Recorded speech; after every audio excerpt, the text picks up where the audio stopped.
Good morning, Heather. So happy to see you here today. I want to give you a special thank you for being such an amazing mod.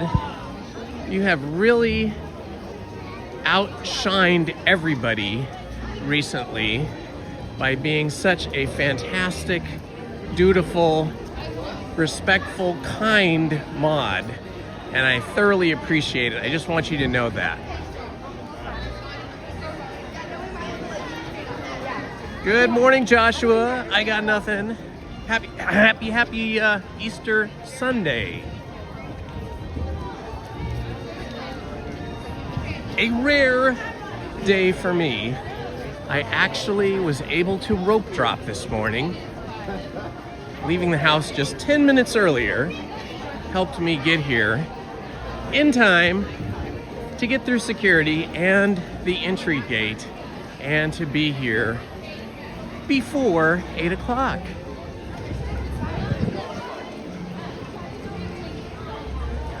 All right, I see the big crowd up here waiting for the rope drop. It's been a long time since I did the rope drop.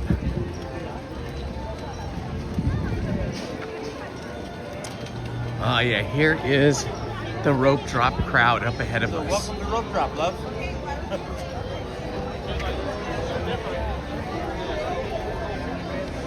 What's cool about rope drop is the guy that is up there and does it. Teamer from like a musical. And then you're probably going to press it down.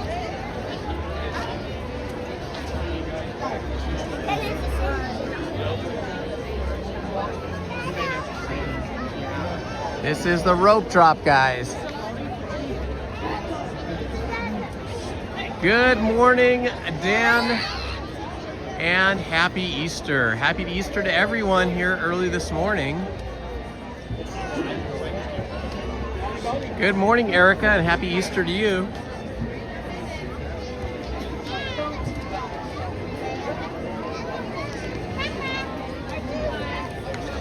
Good morning, my friends. Happy to have you here with me on this beautiful Easter Sunday. It is currently 56 degrees. It's supposed to get up to about 76 degrees today. So, thank you for joining me. I think we're gonna try and make it to Peter Pan again this morning like we did on Friday. But hopefully being here this early will allow us to get into the ride and do a ride through on the flying Peter Pan boats early and not have to wait in such a big line like we did the other day. Good morning, Laura Boo. Happy Easter to you.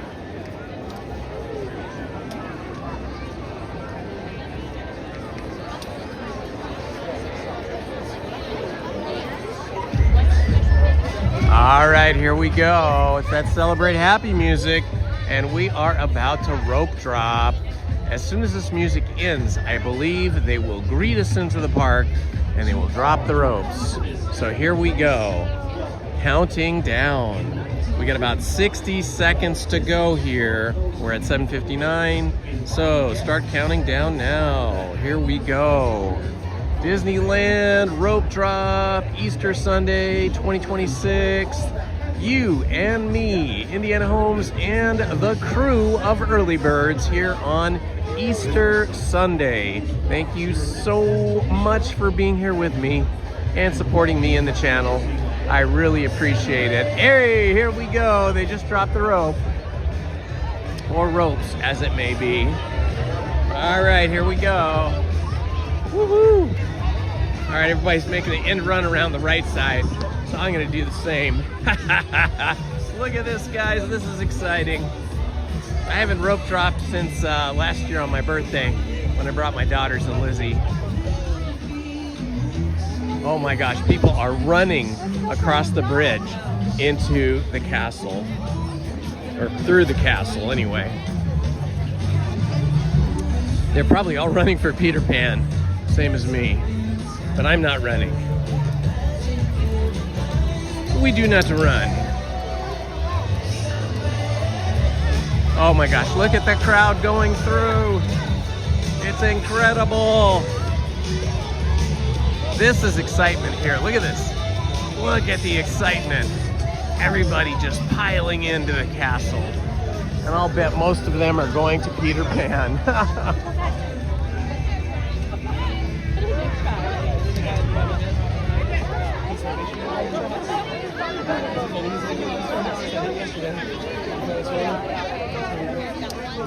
Gets much slower when you get up here on the bridge.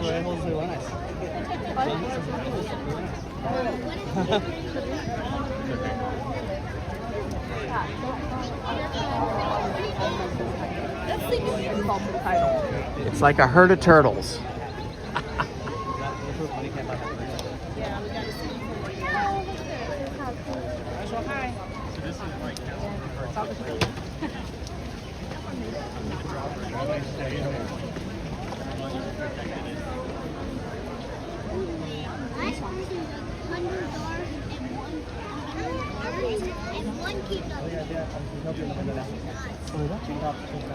Wow, it is really slow coming through this drawbridge area.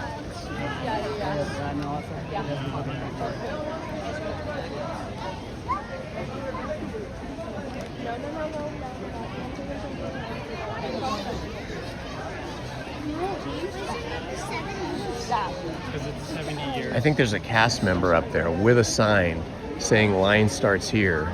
I'm not sure what it starts for, but I'll bet it is Peter Pan.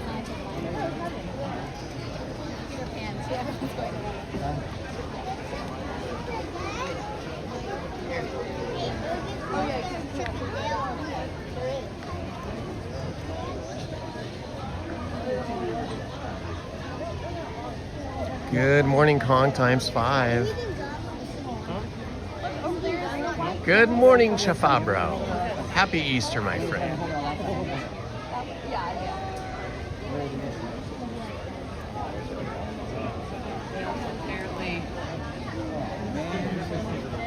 I agree with everything you said here, Heather.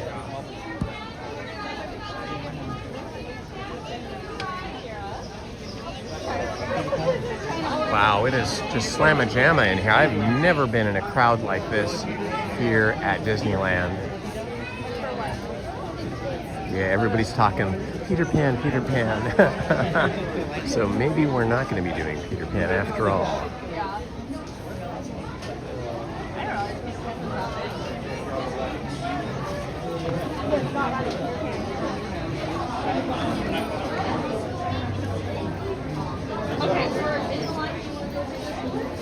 Oh my gosh, everybody on my right is in line for Peter Pan. This is a monster line. Okay, so we're not going to do Peter Pan first. We'll come back and do it later after all this line clears out. This is crazy. Who knew? I mean, I always knew that Peter Pan was popular, but I had no idea it was this popular. Peter Pan, friends. If we're not doing Peter Pan, just keep continuing. Wow, this is the line for Peter Pan right here. What do you see?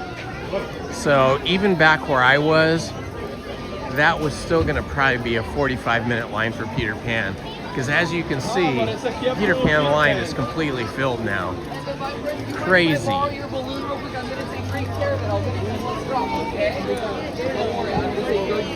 Okay, we're going to go over to Alice in Wonderland. Hopefully that'll be lighter than this. But as usual, Indy takes the path of least resistance. So if Alice is super slammed, then we'll just do Pinocchio, Mr. Toad. I don't know, we'll look on the app, figure out what to do. Maybe we'll do Storybook Canal boats. Whatever floats our boat. Ah, there's that beautiful music that we associate with Disney, the Disneyland theme music. Or Disney music, Disney theme music. Okay, much less crowded over on this side of Fantasyland. Okay, the line's not too bad for Alice in Wonderland. It's about half of what I normally see when I get in line for it. Unless it's going around, if it's going around the attraction, it could be just as long. Yeah, oh yeah, it just looks like they're not even filling these switchbacks over here. So I'm guessing it starts over here around the corner by the Matterhorn. Ah, it's not bad at all. Hi. It's a short line. So we'll start off here with Alice.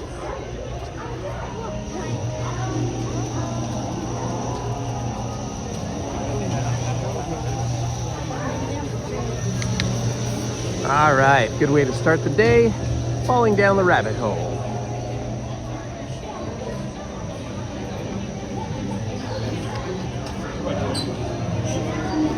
There they go, first rides of the day.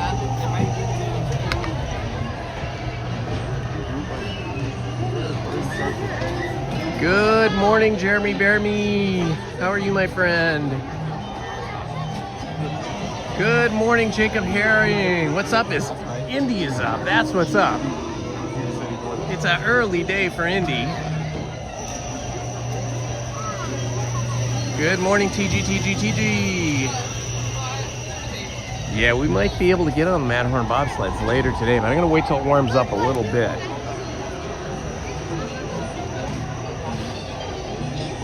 So I'm not a rope drop kind of guy. I'm not an early morning guy, but now that we're in spring break, and it is very busy here in Southern California spring break time at Disneyland and California Adventure and Knott's Berry Farm, I am getting here as soon as the park opens so that I can have some fun and not be queued up in super long wait lines all day.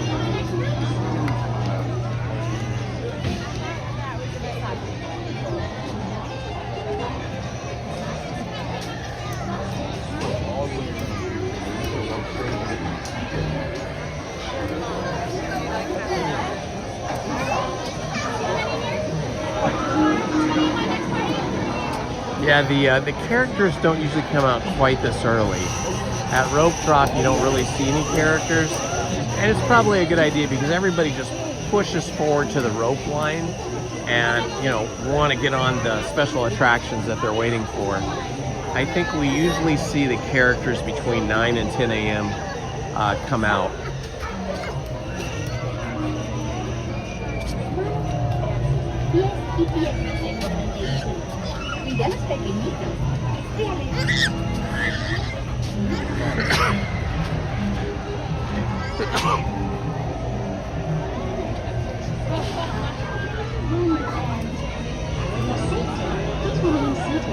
Good morning, Erica Savani.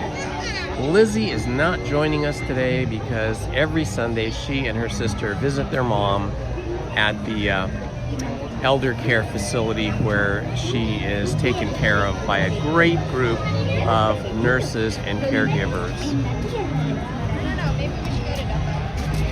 Good morning, Hatbox Ghost. There's almost a tongue twister there this early in the morning.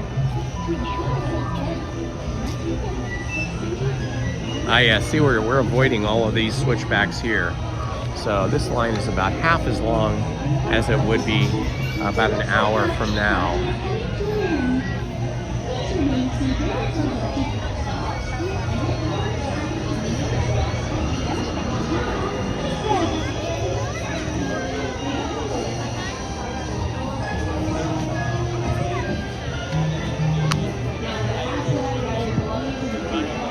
Hello, friends.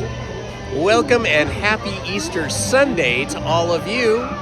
We're having a great day here already, 8:09 a.m., and we're in line for Alice in Wonderland. Across the way, we got the teacups.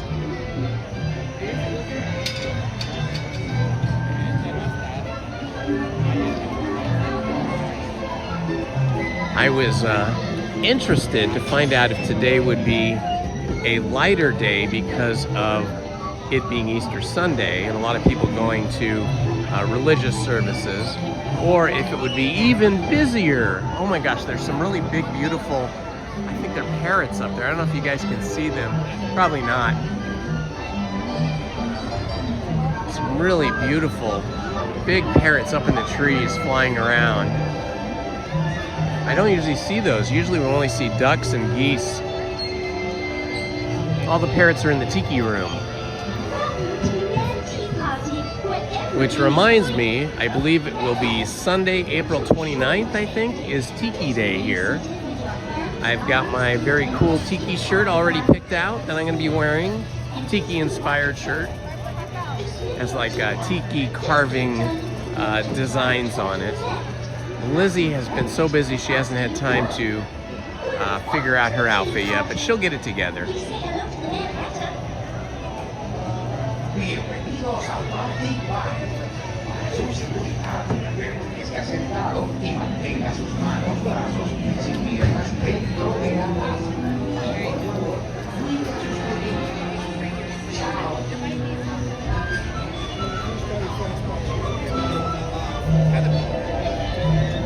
The Blue Shield people are the people that keep us safe, family-friendly, polite, and happy in the chat.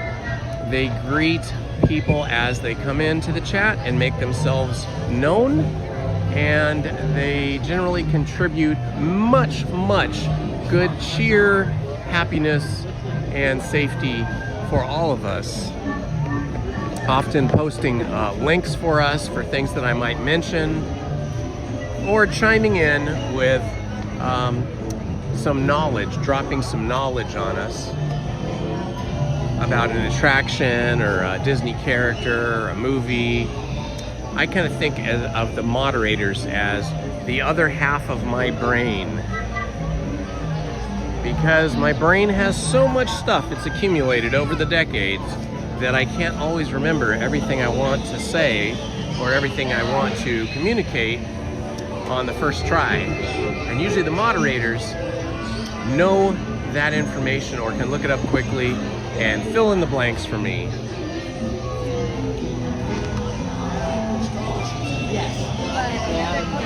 No, this is okay. That's when I get into the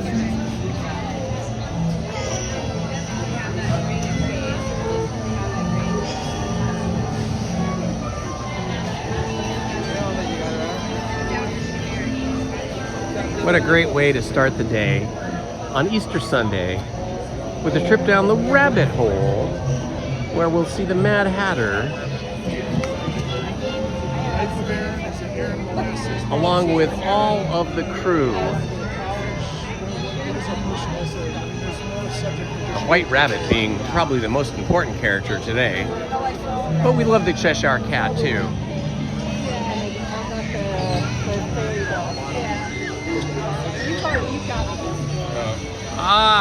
Who is that? Jacovino Cartwright. I'm not sure I'm getting this right.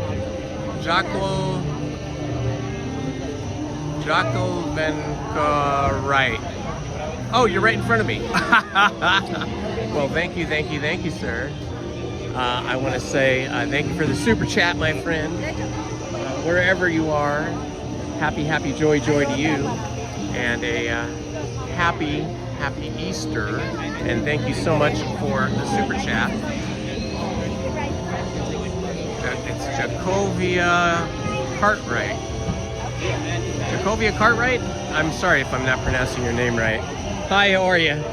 Happy Easter. Hi, guys. You guys look so cute. Thank you. That's the cutest baby ever. I'm trying to be biased.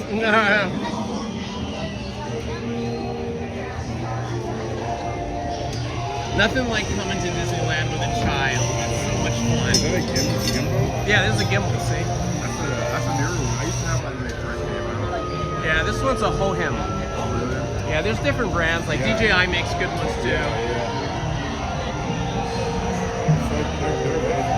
Yeah, it's nice because you can move around and it keeps it relatively steady and makes the movement kind of slow, a little bit more cinematic. Pretty early. It's not that busy this thing. I was amazed how busy it was. Oh, really? I was trying to get over to Peter Pan, Yeah, same. and it was like, no, I'm not waiting in that line. That's like an hour and a half line. It'll be better in 2 hours, I did it on Friday, and I think the line it said 45 minutes, but it was like 30 minutes. Hi, how's it going, brother? It's our first time to listen. We never wrote this. No, it's so fun. Perfect for Easter, too. The White Rabbit and the Mad Hatter and Cheshire Cat and all that gang. course, Alice. Good morning, Manny Uncanny. Happy to see you, my friend.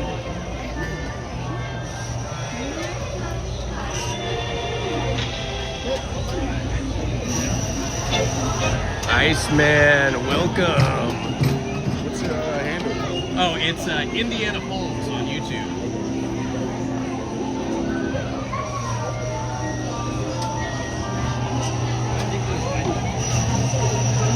We got season passes, but I love a good video. Yeah. Well, I watch videos all the time too when I'm at home. There's people I like to watch in all different parts of the internet. You know, everything from music to theme parks, philosophy, whatever it is, science, HOLMS.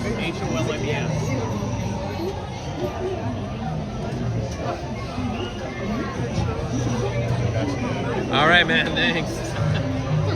Yeah, I usually live stream Wednesdays and Sundays. Okay, nice. But sometimes Fridays and sometimes Mondays. Just depends. I'm retired, so this is my hobby. Right. My wife is still working, so while she's working, I got to do something. Stay out of trouble. So this is the place. Exactly, right?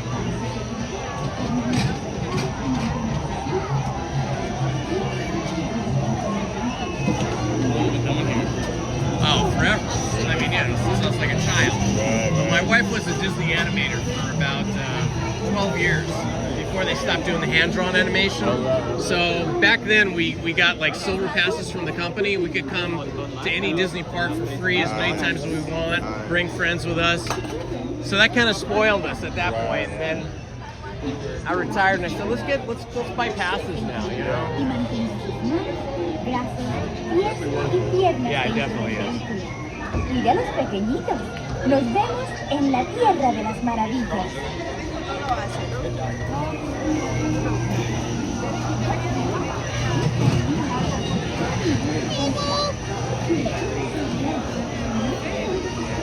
What is happening, Mr. Manny Uncanny? Do you have any special knowledge about the Alice in Wonderland attraction you want to drop on us? Also, Manny, because I know you worked here, did you ever have an opportunity to go up to the basketball court up in the top of the Matterhorn? Hello there. So you found your way to Wonderland. Your safety is completely. Do you know that there's a basketball court at the top of the Matterhorn? Yeah, they built it in there. It's just for cast members. Very top. That's super cool. It's a half court. Happy Easter. Take care. Happy Easter to you guys. Enjoy the day.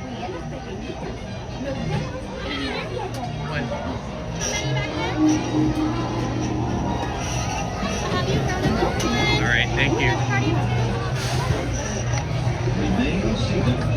All right, we are in, guys. Here we go. First ride of the day, 8:18 a.m.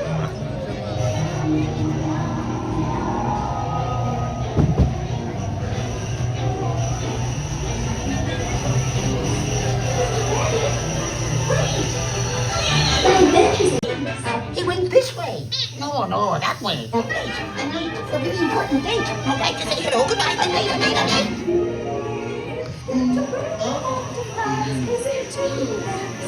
And the song is like a toy balloon. Then I'll get to in the morning, in the morning, I'll tell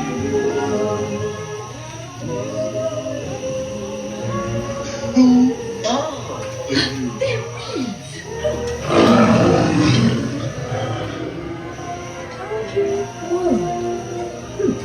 This would be a curious place to Try this way. Hello, something. I'm not sure where I am either. Hey, don't go, please.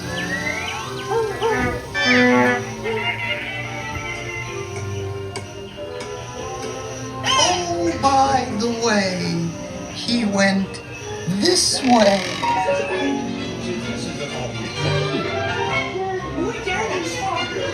Always the drop. So let the paint be spread. You painted your noses red, and then you cherry shed.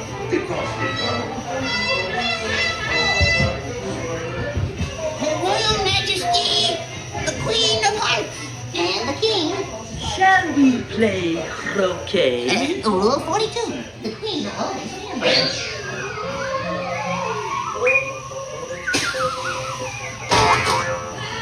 That's enough!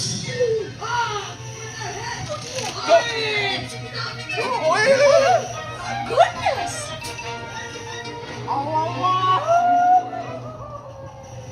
Yes, it is true, Manny Uncanny. Heather was the first person I saw in the chat today, and she has been a super duper mod, so I did give her big time praise because she deserved it. But that is no disrespect to you or any of the other mods who are also amazing. I love all of you guys and thoroughly appreciate everything you do for me and the channel. So praise to you too, my friend, and all of our other mods.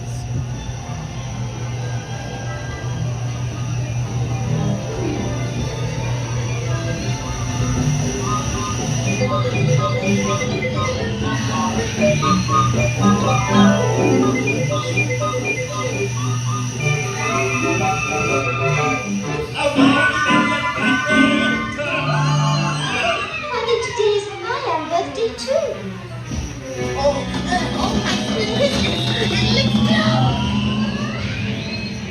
Ah, that was such a good way to start the day. It just ends too soon. I just wish it went on for another 5 minutes.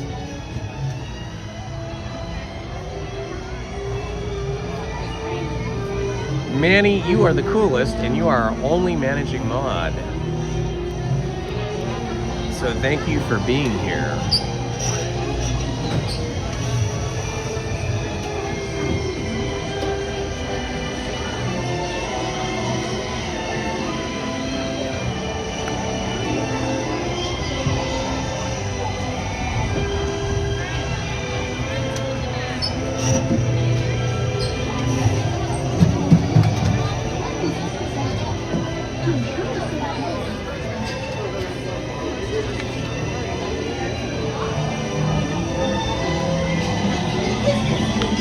All right, that was an awesome way to start the day.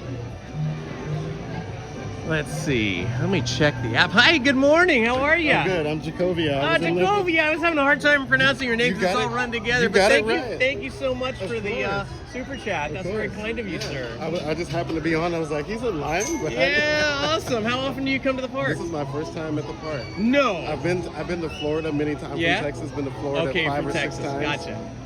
And I like it. It's some of the original rides here are much better than the remakes that they did. Yeah. The great thing about Florida is it's such a bigger, expansive space. They can do more. But man, the humidity and the heat just kills me over there. Absolutely. I'm not used to it, you know. Absolutely. Yes. Whereabouts in Texas do you live? In Houston. Okay, so it does get pretty humid there too, right? Yes. That's nice. Are you here with family or just yourself? They went and got in line. I was like, I'm gonna meet him before I get in there. That's cool. Let's say hi to everybody. Hey guys, here we are with Jacovia, right? That's right. Jacovia, awesome. It's good to meet you. From Texas, nice to meet you, my friend. Appreciate Take care. you. Have a good day. You too. That was fun. That was Jacovia who gave me a super chat early this morning. He's here from Texas visiting. Isn't that fun? Okay, I am checking the wait times here. Although I did notice on Friday, early in the morning, they did not list the actual times. Oh, they are listing them today. Okay, Big Thunder Mountain, 15 minutes. I think we got to do that. We got to do Big Thunder Mountain, I think. Let me just check Mickey and Minnie, because I'm already all the way over here. Okay. Mickey and Minnie's is not open, so we're gonna go across the way to get to Big Thunder Mountain. It says 5 minutes for Dumbo, but that is not true. That is a big line. Not as big as it is usually, but that is still more than 15 minutes. That looks about 25 minutes, maybe 20 minutes at the minimum. All right, this is what I like. Look at this. There's like so much space to walk around here. It's incredible. There's like no line at Casey Jr. Okay, so it seems like the big draw, the really big draw is Peter Pan, as I thought it would be. I had no idea it was going to be such a crush of people. That was the biggest line I've ever seen for Peter Pan. It went all the way out down the drawbridge. Everybody on the right half of the drawbridge was waiting for Peter Pan. Crazy.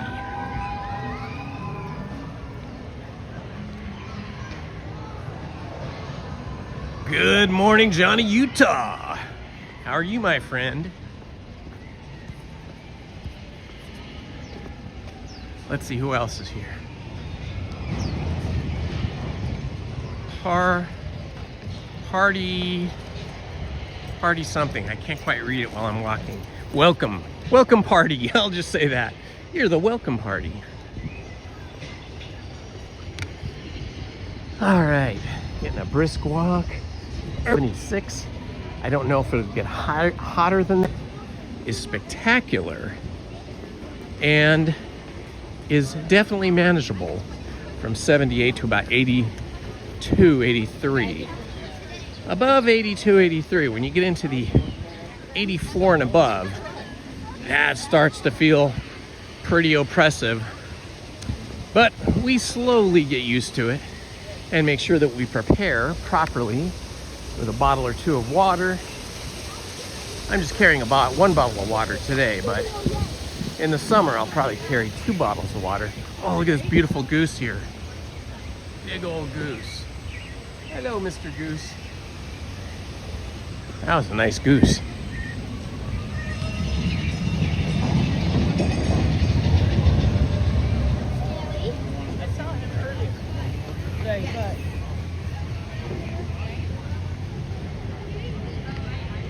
Here is where they used to have that train, the mine train, a long time ago, right across the walkway from Big Thunder Mountain.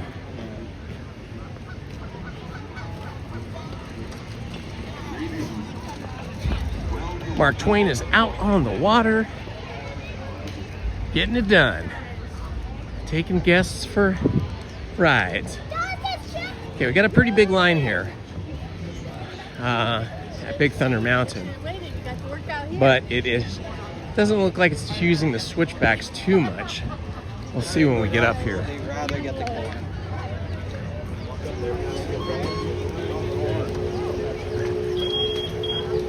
It is using the switchbacks, but hopefully it'll go quick.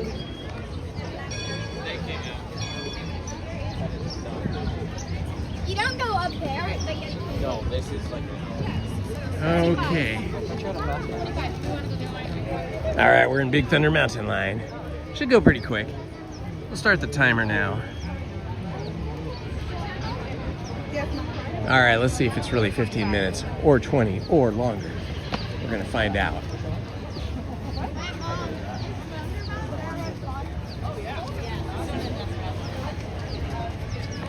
Godzilla Tyler, welcome, my friend.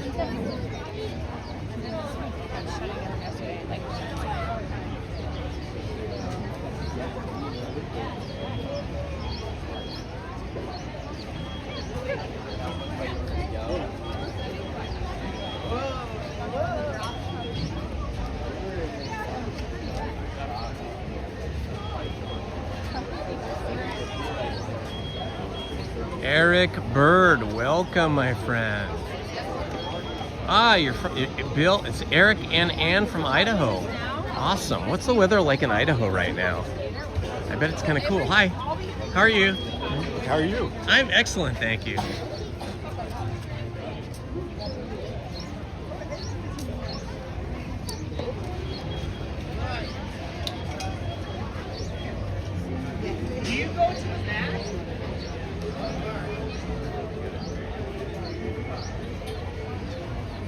I do not remember the barbecue place.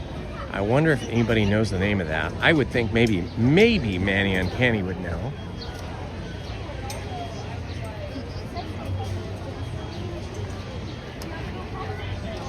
Hello, BB6 Slappy. Happy to have you here, my friend.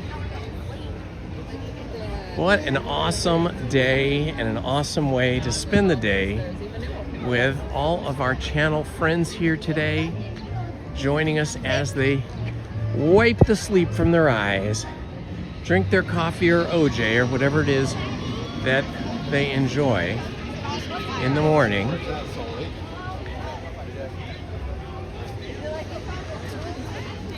"42 degrees, that is a little chilly. Absolutely. But it's gonna get into the 60s. Well, that will be nice. Oh yeah, this line is moving quick here. We've been in line for 2 minutes and 20 seconds now, and we've already made it through the rope line switchback in the queue here. And now we're walking down into the lower part of the queue.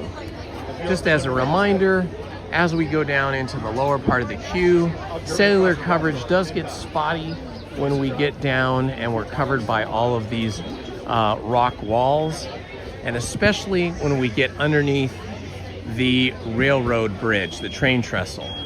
So be aware when we get under the train bridge, we may have lag. You may see the picture or the audio or both freeze, but it's only momentary. As soon as we clear the bridge and we start heading back uphill, it will clear again, and we'll be getting a much better live stream.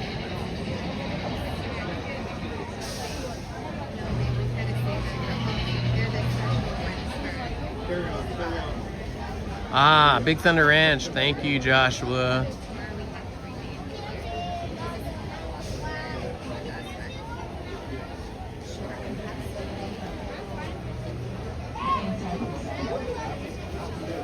Talking about March Madness, I have set my software on my TV to record the UCLA game today for the championship. Should be pretty awesome. It comes on at 12:30. That is the UCLA women's team, NCAA UCLA women's team.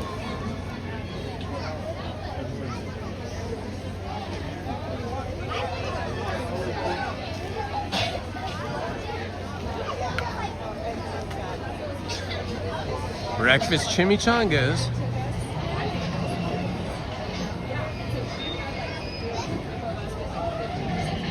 The Big Thunder Ranch Barbecue. Very good, Manny. I knew you would drop some knowledge on us. Thank you so much. Good morning, Tammy. Happy, joy. It is Sunday.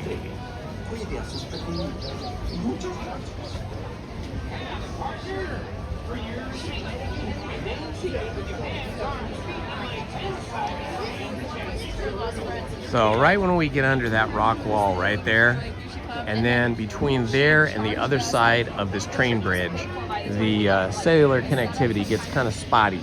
So just be patient if the screen freezes or you lose video or audio. We will be right back when we clear the bridge.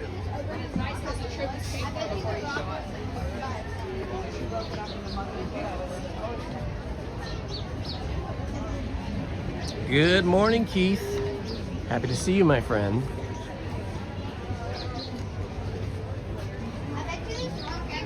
All right, now we're just about to enter the cellular interference. I did notice that too. Probably be in the mid 80s, I'm guessing. Who is that in your profile picture? 54 days for. There was a lot of years. Tiny kid, and then I went for grad night. So that would have been, let's see, probably about 12 or 15 years.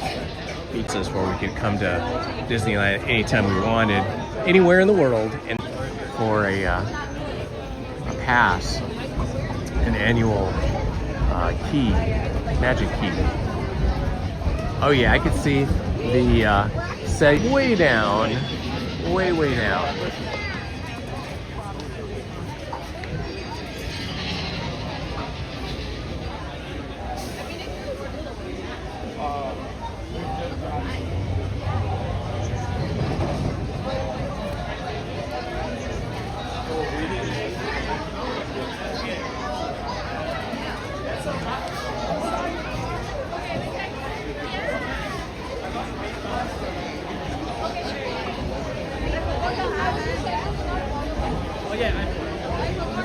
Happy Easter, Crick Style. Crick Style in the house. Happy Easter Sunday to you, my friend.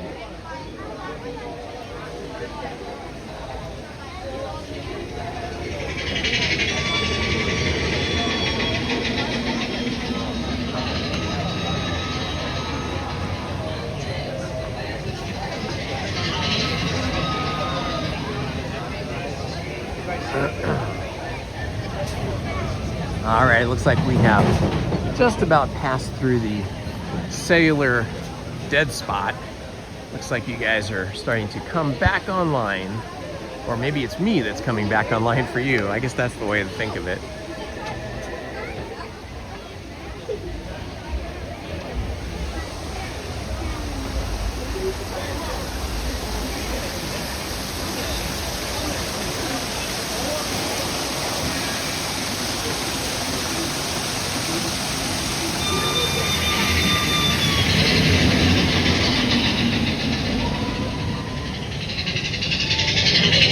We've been in line for 10 minutes and 22 seconds now.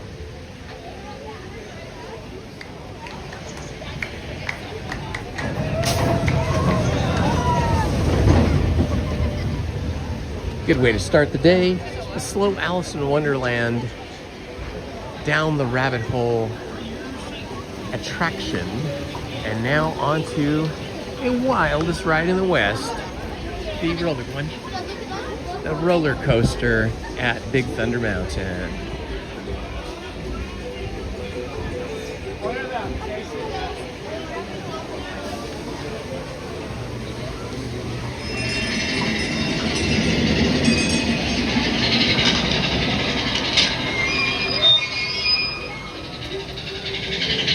What's up, Squatch? Good to see you, my friend. Welcome to a happy Sunday.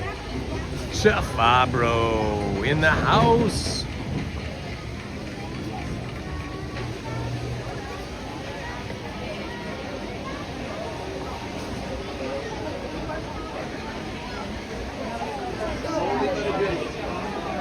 Hey, Zen Panda. Welcome, my friend. Happy Sunday to you. I am having an awesome day. Lizzie is going to visit her mom with her sister, and my daughter Shelby's going today to spend Easter with their mom and grandma. And then we're all going to meet up back at the house tonight and have a dinner with my daughters and Lizzie. Lizzie's making a special roast. We don't usually have roast. That's not a thing that she usually does. So she went and bought a roast. She's gonna make that. She's gonna make some Béarnaise sauce, I think, or some kind of sauce she's making for it. And then she's making some kind of a corn porridge or something. I'm not sure exactly what that is. And she made an awesome set of like sour cream brownies. They looked amazing. She already ate a couple, but I restrained. I wanted to save it for after dinner tonight. And we're gonna have artichokes with our roast. We each have an artichoke. I don't know if you guys are into artichokes, but if you steam them for like an hour in a big pot, they come out really yummy. Really hot though, you gotta let them cool off a little bit. And then you dip them either in a special sauce like what Lizzie's making today, hollandaise sauce I think she's making for that. Or you can dip them just in mayonnaise or in butter. A lot of people just will dip them in butter or garlic butter. So I am trying to not eat too much here today because I want to save myself for that big Easter evening dinner. I think I'm just going to eat an orange and some trail mix today to hold me over till dinner.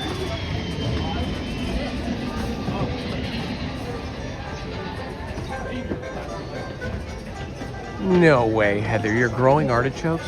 Oh my gosh, that's so cool. I've never known anybody to grow artichokes. How long do they take to grow? I mean, do they grow like in a period of months, or does it take a year? I have no idea.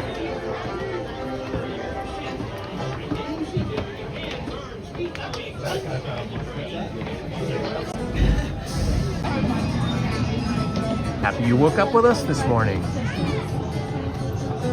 Our Alice in Wonderland. But getting into Alice in Wonderland was a trip, man. So many people. Thank you. Row 13. Here we go.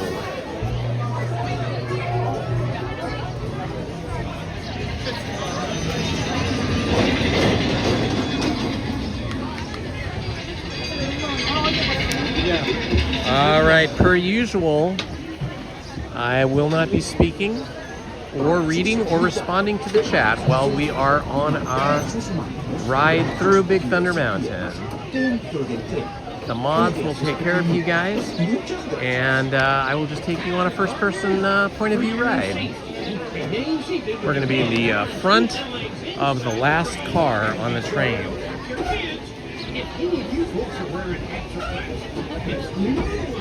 This here's the wildest ride in the wilderness.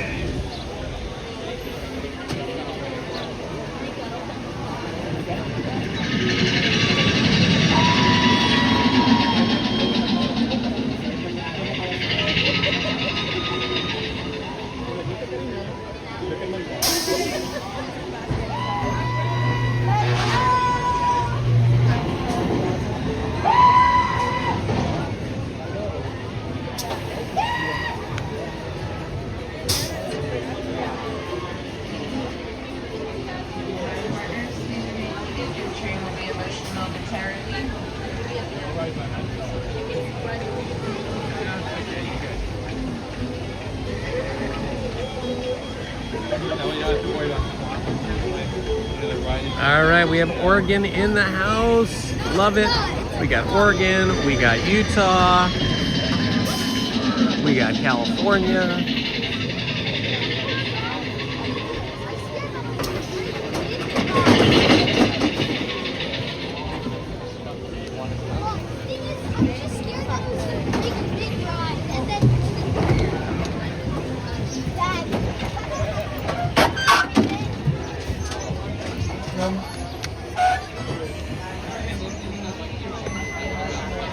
Su seguridad, permanezca sentado y mantenga sus manos, brazos y piernas dentro del tren.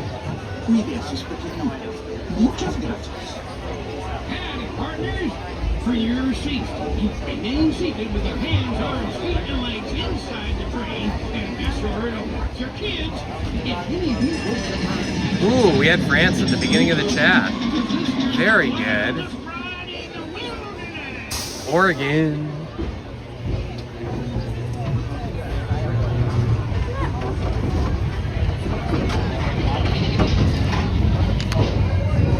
Here we go.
That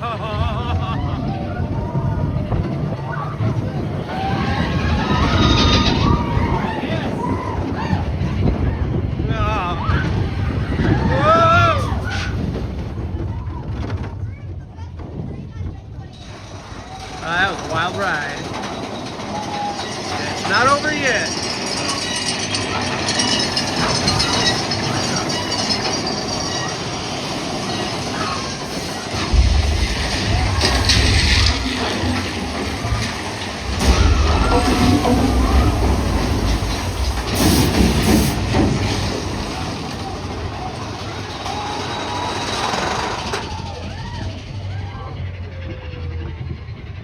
Up we go and down. Whoa.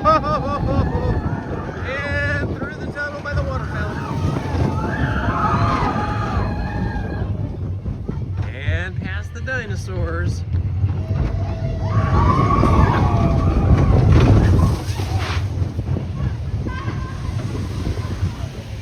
Ha ha ha. That was super cool. I'll dedicate a song to his home. What will it be?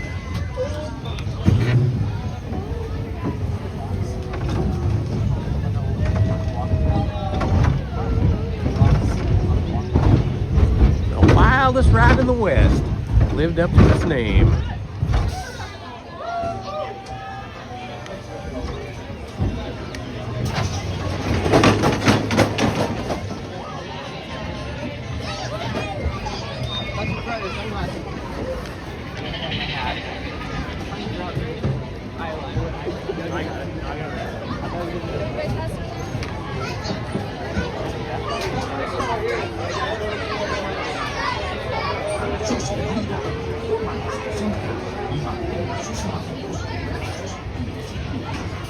Ooh, it's lucky 13. The wait time at Haunted Mansion is 13 minutes. I think I may just have to do that because it's lucky 13. And 13 somehow seems to go well with the Haunted Mansion. That number. Almost as well as 999. You know, Disneyland is always fun, but there is something to be said for being here early in the morning when the light is just coming up from the east and lighting everything kind of from the side, creating that contrast. It's pretty cool. And it's nice and cool as well.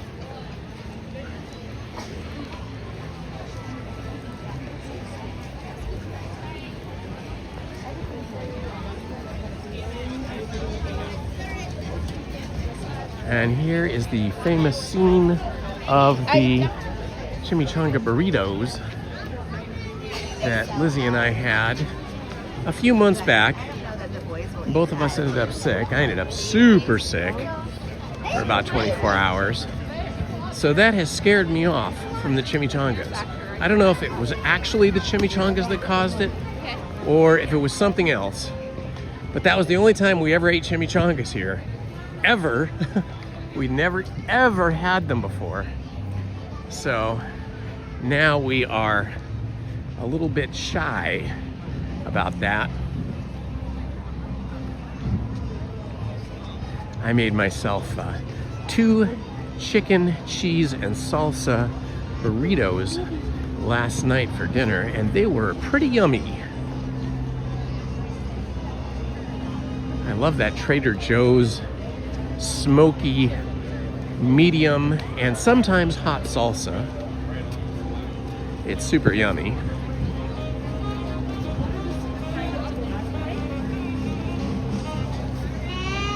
We always have at least 2 containers of it in the fridge because we go through it all the time.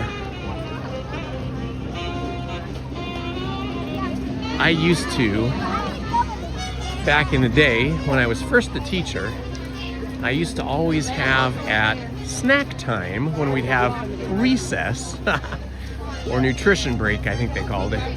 I would always have, hi, how are you? That was nice of her to say hi to me. I would always have This is really awful. Hi guys. This is really awful, but I would always have corn chips. They sold them there at the cafeteria at snack time. I'd have tortilla chips covered in some kind of funky cheese. I'm not even sure it was really cheese. It's the kind of stuff you get at the ballpark, right? And covered in jalapenos. I ate this every day for, I don't know, maybe a couple of years. Almost every day anyway, but for a couple of years. And it ended up giving me a stomach ulcer. And ever since then, I've been a little bit shy about eating jalapenos. Because it took a while to recover from that. I think I had to take steroids and I can't remember what all else. And I had to go on a special diet to recover. So that just goes to show you that too much of a good thing can be too much of a good thing. Now I kind of stick more to green peppers and red and orange peppers with a little bit of medium salsa. And let's see, what else do I like in there? Medium salsa, peppers. Trying to think, what else do I put in? Obviously tomatoes, all those yummy things. In sandwiches, I like pepperoncinis and pickles, or pepperoncinis or pickles, but sometimes pepperoncinis and pickles. Pepperoncinis are a little bit spicy, but they're not like jalapenos. They don't make your head sweat. You don't end up with a sweaty head and burned throat or tongue. I don't know, it doesn't really burn your throat, but your tongue maybe.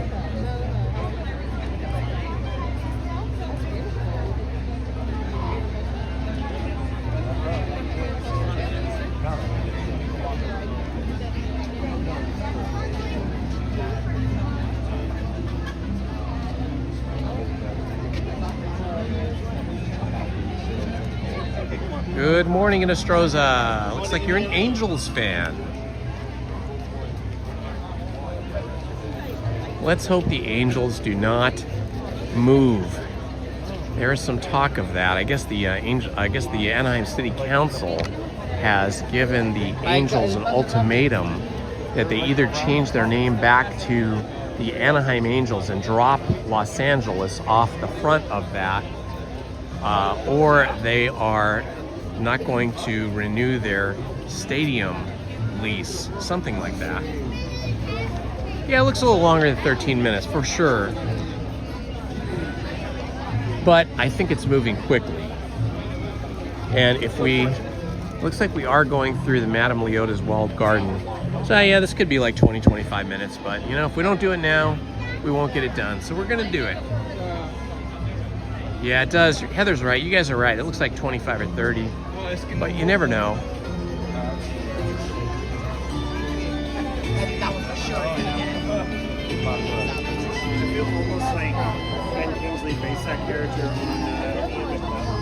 Kayak Builder, celebrating your 56th birthday.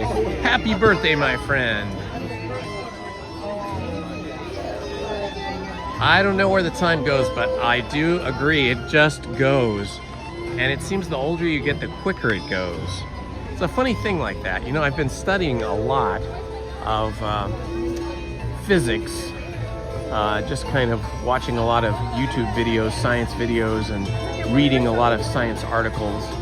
And something that I always said to people, that I recognized decades ago that I experienced time differently from other people.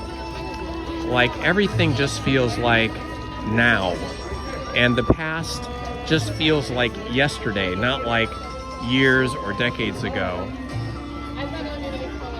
And so anyway, from what I have learned, it's pretty much a consensus among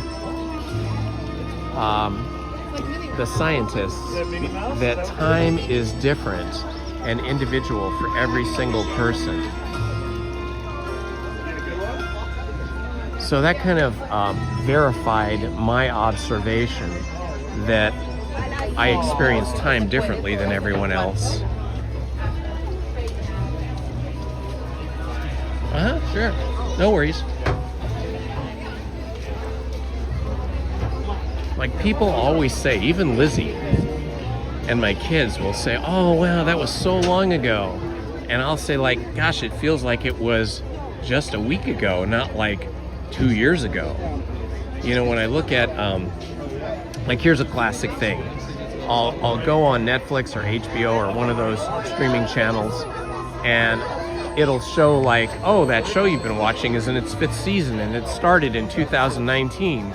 And I'm like, oh my gosh, is that possible?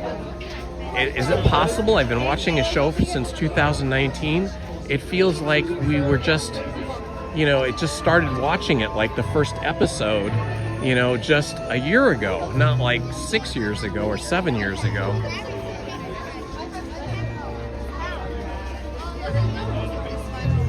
Ah, very good. Indiana Jones is your favorite movie and ride. Well, you've come to the right place, my friend, because we almost always get a ride through of Indiana Jones on my channel. When I come by myself, I do single rider. Actually, even when Lizzie comes with me, we do single rider, and she'll just end up in a different Jeep than I end up in, and that is perfectly okay with us. And so when we have a 45-minute or a 65-minute line at Indiana Jones and the Temple of the Forbidden Eye, we usually get through in 10 or 15 minutes because of single rider.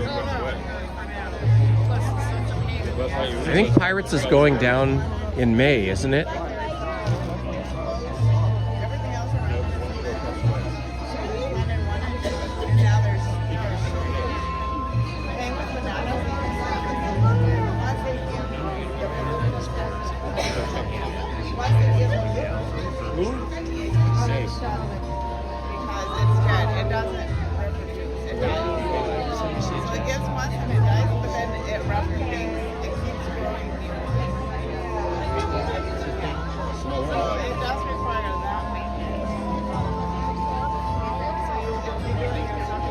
So, in terms of refurbishments, Jungle Cruise went down on February 17th, and they have not announced a day to open it up. Pixie Hollow is going to be closed Tuesdays and Thursdays through May 2nd. Roger Rabbit's Cartoon Spin closed on March 30th. Disneyland Monorail also closed on March 30th. That explains why I haven't been seeing it. Fantasmic is closed on a bunch of different dates, but open on other dates. Pirates of the Caribbean is closing on May 4th. And the Blue Bayou restaurant, of course, will be closed on May 4th as well. And I don't see any reopening dates, so they're kind of keeping that open. Inside Out Emotional Journey has been closed since January. I thought they opened it again briefly, but now it's closed again. And Toy Story Midway Mania closed on April 6th. I don't know if that's open again or not. But that is some of the closing news.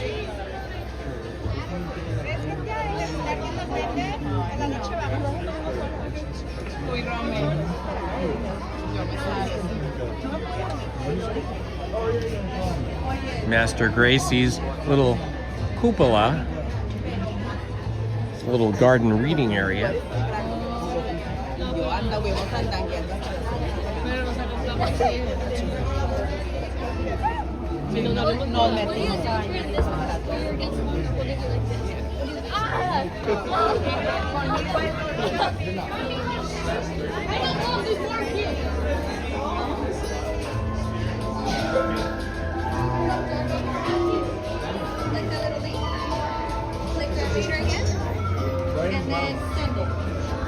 I mean, there's nothing to it. I don't know if I've ever been back here. Wow, it is really busy. I'm just looking at the calendar for next week, and I usually come on Wednesdays, but Tuesday, Wednesday, Thursday, and Friday are fully booked at the moment. So I cannot make a reservation for my usual Wednesday.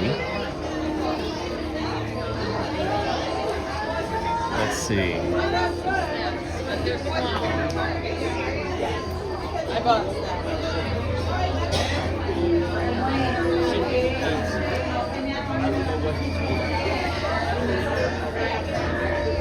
Looks like I have a reservation for Saturday the 11th. Oh, both Lizzie and I. Saturday the 11th. That's cool. So it looks like I'm not going to be back here until Saturday the 11th, unless they open up some reservations during the week. I'll keep trying to get my regular Wednesday.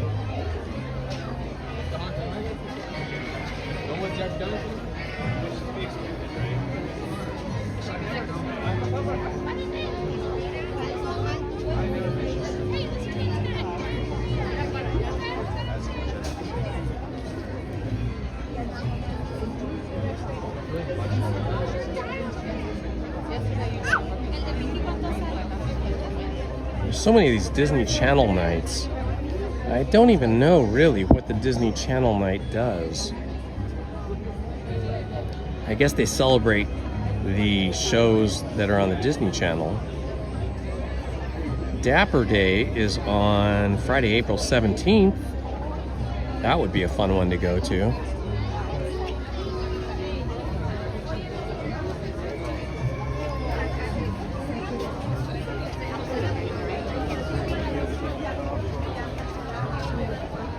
Yeah, we're moving along here pretty quickly, guys.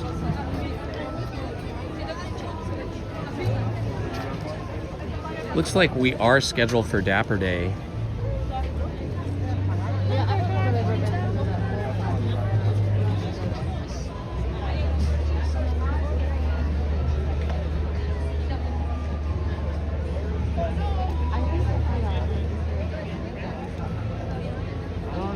Don't put it in that car. When you go buy the thing, you can get the egg right away. You don't have to go on the hustle. You can get it right away. What is my favorite Indiana Jones movie? Ah, geez. That's like saying, what's your favorite child? I love all of them, you know? I mean, like the last couple, I think people didn't like those as much, but I loved them. I loved seeing, you know, Indy get older and have younger people come in and having him still be a part of it.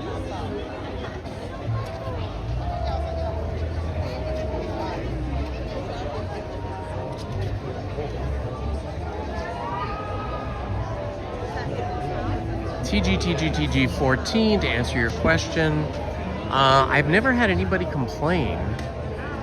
There is no expectation of privacy in the United States when you're in a public place. So I think people are pretty cool about it.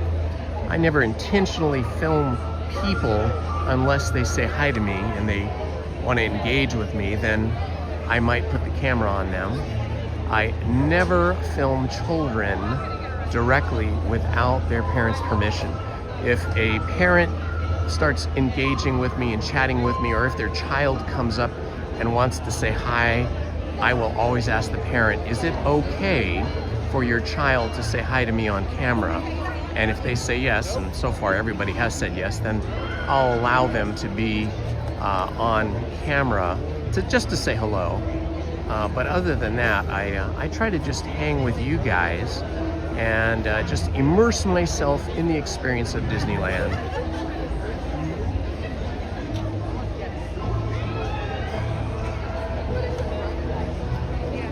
Yeah, I mean, I just love the whole Indiana Jones franchise. I think those films are super fun, super family friendly, filled with action, a teeny tiny bit of romance and mystery. And I just think that Disneyland did such a fantastic job of honoring the film franchise with the Indiana Jones and the Temple of the Forbidden Eye attraction here at Disneyland.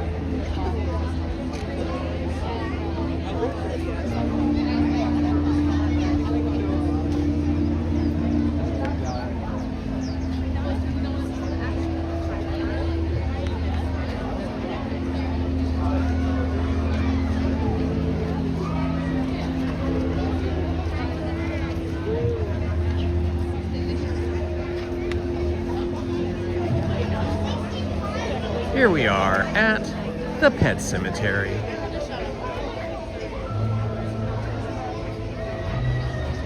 The Ramones always dreaded being buried in a pet cemetery.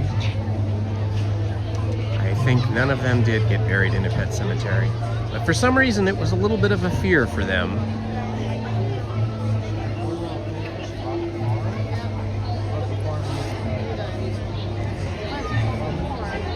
The one thing that's funny about, you know, people, not that I've ever had this problem, but I have seen like videos of people that get upset at people filming other places, not here at Disneyland necessarily, but you know, just out and about filming stuff.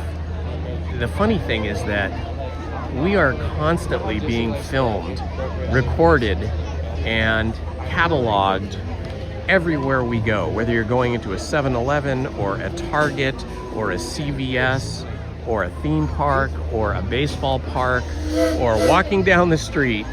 There are cameras everywhere by either the businesses or the government or the police that are continuously filming you.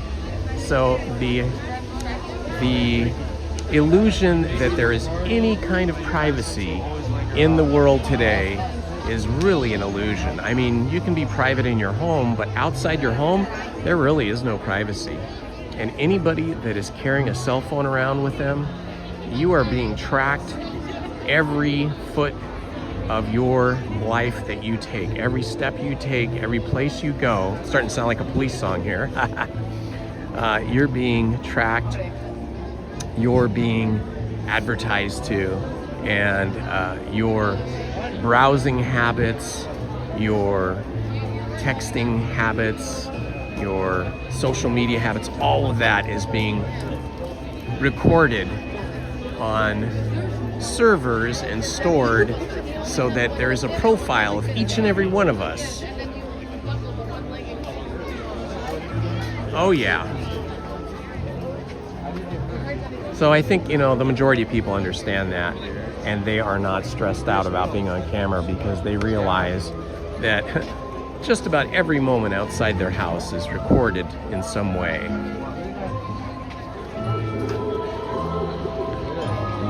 I know some of the big Fortune 500 companies and even smaller companies, if you're an employee, they record every keystroke that you input on a computer terminal that they own, and they record and access all of your email, all of your messages, all of your contacts, everything.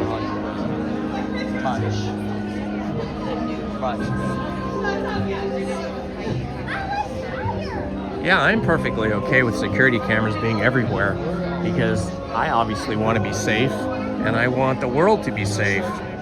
And so the safer we can make it, the better. Ah, look at this. Is a great view with the sun hitting the tombstones right now. Master Gracie laid to rest, no mourning please at his request. This is a great view of the humans' graveyard on the hill above the standby queue. See, whenever these rope lines, or in this case they're railings, these switchbacks in the queue, whenever these are not being used, you know that we're going to go through quickly. We've been in line now for 9 minutes and 12 seconds. No, that's the time. Back to the stopwatch. Oh, I forgot to hit the stopwatch. Darn it. So now I have no idea how long we've been in line. It is 9:12 a.m. on a beautiful April Sunday morning.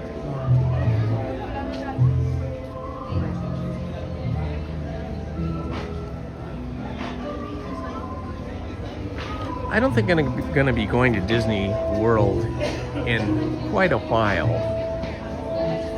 Lizzie's just too busy with work right now. She can't get away. And I don't want to go all the way over there by myself. But if I do go, it will be sometime between like January and March, because I cannot take the humidity and the heat over there in Florida. So I have to go during like whatever period of time is the coolest and the least humid.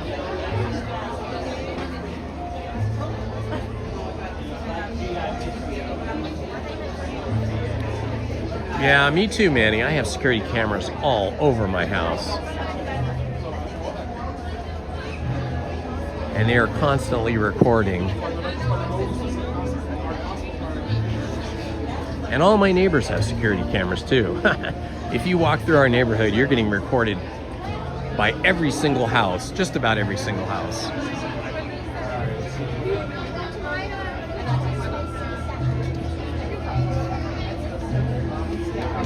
Probably after the ride.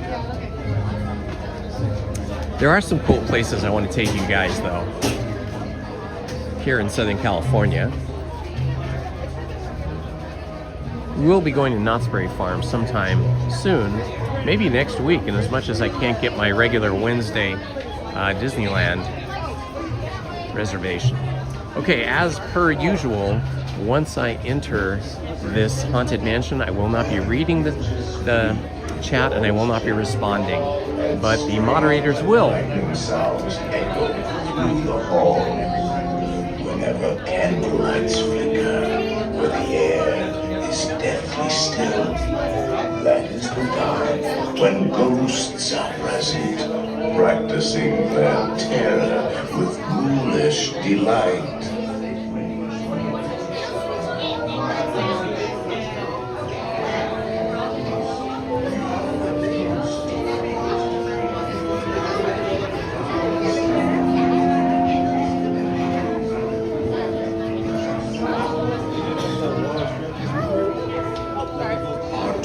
Begins here in this gallery, where you see paintings of some of our guests as they appeared in their corruptible, mortal state.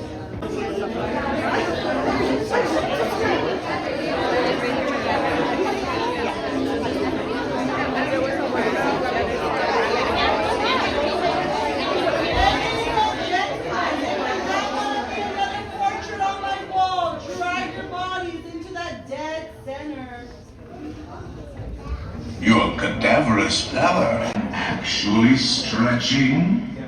Or is it your imagination? And consider this dismay offers you this chilling challenge. Do it my way.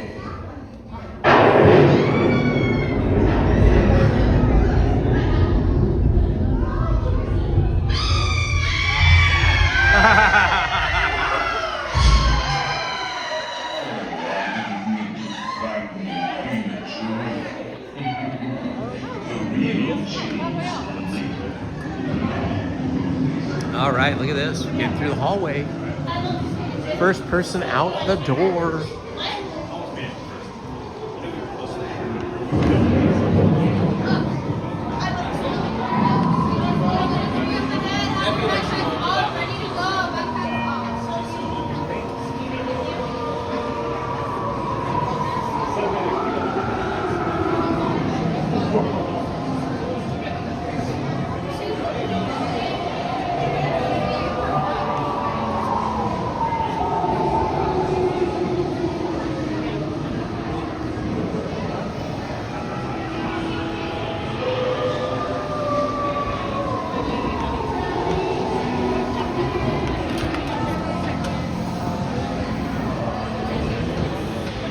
Time to board the Doom Buggy.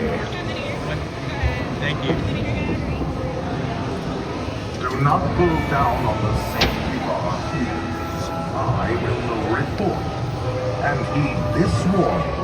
The spirits will materialize only if you remain safely seated with your hands, arms, feet, and legs inside. And watch your children, please. Para su seguridad. Ghost dog. Y mantenga las manos, brazos, pies y piernas dentro del vehículo. Y cuide a los pequeñitos. Y ahora, prepárese.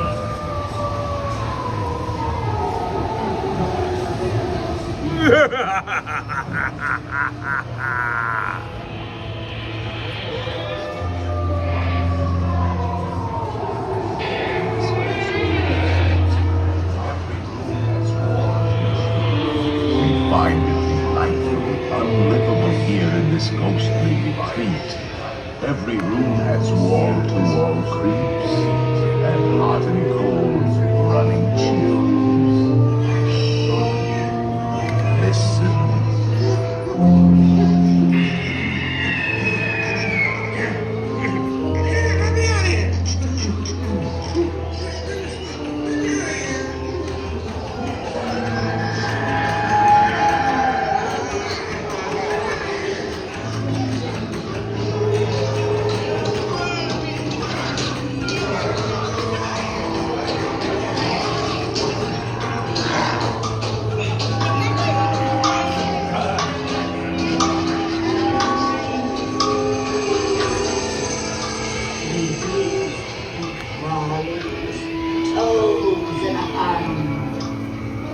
there be music from regions beyond.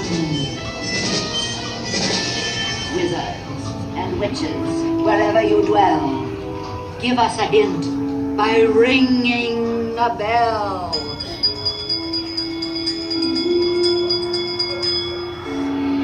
Serpents and spiders, tail of a rat, call in the spirits wherever they're at. The happy haunts have received your sympathetic vibrations and are beginning to materialize. They're assembling for a swinging wake, and they'll be expecting you. I'll see you all a little later.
Start to shriek and harmonize when we ghosts come out to socialize. When you hear the bell, the requiem bell, weird scream of spirit, restless bubbles and weary rise.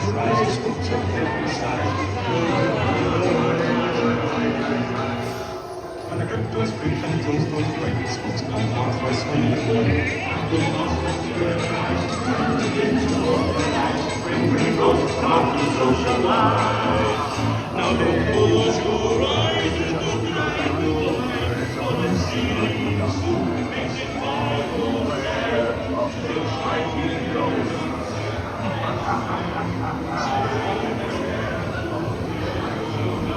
They have selected you for ecstasy, and they'll haunt you until you return.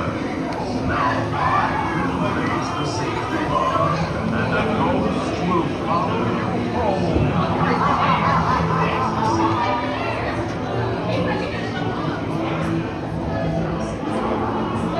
Please exit by stepping away from the cars if you're left foot first. Step out and stand on the platform.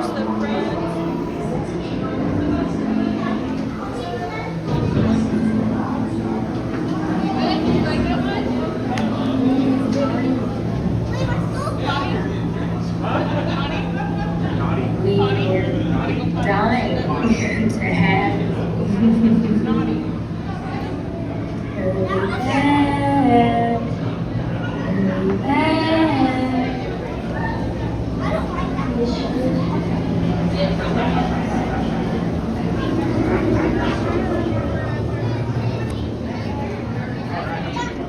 All right, time to check the app to to see what our next adventure will be.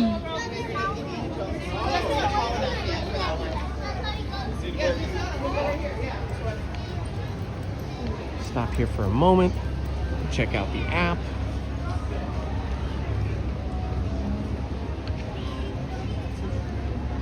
Let's see. Big Thunder's now 40 minutes. Good thing we went out when we did. Astro Blaster's only 15. Let's see here.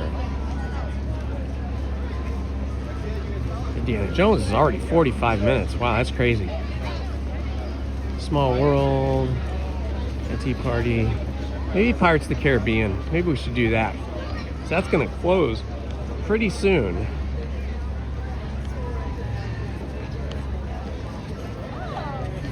Ah, it's actually closed now. Maybe yesterday. Maybe Friday was the last day for Pirates. I forget now. I thought it was open longer, but maybe it's officially closed.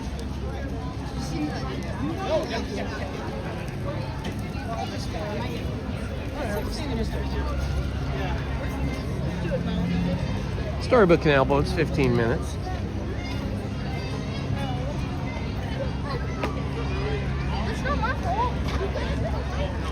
Tiana's is only 15, but it's a little too cool yet to be that wet. I will do that when it gets hotter.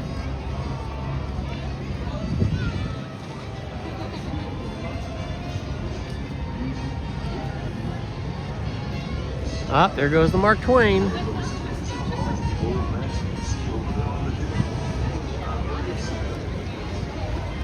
All right, we'll check and see if they've got single rider going for Indiana Jones and the Temple of the Forbidden Eye. They don't usually give out the single rider lanyards until 11 o'clock, but in as much as there's a 45-minute line, we will check.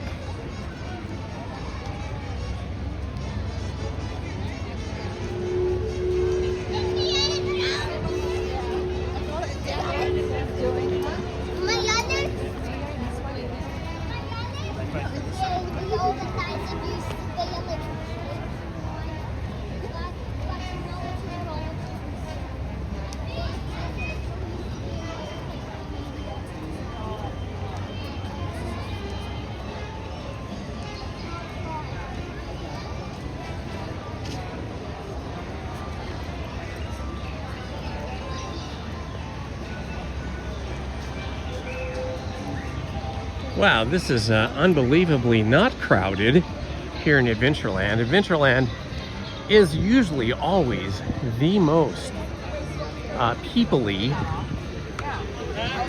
impacted land because it is sort of the narrowest, smallest land. But it's not bad here at the moment. Question is, do they have single rider lanyards? I see some pink ones up there by, or maybe not. Let's see.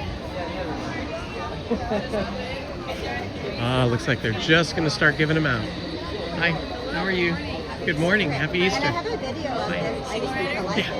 Thank you so much. Awesome, single rider.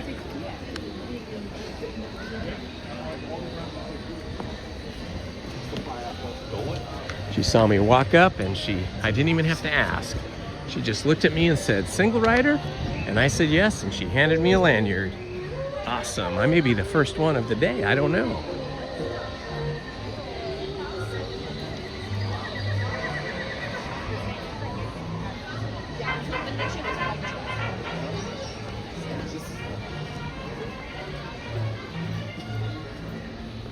All right, into the temple we must walk.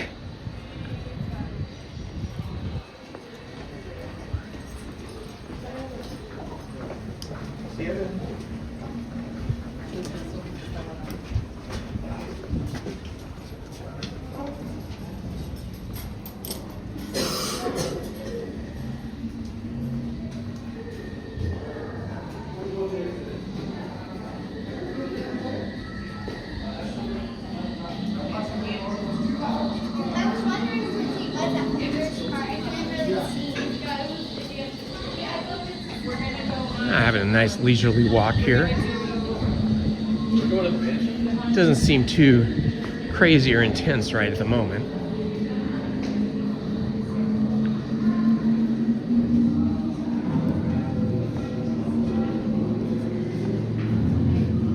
I just love this walk up to the loading zone, or up to the room where they mix you in and then send you up the stairs, up the ramp and then the stairs. There is nobody ahead of me, so I suspect I may have been the very first single rider of the day.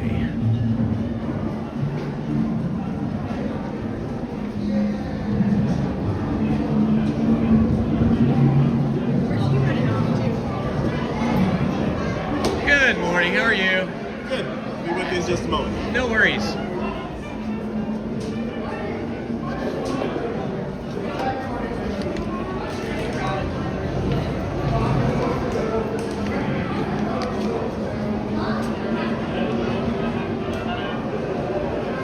That would be awesome if we got a front row, but you never know, being a single rider.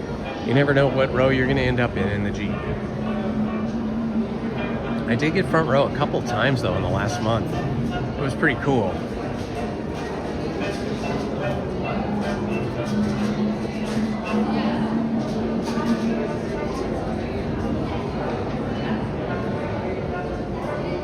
We will get to merch searching later in the day. Thank you so much. Thank you so much. Have a good day, guys. It looks like there's a few people, a couple people ahead of me that got single rider.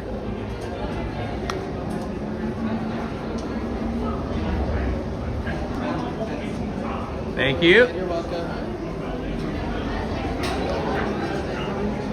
Aerial transportation devices are ingenious pouches for safekeeping all earthly treasures when the journey becomes bumpy. And to keep you safe and sound, here are special belts attached into the seats. Simply pull it from the right, inserting it into the left, like so. You see the excellence of this invention?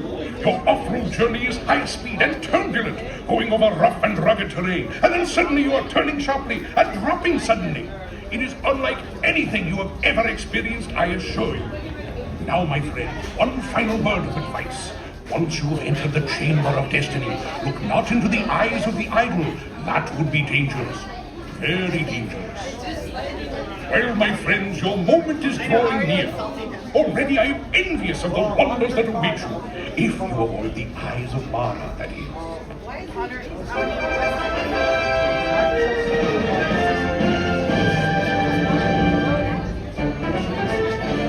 Temple of the Forbidden Eye continues to beckon visitors from around the globe. They've all heard the tantalizing tales. The matronly movie star made young again. The paupers who became Rockefellers in these ruins. But a darker tale has surfaced. Many visitors are claiming loved ones have disappeared inside. Could it be they looked into the eyes of the idol? The reports reach Indiana Jones, who returns to the site of his great discovery. Our newsreel camera follows Dr. Jones as he enters the temple. 1 week later, and still no Indiana Jones. Could Jones himself have locked eyes with the idol? Or will he solve the riddle of the lost tourists? When and if he does, Eye on the Globe will be there.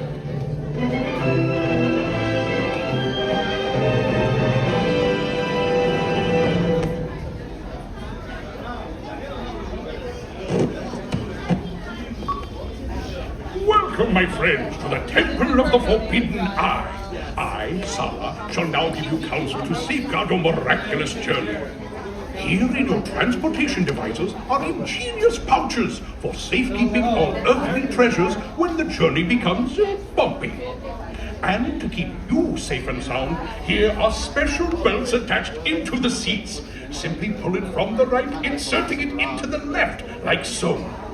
You see the excellence of this invention? Your off-road journey is high-speed and turbulent, going over rough and rugged terrain, and then suddenly you are turning sharply and dropping suddenly.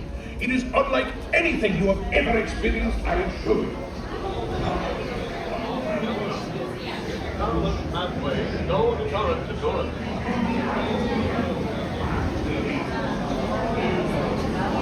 All right, up the ramp we go, and and then up the stairs, then over the bridge, and then down the stairs to load onto the Jeeps.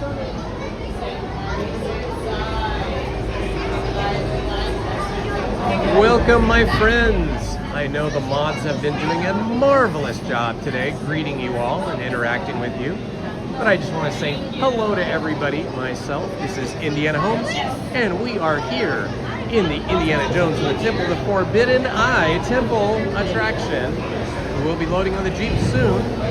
Happy Easter Sunday to everybody. I hope you're all enjoying your chocolate bunnies and candy Easter eggs.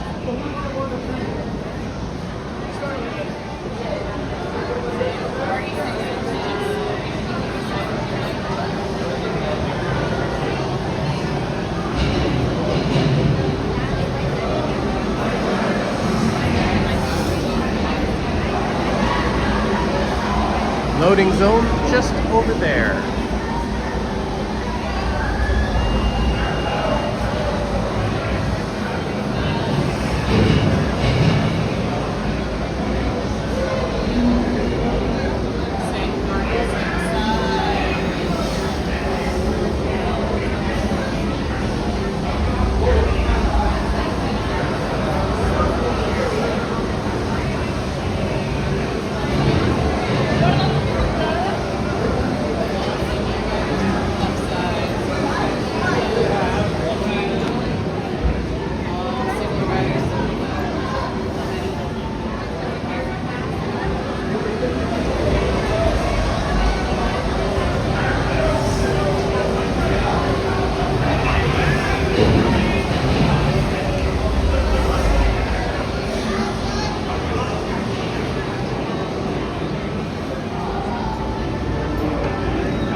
Quite the steep stairway here. I highly recommend holding on to the bamboo handrails.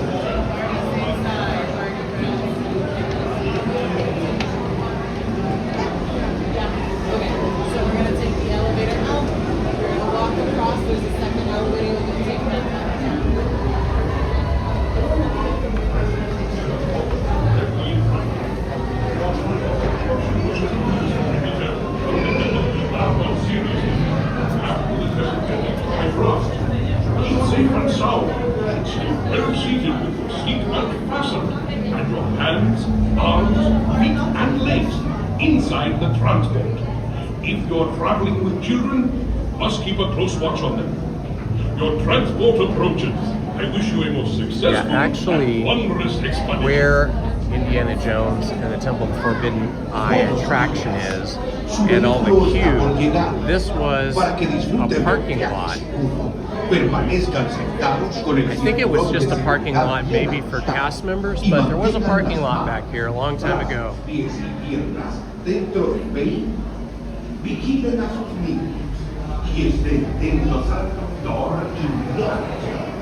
Greetings, my friends.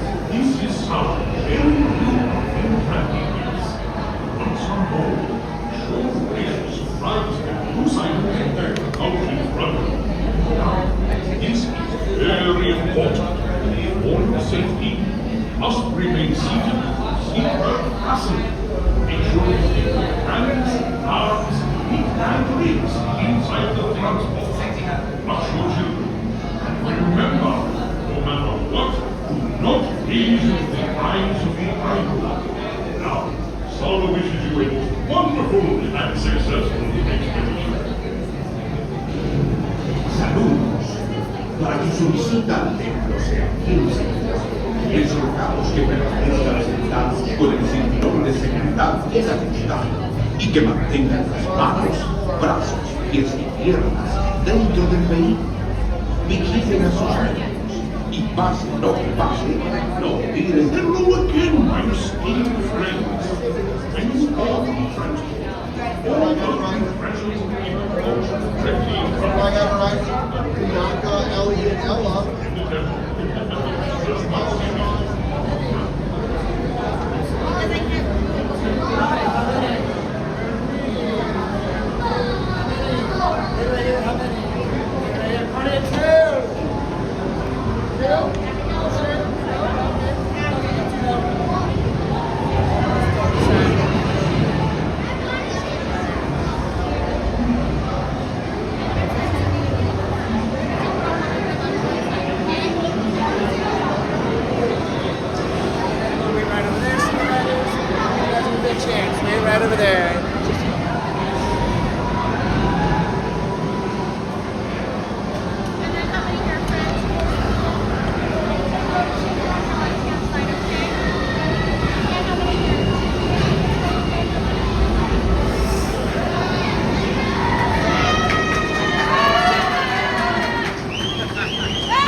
All right, we're at the back of the Jeep, row 3 on the outside. Outside's always better than being on the middle. If you're in the middle, it's really difficult to see with a cell phone without disturbing people. I do not like disturbing other guests' entertainment, so this is actually pretty good for us.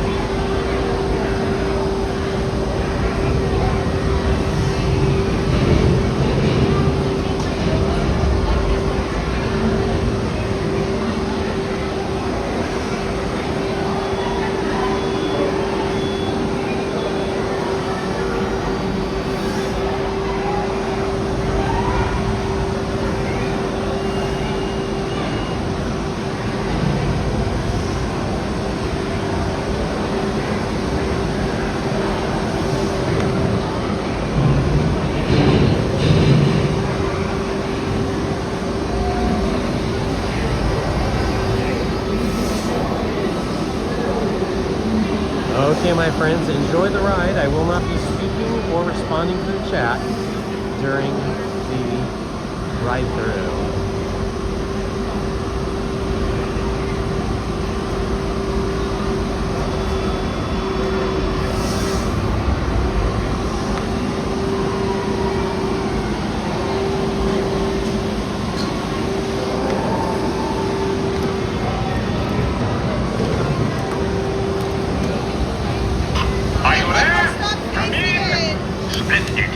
You have only to check your seat straps. Buckle up tightly now.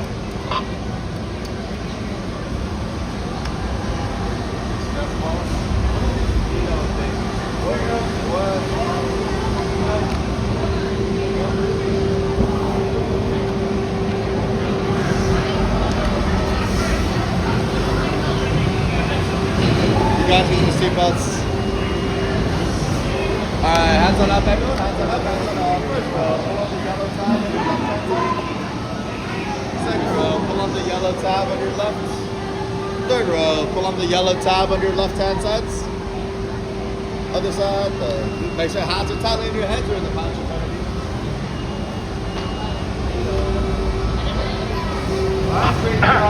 Hello. Oh, my friends. The brakes may be needing a little adjustment. Easy on the curves. You seek the future. I will lift the curtain of time. It is your destiny.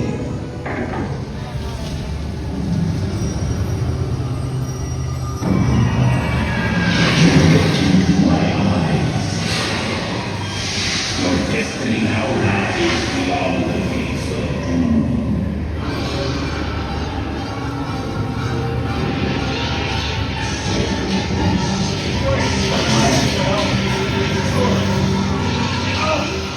Swerve left. I'll move left. You had to look, didn't you?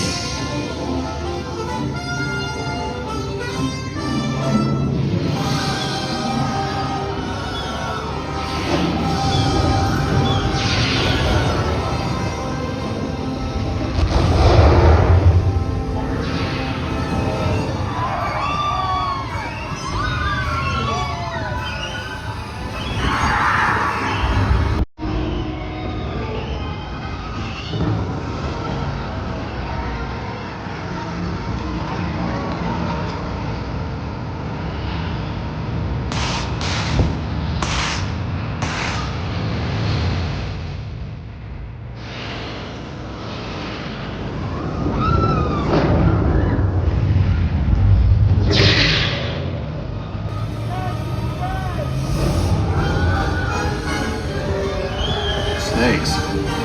You guys are on your own.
transport comes to a complete stop.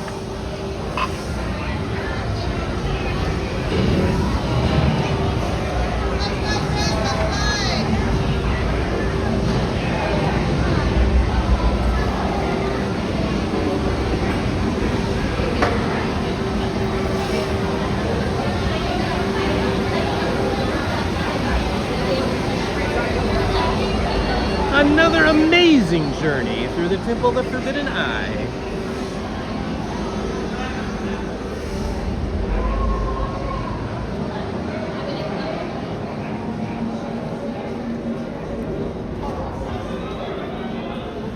Uh-oh, my Apple Watch thought that I had fallen and it went into emergency mode. I hope it did not call emergency services. Oh my gosh, now I'm worried.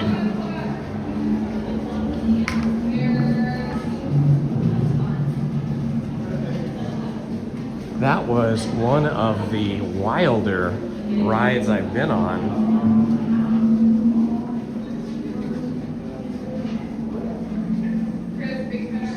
That was definitely wild. I don't know if it was because I was in the back row or if that particular car just had more kinetic energy. I don't know what it was, but it was wild.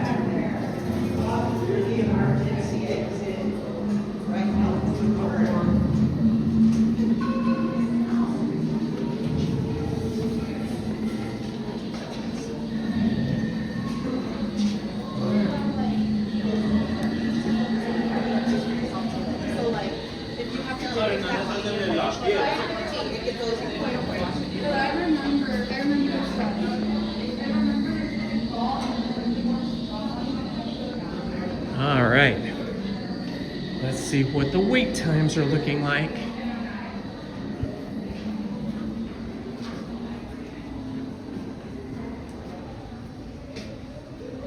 Hello, Andy Radu. Good to see you, my friend. Welcome.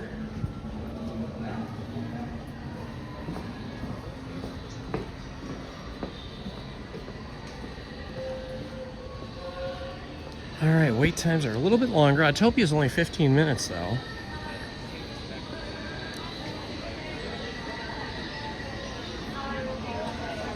Here's what the standby line is looking like now.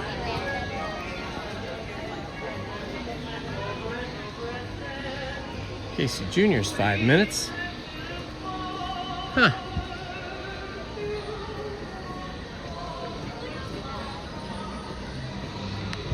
So I've heard that this giant truck here, this old Mercedes truck, was in the movie. I don't know if that is really true or not. Excuse me, do you know, was this actually used in the movie or not? It was. Oh, very cool. All right, a cast member confirms this giant old Mercedes diesel truck was used in the movie. In the very first movie.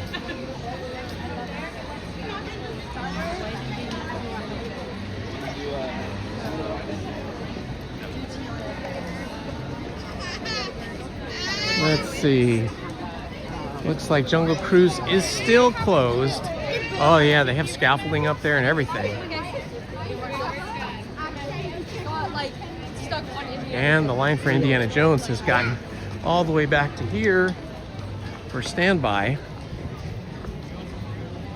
Yeah, this is the quietest I've seen Adventureland in a long time.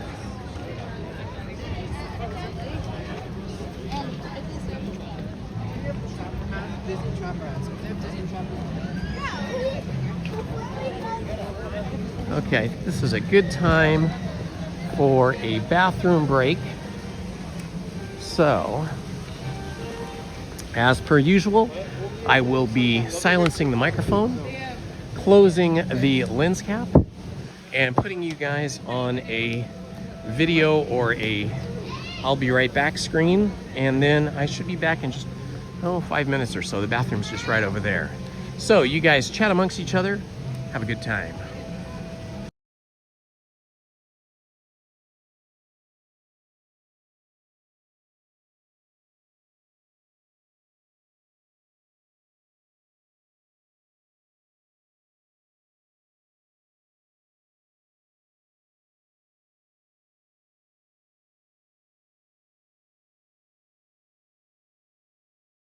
Tiki Land Day, which is in about a month, we all go on the Jungle Cruise together and enjoy that. But there'll be other adventures for us today.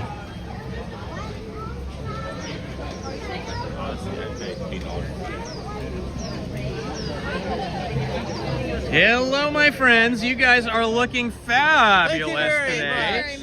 Look at these adventures. You want to introduce yourself?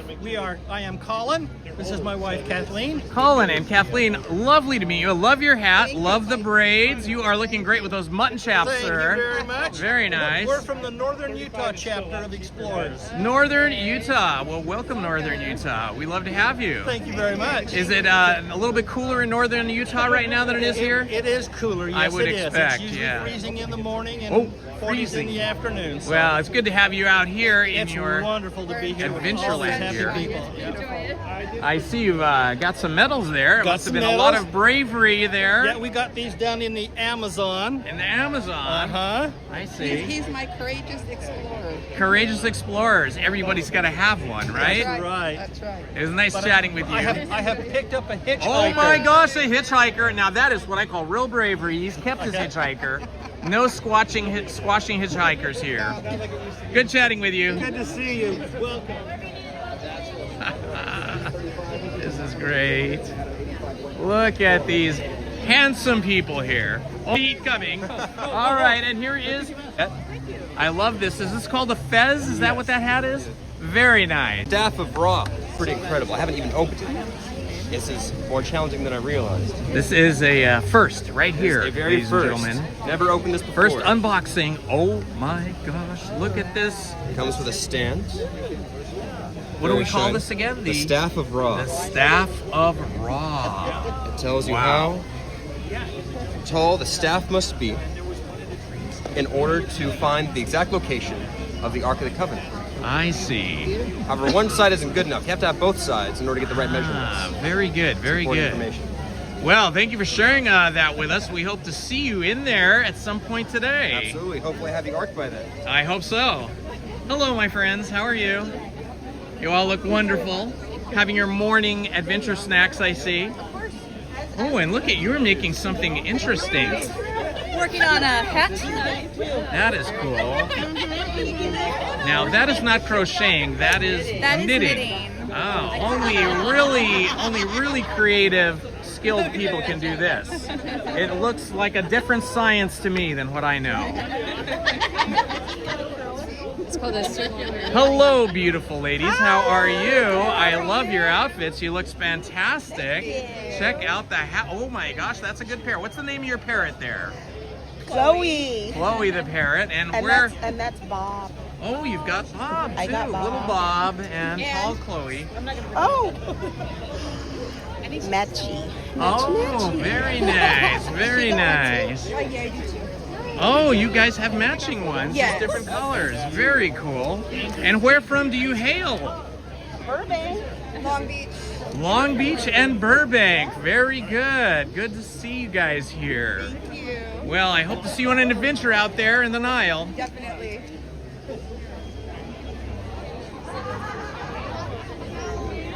You may indeed.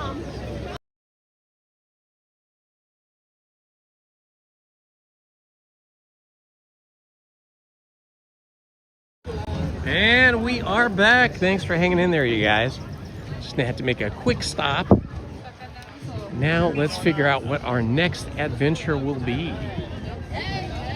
I think maybe Tomorrowland. We'll see here. Let's see what's happening out here. All right, it looks like Astro Orbiter's 25, Autopia's 15. We've already been on Big Thunder Mountain. Oh my gosh, Buzz Lightyear Astro Blasters is 40 minutes. What is that all about? Casey Jr. is only 5 minutes though. I could totally do Casey Jr. I love the Casey Jr. train. Let's see.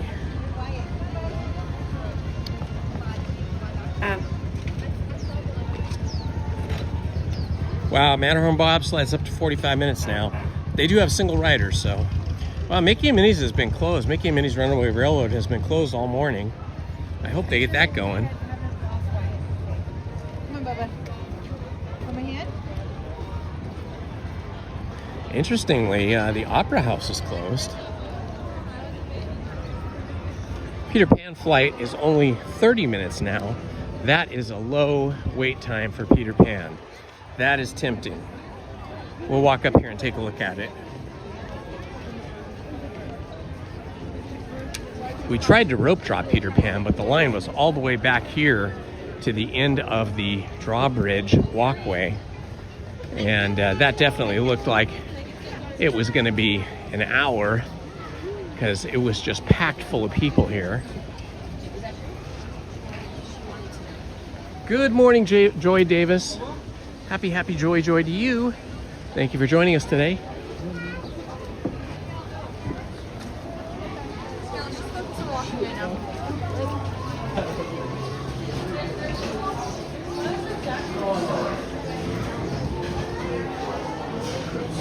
All right, let's check this Peter Pan line here. Just trying to get through the traffic coming out of the Castle Drawbridge. In line for Peter Pan. Anybody voting for that? Let's see. Thumbs up if you want Peter Pan.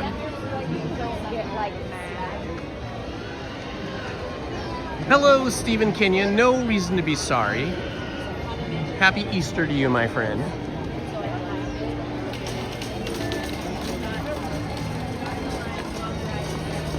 Oh, wow. What?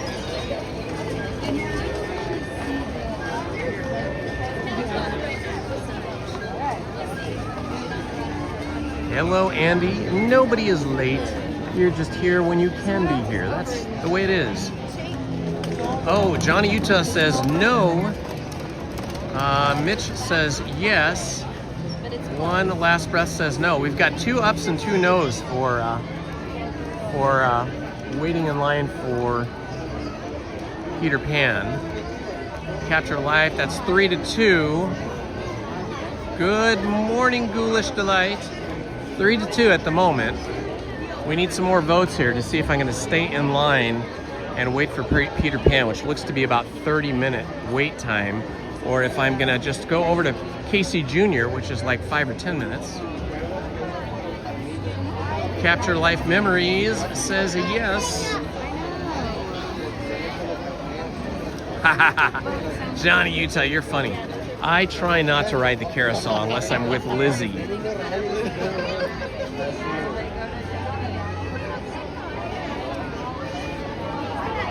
Yeah, you can pretty much just walk into the castle. There's not usually a line, and you go up there. I've done it many times. It's fun. There's sort of different stations with windows you can look into, and it kind of tells the story of the castle, you know, of the story. I'm sorry, getting a little tongue-tied here. Steven says no, but Sydney says yes. It's like about 50-50 here, guys. I think we have now 4-2. 2 no's and 4 yeses.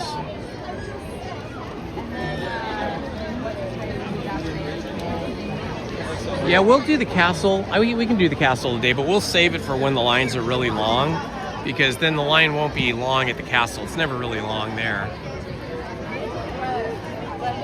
Mommy Cake Maker, 3 up.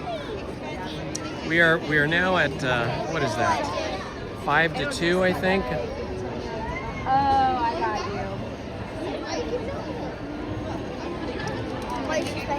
Whoa, look at that. 765 subscribers. Thank you everyone that has subscribed today. I appreciate you and all your support. And if you have not yet subscribed, please do me a favor and subscribe. We'd like to get to 4,800 subscribers today. We're only 35 subscribers away. Who will be the 4,800th subscriber? That is the question.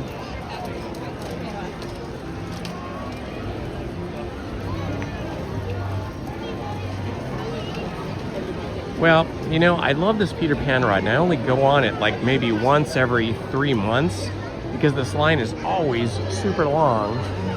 But I don't think we're gonna get a shorter line here today. So I think we're just gonna stick with it. We'll hang in here, we'll chat.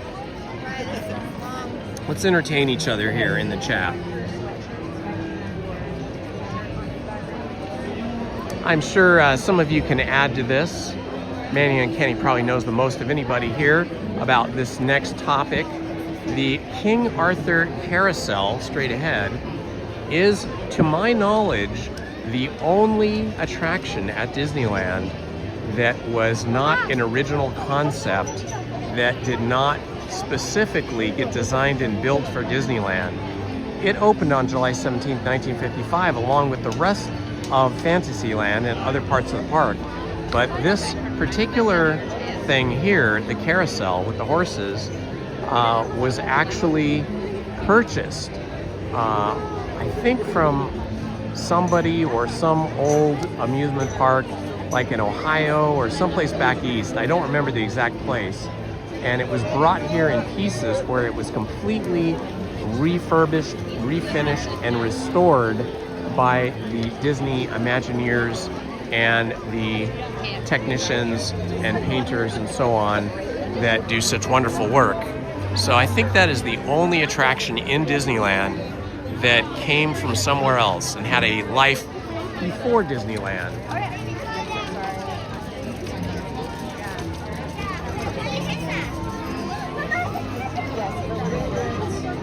Good afternoon, Dino Moreno from Brazil. Happy joy. Happy to see you here, my friend. Happy Easter to you. Oh, that's better. That's better. Yeah, true, Andy. Right, It was funny.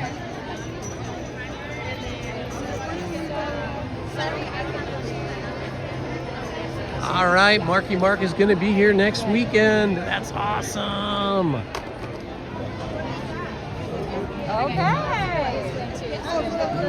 Oh, I guess it's not Dino Moreno, it's Dino Moreria. Hello and welcome. Sorry if I got your name wrong initially. Ah, very good, Marky Mark. Thank you for subscribing. You're the best. We have a nice family here on this channel. Everybody here is so nice and kind and sweet. We love you all.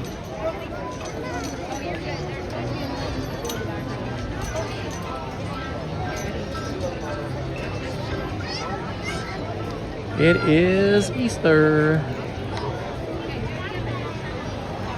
I don't see any bunnies wandering around out here, though. We should see an Easter bunny, right? At least the white rabbit.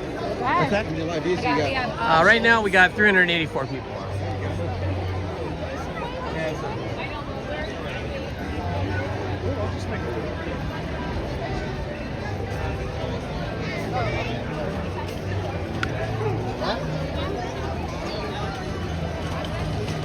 Andy, I have hundreds, maybe thousands of videos of Disneyland. I made tons of videos, hundreds of them, before I ever started live streaming. So yeah, it's easy for me to clip any particular attraction and make it a Be Right Back video. I may do that to mix things up a bit. I just have to remember to do it. A lot of times I get home from Disneyland and I need to rehydrate, have a snack, chill out, maybe take a nap, and I often forget to do the things that I'm thinking about doing, like making a new Be Right Back screen or Be Right Back video, but I will try and do that.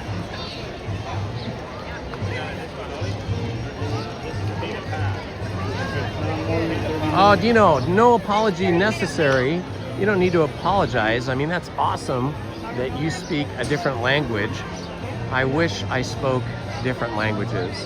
I took Spanish for 2 years in high school and French in college, but you know, if you don't speak to somebody all the time, like on a regular basis in your second or third language, you end up forgetting it all.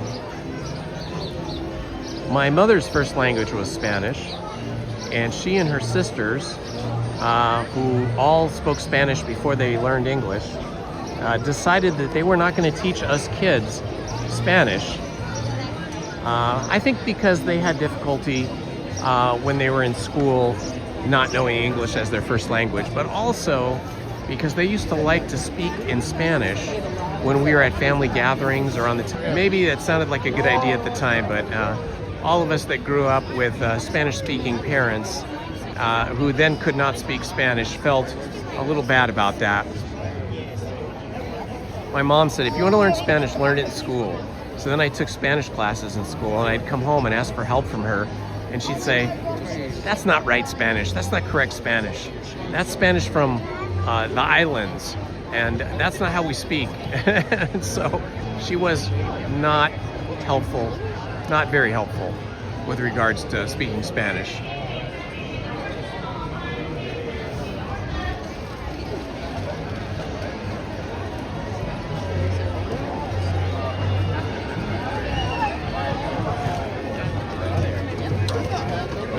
Knitting. Yeah, I see people occasionally here at Disneyland in line, like a big line like this, and they'll be knitting. Or crocheting. I have yet to see anybody do any needlepoint though, or cross stitch. Here comes the Pearly Band.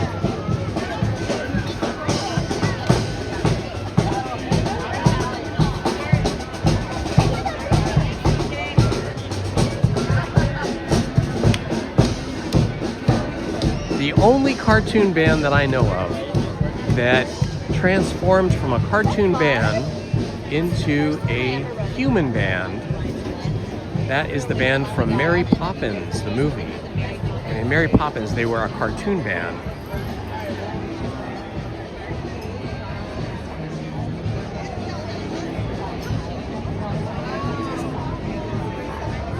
My youngest daughter took like 3 years of German in high school, and I think 2 or 3 years of German in college. And she can understand a lot of German. She can speak it a little bit, but it's the same thing. She doesn't have people to speak to all the time, so she's been rapidly forgetting it.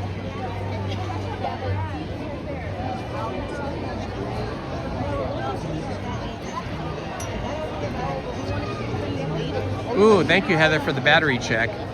We're at 50%, so we're gonna just let it continue without plugging in until after this ride. Maybe we'll plug in after this ride. Thank you for reminding me, Heather.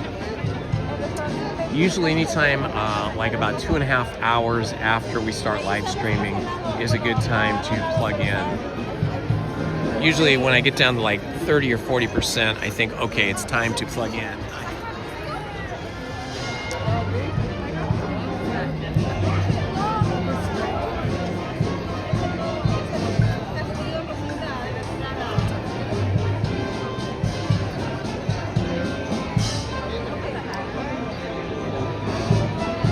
Hello, CSD Hardscapes.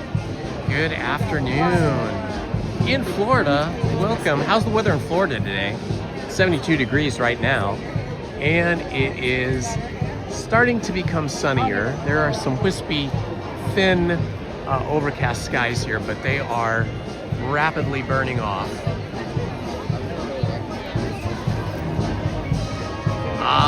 CSD Hardscapes is multitasking. I do that all the time myself.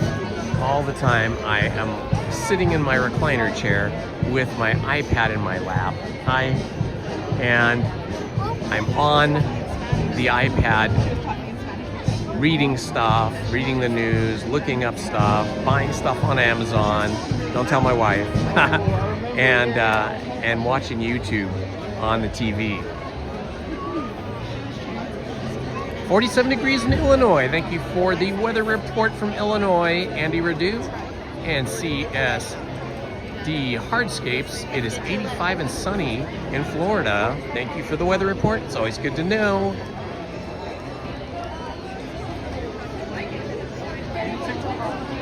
YouTube, Indiana.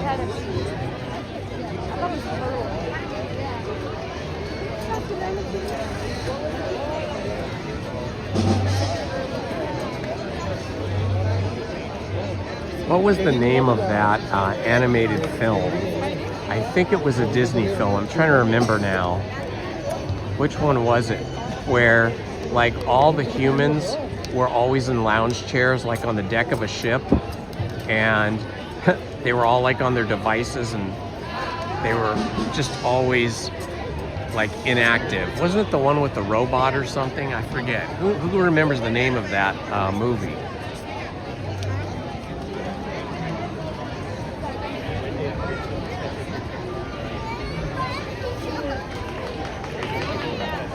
Bonjour, Ludo Critter.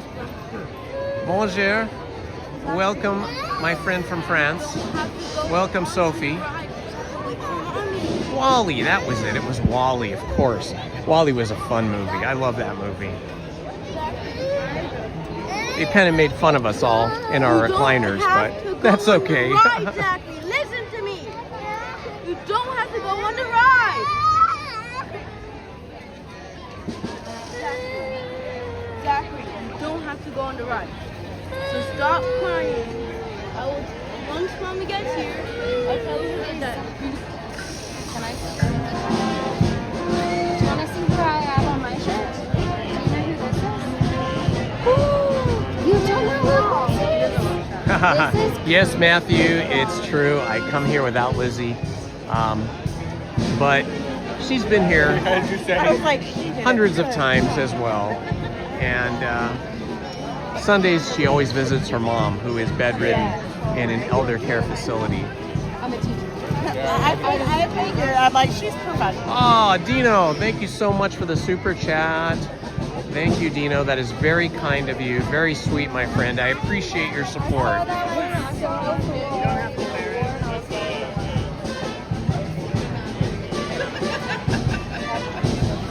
Muchas gracias, Dino.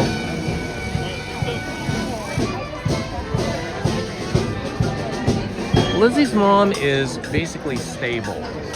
You know, I think she's been now bedridden for 3 or 4 years. And, you know, the thing is with Lizzie's mom, like her dad, they both had dementia. But Lizzie's mom had dementia longer than her father. And then her father got it sort of like the last year of his life. And I would visit him every week and take him to lunch and hang out with him. And I could see, you know, as time went on, it was very rapid for him, where at the beginning, he totally knew who I was and that we were going to lunch and all that. And then the last 6 months, he didn't even remember like who I was really, or the fact that I was married to Lizzie.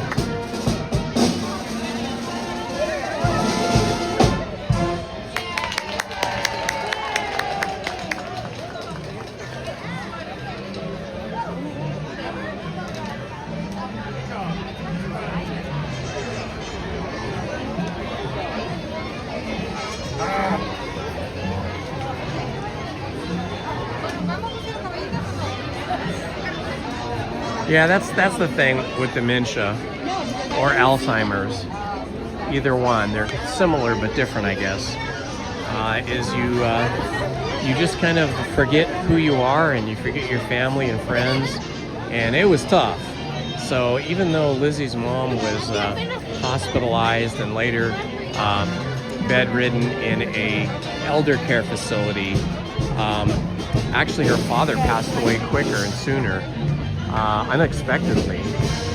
And he was in the elder care facility sharing a room with his wife, Lizzie's mom, for about a month. And then it turned out so that's kind of a drag. But anyway, Lizzie's mom is, you know, suffering from dementia. So she remembers her daughters, but, you know, she'll ask the same question over and over again hundreds of times. And it's just one of those things as you get older. Some people get that. But thank you for asking.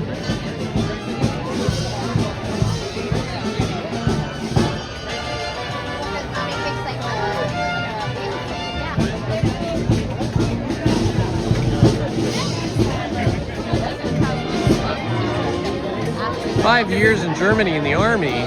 That is fantastic, CSD Hardscapes. thank you for doing that for us and for your country. Thank you for your service, my friend.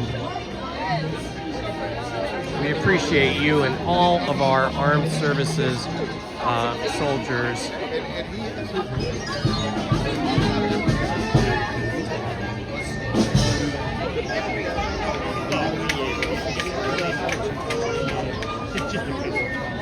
Well, Dino, I am older than you, so if I can do it, you can get here and enjoy Disneyland too.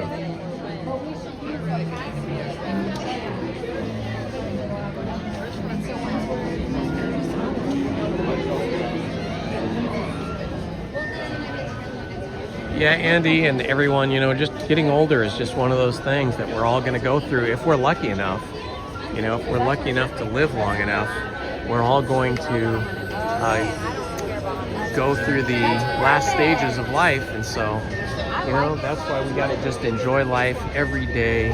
That's why I love coming to Disneyland, because it is the happiest place on earth, at least for some of us. And I always have a good time on the attractions, and it's fun meeting new people, both in the chat and in person when they come up to me and say hi.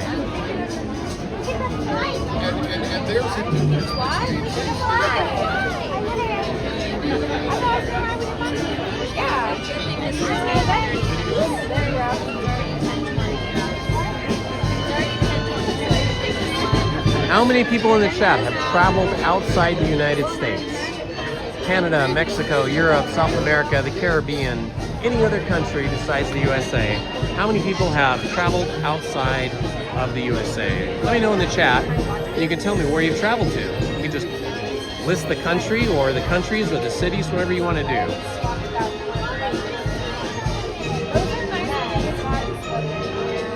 Happy Easter, Gustavichos. He and I were lucky enough to get to go to Disneyland Paris, I think about a year or two after they opened, because Lizzie had an assignment to go work at the Disney satellite animation studio for a summer, and Disney put us up in a beautiful 3-room flat, an apartment on the 2nd or 3rd floor, and it was just a block away from the Eiffel Tower, so that was fun. Lizzie had never been to Europe, so on the weekends when she wasn't working, I would take her on the trains to visit places that I'd been to before. Like I took her to see Venice, Italy, and Monaco, and London, and a few other places. I can't remember them all now.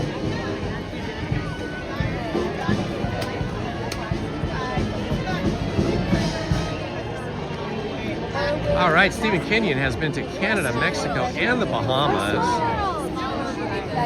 Sydney has been to Zihuatanejo, Mexico. I love the name of that city. Matthew has been to Germany, Hungary, Bosnia, Iraq, Kuwait, and many more places. That's pretty awesome.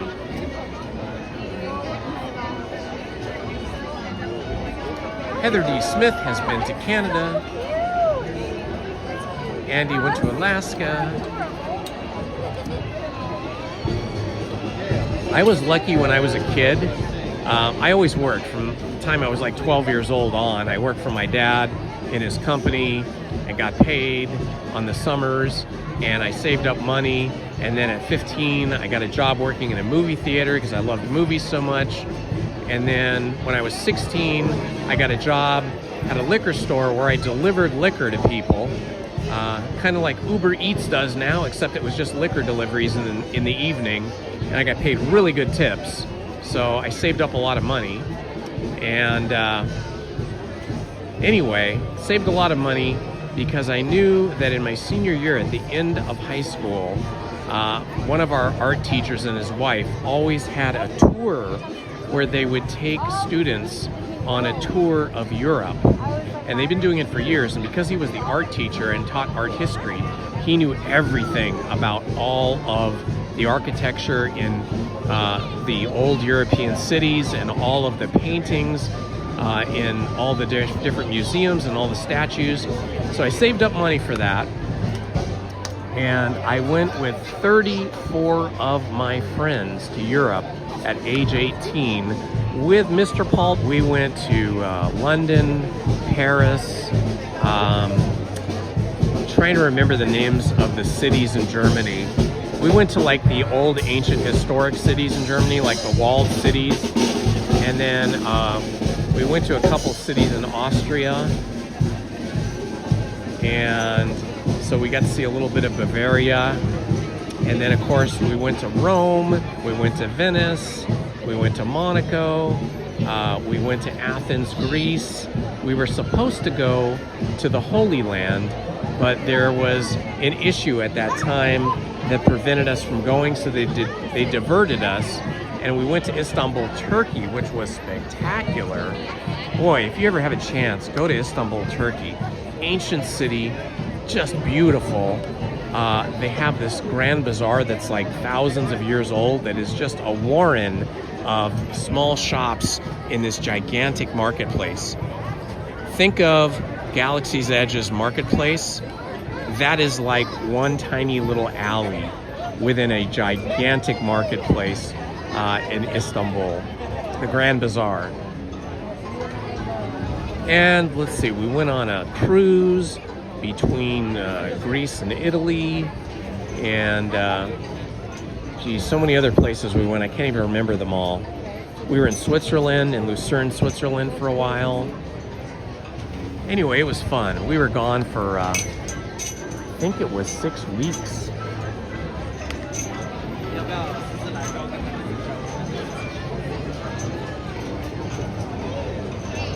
So I highly recommend it. If you have the opportunity to travel, even if it's somewhere close.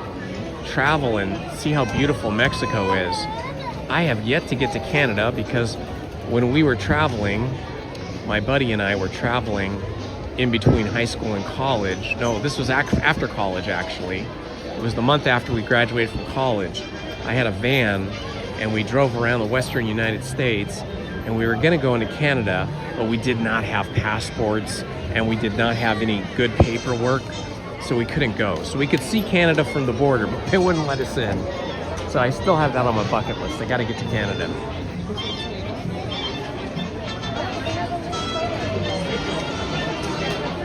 Yeah, Turkish food is really good.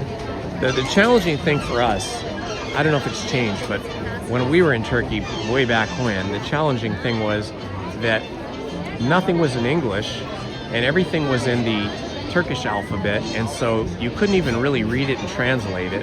And we didn't have like Google Translate, or, you know, there was no smartphones back in the day. So we would just point and they would give us whatever we pointed at, and it was always good.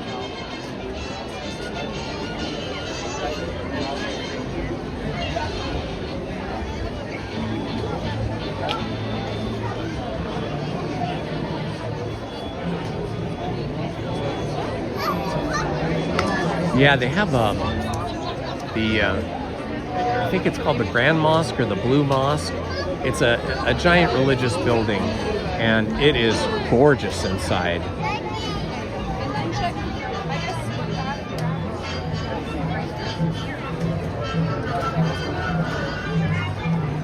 Summering in Vancouver Island, that sounds fun. You on TikTok or IG? YouTube. Indiana Holmes.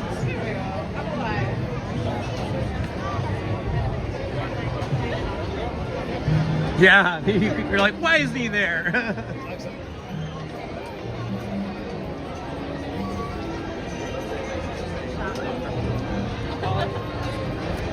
Yeah, you know, I find that my youngest daughter's generation, the Gen Z generation, they're more about experiences than things and objects. I find that they don't really collect stuff like the boomers did, or the Generation Jones, like me, Gen Jones, did, or even maybe the Generation X. The Z's do not spend their money on collecting stuff. They seem to spend their money on experiences, travel, and things like that. I think it's probably because they don't make as much money And things have gotten so expensive now that even if you're making decent money, it's just extremely expensive to buy a lot of things or to collect things.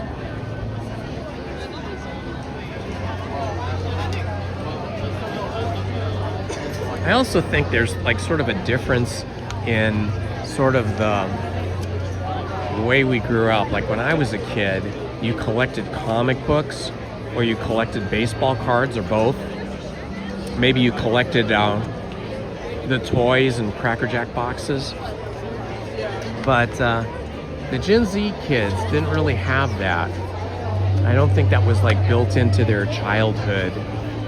You know, and I remember people that used to collect Barbie dolls, and then later on it was people that collected those Cabbage Patch Kids, and then what were those little fuzzy things? I had a friend who must have had hundreds of those little tie toys. I forget what the tie toys was the name of the company, but who remembers the name of those toys? You know, they were little soft plushy creatures.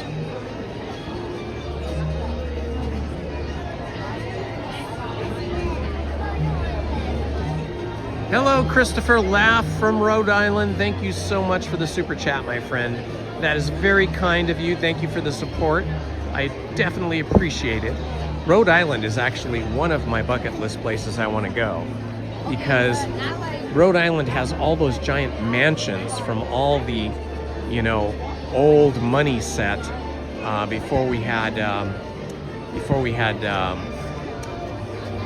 taxes, before we had the nationwide income tax. So a lot of the barons of industry built mansions out there, and I've always wanted to go see that.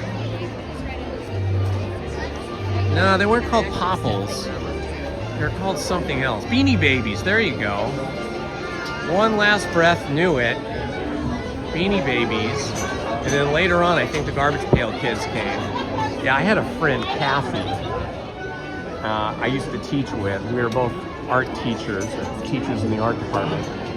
And she was collecting these Beanie Babies. She was addicted to Beanie Babies. She had hundreds and hundreds and hundreds. And I remember people saying, oh, you know, these things are going to be worth a fortune one day because they're so rare, they're so hard to get. So they were kind of treating them like baseball cards. But I think, I could be wrong, but I think the market for Beanie Babies evaporated eventually.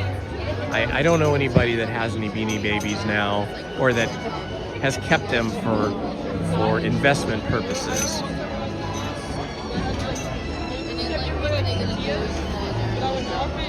Yes, Sydney Willis is right. The times before Uncle Sam.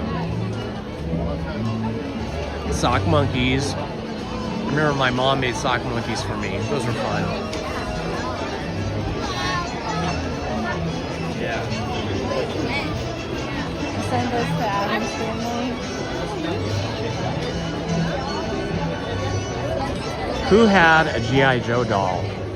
Girls had Barbies, and not that many boys had Barbies at that time when I was a kid, but boys did have G.I. Joes, and there were several different types of G.I. Joes. I had the Marine, who was in his camouflage outfit with a little backpack and stuff. That was pretty cool. Sea monkeys. Yeah, I got sea monkeys when I was a kid. You send away for them in the back of comic books, and then they'd send you these things that look like seeds. I guess they were minuscule, almost microscopic.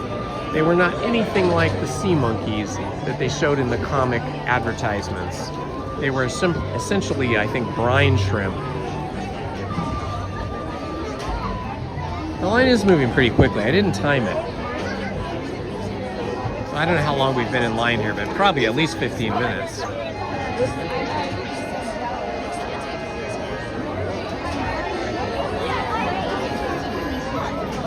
Andy, I would have thought you would have had like dozens of Beanie Babies. Maybe this is before you became a toy collector. Yes, that is the problem, Steve. The Peter Pan ride is super magical, but it does go by so quickly. I think it's like 2 minutes long.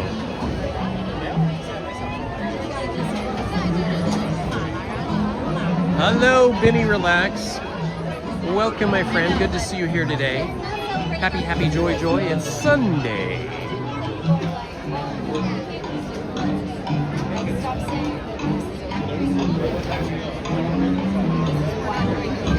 Lisa C says some Beanie Babies are worth money. Where do you sell them? Like on Etsy or on eBay? I never search for them, so I don't even know.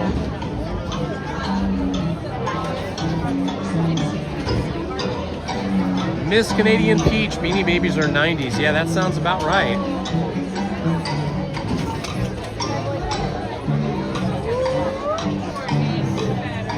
I got into a bad habit of collecting something that was not that cheap. During the pandemic, I was kind of going crazy because my kids were at home, who were teenagers at that time in high school, and they were very unhappy and very stressed out about the pandemic, as we all were, but I can imagine it's worse for kids, right? And they then had to like go to school from their computers at home, and we teachers had to teach from our computers at home, which was no fun, especially because I taught film production and film history, so I could teach the film history from a computer. That wasn't too big of a problem, but I could not teach the film production from the computer at home. We had to have a studio at school with all of our equipment and all the equipment we checked out to people, cameras and lighting equipment and stuff. So it was kind of a nightmare. And, you know, it was just a stressful time during the pandemic. I couldn't really go anywhere. And Disneyland was closed down. I mean, that was just the worst. It's like, man, this has to be bad. Guitar from like when I was like 15 years old. It was a really, really old guitar my dad bought me. It was a nice guitar. Hey, chat. But I hadn't played it in years, and it wasn't a very expensive one. So I started watching a lot of videos from YouTubers on guitar instruction, because I hadn't played guitar in decades. Like, I started playing guitar. I decided I wanted to start dating girls, and I needed money for that, so I started working more than just casually working for my dad. I actually got a job. The first one was at a movie theater, and then, you know, I had a lot of friends and dated girls and stuff, and that ended up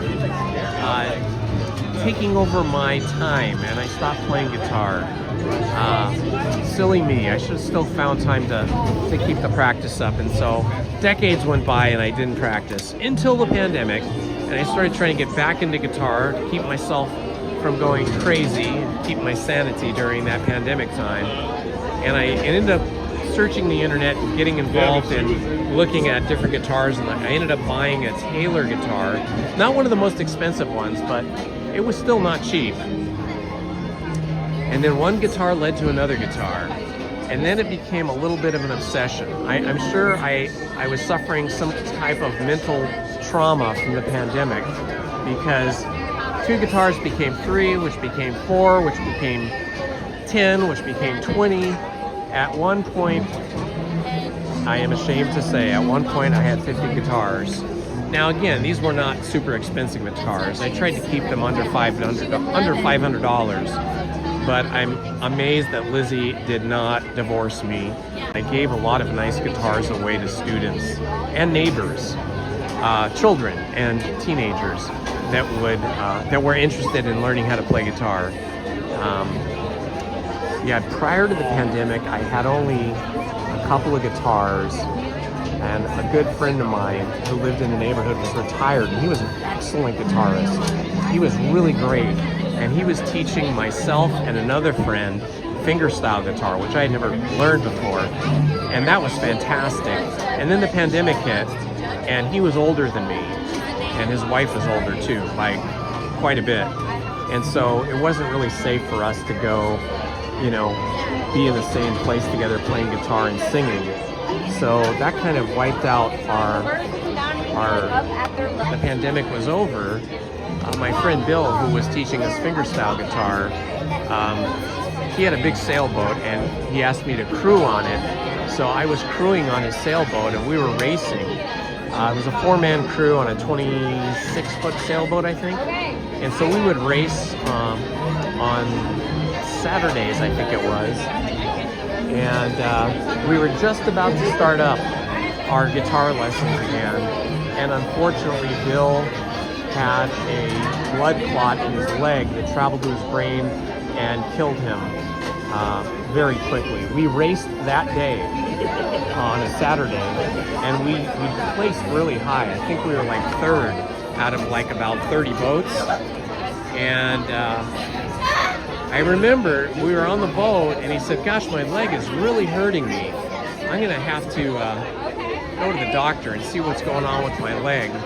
Well, he got home and his leg was hurting him so much that his wife took him to the ER and they did a scan and they found out he had a couple of blood clots in his leg.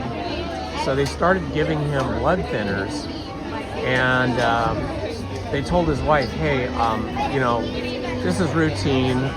You know, there's a chance something could go wrong, but this is routine. We do it all the time. Just go ahead and go home and get some sleep, and by the time, you know, the morning rolls around, he should have gone through all the blood thinner therapy that he needs, and you should be able to take him home tomorrow afternoon." And by the time she got home, like only like maybe 45 minutes went by, he had passed away because one of the blood clots broke loose in his leg and went to his brain. So that was sort of the end of a guitar journey for me for quite a while, because we were just crushed. I was crushed that Bill was taken from us so quickly, and he was like my guitar hero, you know, and my captain. So yeah, during the pandemic, I went a little crazy. I bought a lot of guitars, and then I was practicing though during the pandemic. I was practicing 1 hour to 2 hours every night. And that's kind of what got me through the pandemic. That and YouTube, because there were all these van lifers on YouTube that were traveling around the world, and some of them got stuck in certain countries because they weren't allowed to travel because of the pandemic. But we would just watch them. If they were stuck in Turkey, or they were stuck in the Caribbean or Canada, or us, 10 YouTubers that we watched faithfully. Oh, don't worry about it, guys. Thank you for the thoughts, but you know, life happens, and then we go on.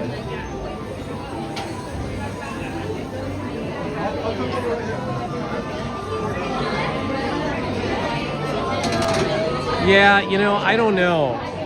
I think the people in charge of the various governments who shut things down, I think they did the best they could.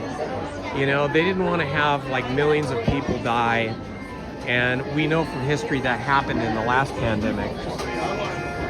And so, you know, I'm not going to second guess all the government officials that decided to do that in any country. I think they did the best they could for us, and happily most of us survived. But I did have a lot of students whose grandparents passed away during that pandemic, because the grandparents, you know, were more, you know, much older, and they were more susceptible to the virus and more weak or weakened.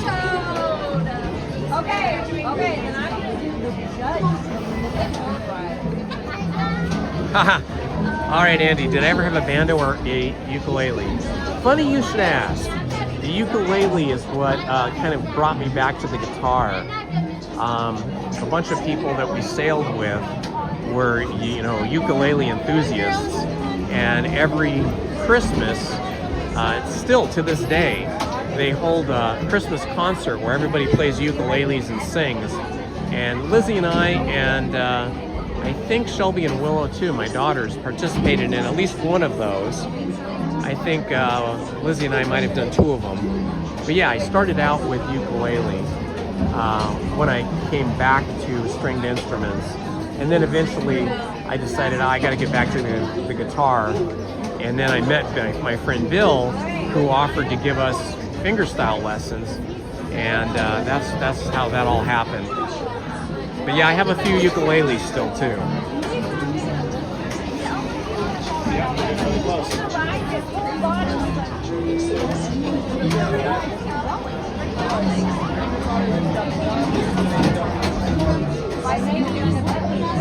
All right, we're almost up to the front, guys. I don't know how long we've been in line, but we've been in line. I want to thank everybody that has subscribed today. That's very nice of you to support the channel that way. We currently, please hit the like button, subscribe, and hit the notifications button so you don't miss any of our live streams or other videos that I post to the channel.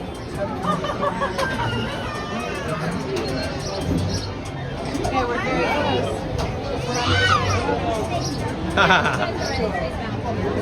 Well, happily my voice is a bit better than Tiny Tim, but I did think Tiny Tim was a funny guy. I like Weird Al Yankovic too, who is still with us.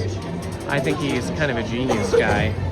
He actually was attending college at Cal State San Luis Obispo at the same time my girlfriend at the time, the girlfriend I had at the time, was attending Cal State San Luis Obispo as well, Cal Poly San Luis Obispo. And she said that, you know, he used to go into the back, kind of get that kind of, how do you say it, like a chorus hollow reverb sound in a big tiled bathroom. We're almost there, guys. The wait will be worth it.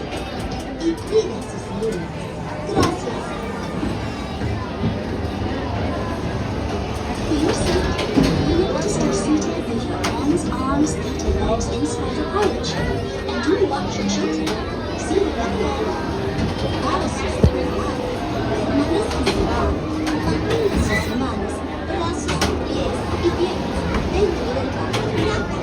y cuida a sus niños. Gracias. To ensure a safe flight, please remain seated with All right, per usual, when I am on an attraction, I hide the chat from myself so the bright white letters don't disturb me or other on the attraction. So enjoy and feel free to chat amongst each other.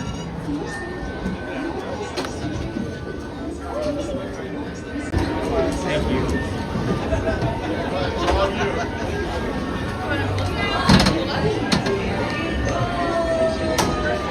Here we go.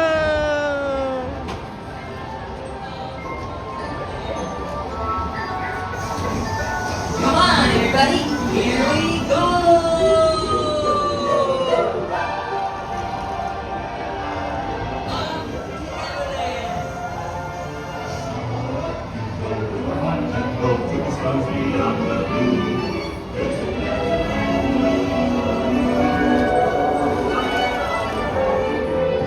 There it is, Wendy. Second start on the right, straight on to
Ah, that was so fun, but too quick. Why so quick? Why did it have to go so quick?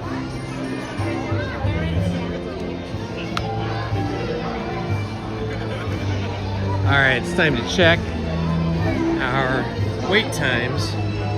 Now we better check battery here too. Let's see. 35%. It's probably about time I plug in.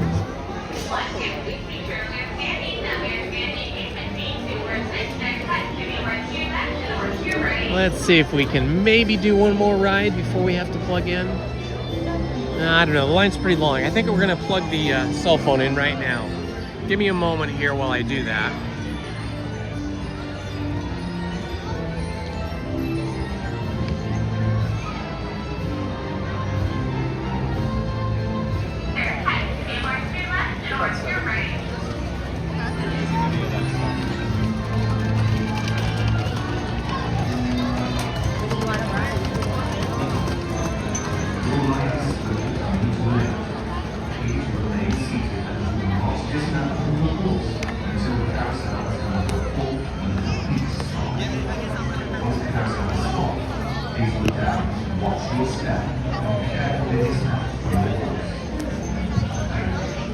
And then enjoy your day. Walt Disney's original magic.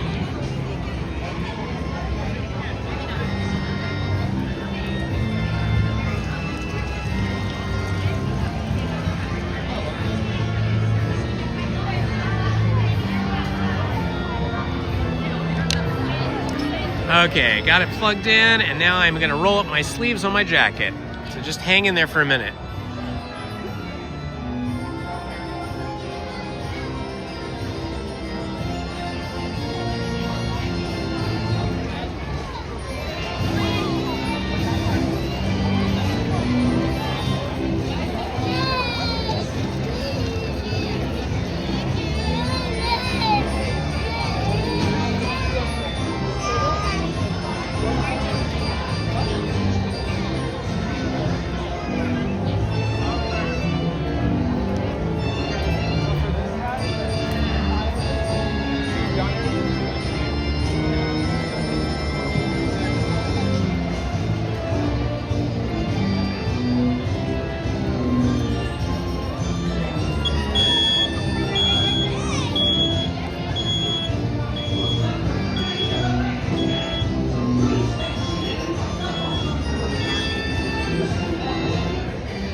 All right, my friends, we are plugged in.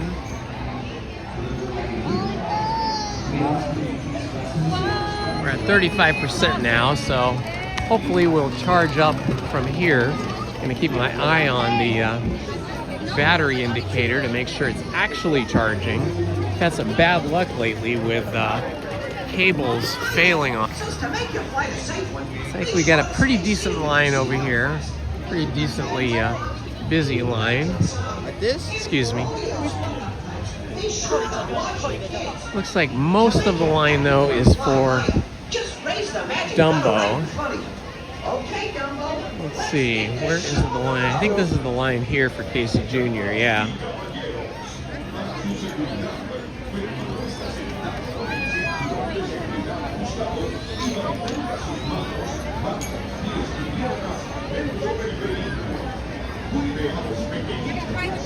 Go ahead.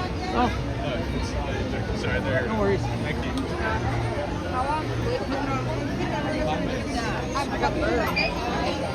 Did you get it? Looks like we have a little bit of a queue here that comes around, and then we're going to go up there. It is hot. Hi, how you doing? It is hot here in the sun. It is currently 72 degrees, but in the sun it feels a lot warmer. There goes Dumbo.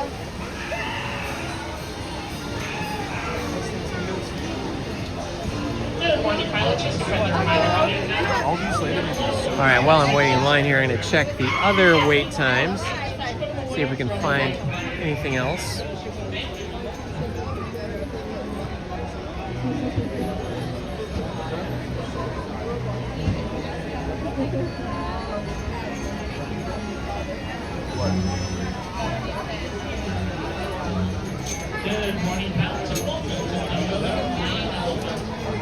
Alice in Wonderland's at 25, but we already did that one.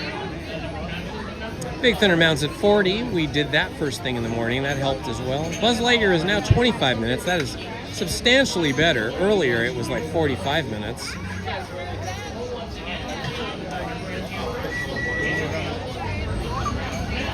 Dapper Dans are going to go on stage and perform about 4 minutes, but that is too far from where we are.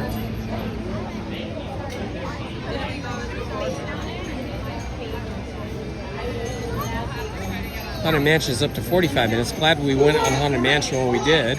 And Indiana Jones is still 45 minutes, but again, we did single rider on that. Oh, Indiana Jones just changed to 55 minutes.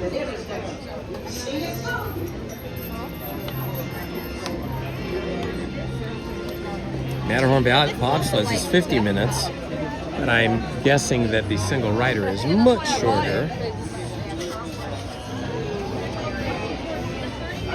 Wow, and it's 1 hour to meet the Disney princesses at the Royal Hall. I've done that a couple of times. It was really fun. I did 3 times. I made vertical shorts about 1 minute to 2 minutes long of each of those visits. You can search for those on my channel. Peter Pan's flight is now 40 minutes. I don't think we were in line that long. I think it was less for us, maybe like 25 minutes. Hard to say. Pinocchio has been down for a while. And Pirates of the Caribbean, of course, is closed as well. Space Mountain is 65 minutes. Holy guacamole, Batman. Even Star Tours is 50. So this is pretty busy for a Sunday because Sundays are usually pretty quiet until after 12 noon. Usually around 12:30, 1 o'clock, we start to see a big influx of guests in the park. But today, it seems that people have gotten here even earlier. And I don't know if that's because of the Easter holiday or if it's because spring break or a combination of everything and the weather. Nice weather. People probably want to be out here in this nice weather, especially if they're coming from a colder climate. We're not gonna have it in Washington. Yeah, come on next.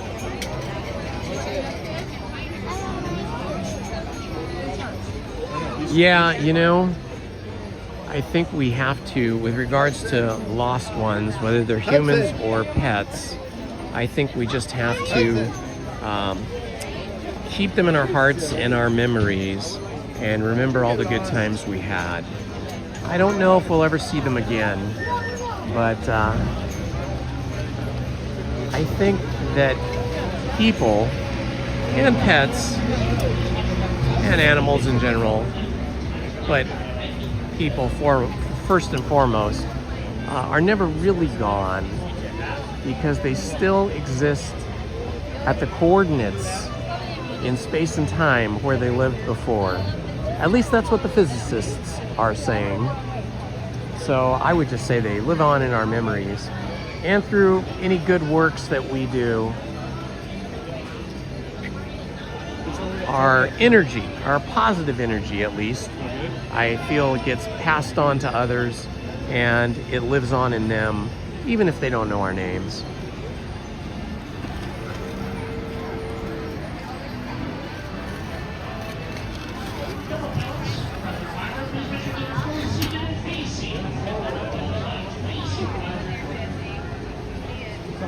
Captain EO.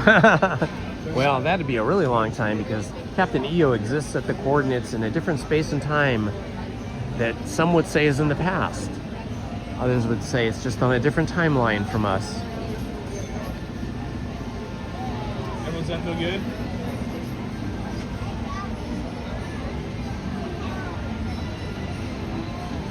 Looks like we're coming in for a landing, gang. So please stay seated. Yeah, I feel you, CSD Hardscape.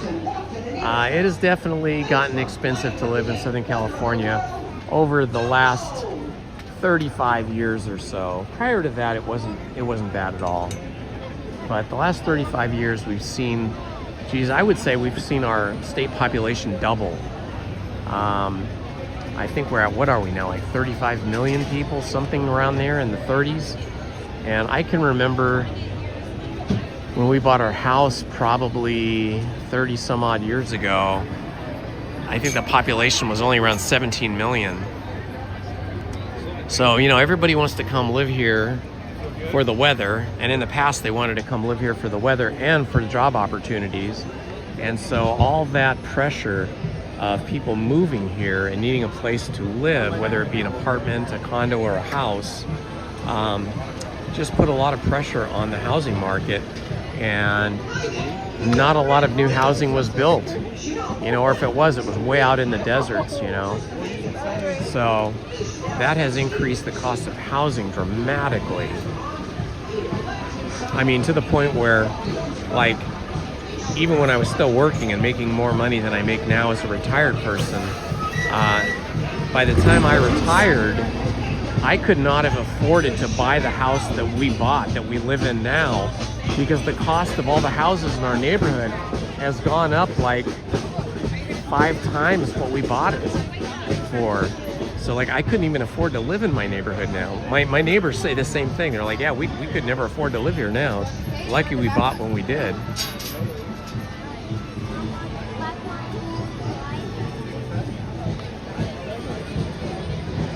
I do like Florida, but the humidity is just too intense for me. I can't take the humidity and the heat, and then the insects as well. I know there's no mosquitoes in Disneyland, Disney World, I should say, or Epcot Center, or the Animal Kingdom. But if you go out hiking and biking in Florida, you will meet some insects and some mosquitoes. And mosquitoes love me. I don't love them. So I am a little bit happier to live here where it's drier and just as sunny. I do miss the warm water they have down there though in Florida. Oh my gosh, I would just be in the water scuba diving all the time and paddleboarding and kayaking all the time. Pacific Ocean is great, and I don't live very far from it, but it is a lot colder. We have to wear wetsuits when we scuba dive here, or you'd get hypothermia within about 25 minutes, I think, of scuba diving underwater in the Pacific. Not so in Florida. You could be on the Caribbean side of Florida, and it would be like 80 degrees in the water. It'd be spectacular. You could just scuba dive in swim trunks.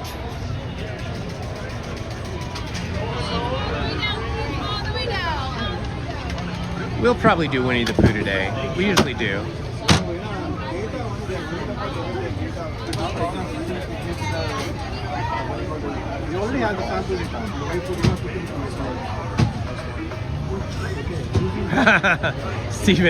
Steve says they've got bugs down in Florida they don't even have names for. Yeah, I feel like Florida's still an evolving ecosystem.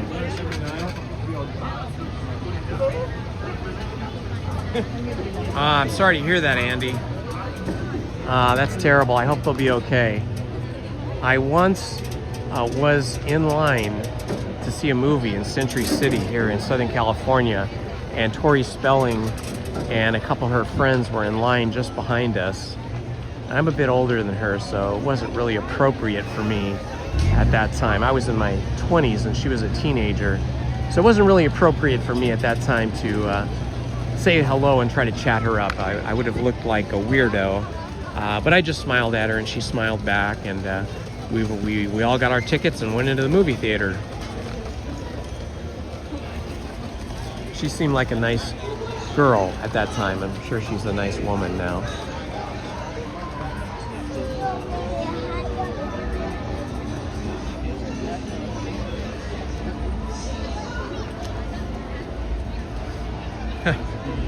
Yeah, well, compared to Florida, the Pacific Ocean does feel like it's freezing.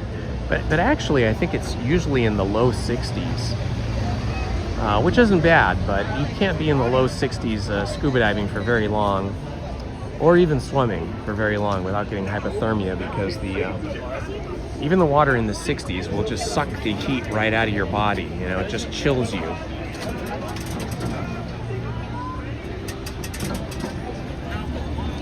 All right, coming up, Casey Jr. Circus Train. Hello, everyone. Welcome. Happy Easter. There you go. Okay, let's not do that anymore, okay? Hope you guys are all having a beautiful Sunday today, wherever you might be. It is officially spring all the way across the country, but the weather doesn't always cooperate with the spring weather that we want.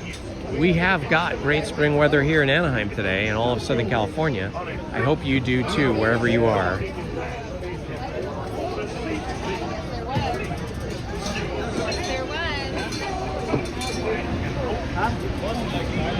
Okay, I'm sort of at the back of the next group, so I may not get a good spot.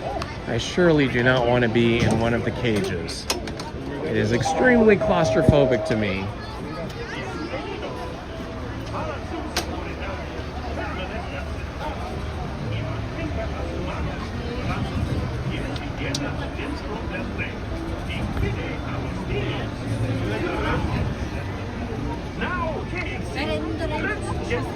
These Casey Jr. Cars are cute, though. If you could have a backyard railroad, this would be the one to have. It's human-sized, but not full-size railroad.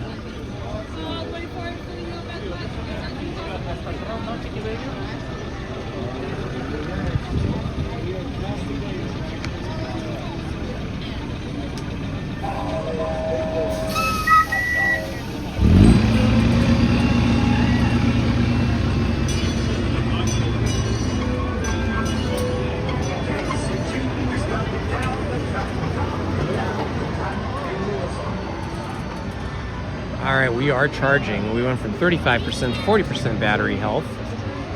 So that is a good sign that our new cable is charging.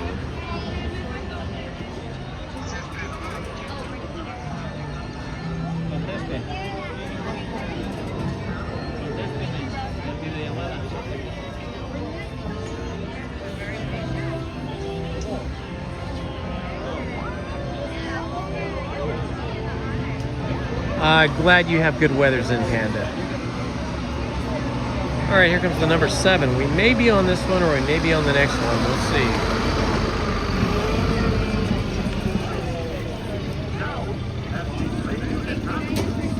First I get sand in my eye, now I have a baby on my Let's go, buddy. Yeah, there's another train.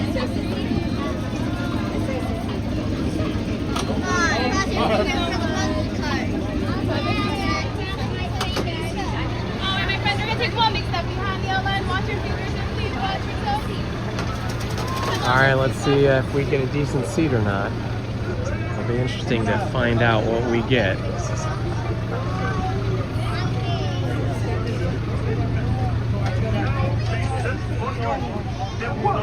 The only Casey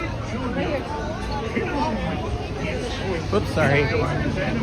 Looks like everybody wants the caboose here. Let's see if we get a caboose or not.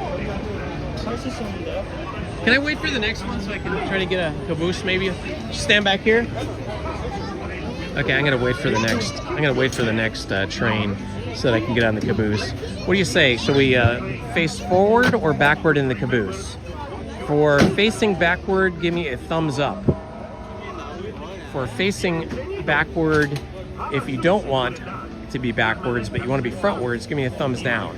So thumbs up for sitting backwards, facing the back of the track, and thumbs down if you want me to face forward. Now, Casey, let's get this show on the road. All aboard! All aboard!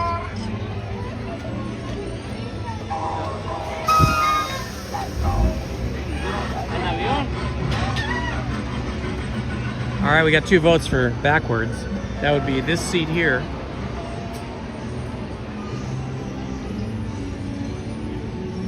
Three votes for backwards.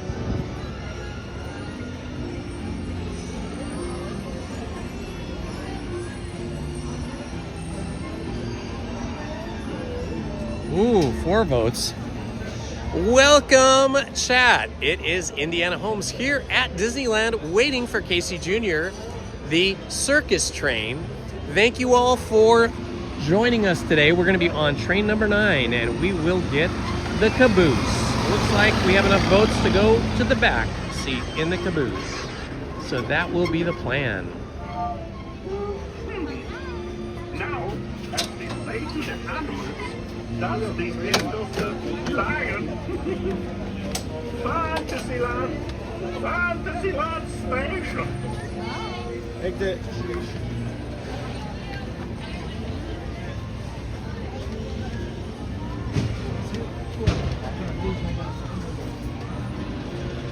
Good. Thank you. Cast member gave me the okay to go back there.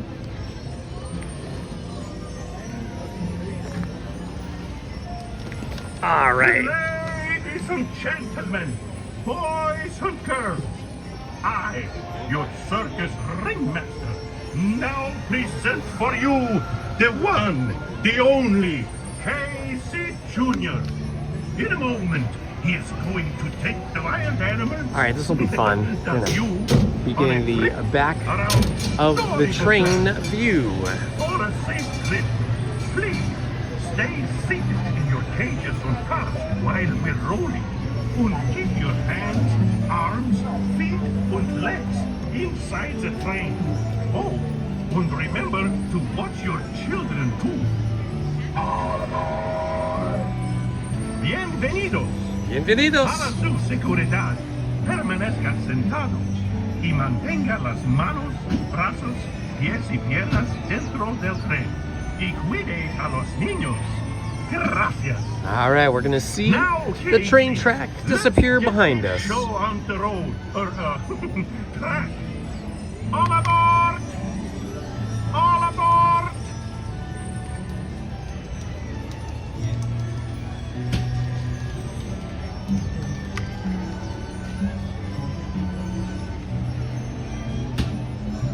All aboard! Woohoo, here we go. Chugga chugga choo choo.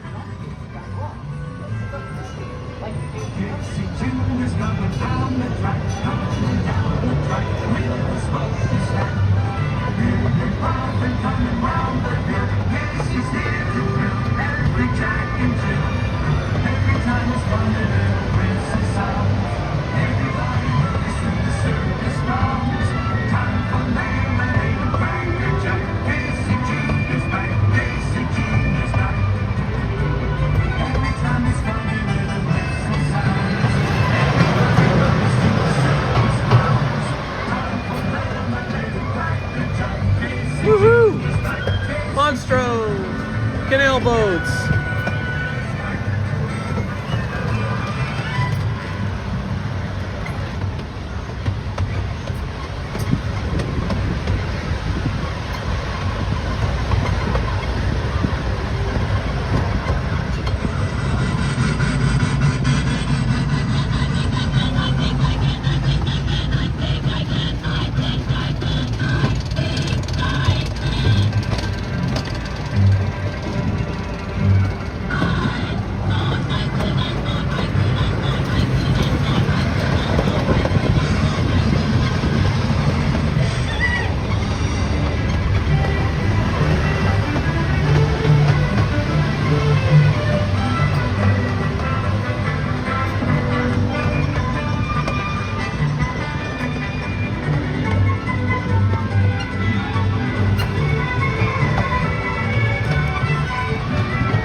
Whoa, we were moving fast there.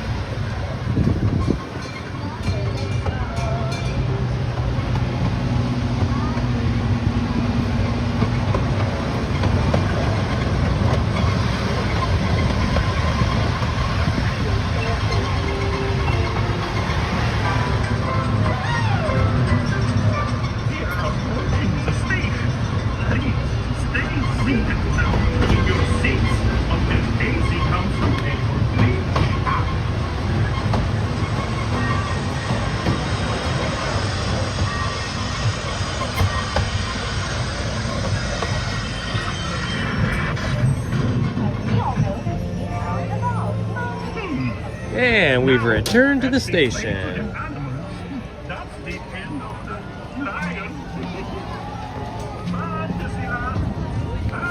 Ah, has a low roof there.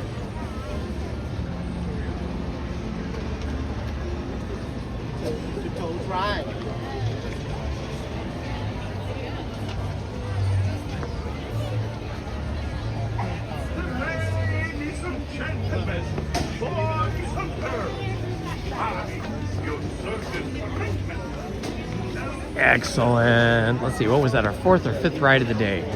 We started off with Alice in Wonderland. We did Haunted Mansion. Let's see. Alice in Wonderland, Haunted Mansion. Big Thunder Mountain. Indiana Jones and the Temple of the Forbidden Eye. Oh, of course, Peter Pan. So that's 5. And then Casey Jr., 6 rides in 3 hours. A little bit more than 3 hours. 3 hours and 17 minutes. Not bad at all. Not bad, not bad.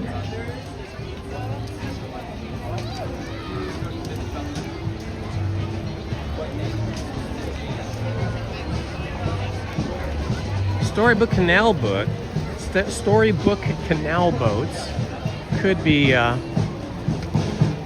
possibility. We'll check out the line over there. Oh, here comes the Hurley band.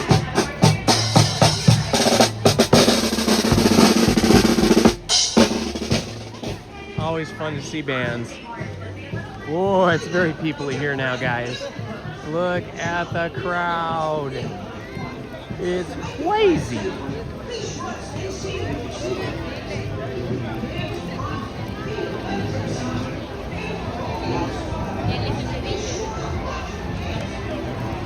Well, it looks like people like to spend their Easter Sunday at Disneyland because there are a lot of people here today. I know. I know. I feel you. No worries. No worries.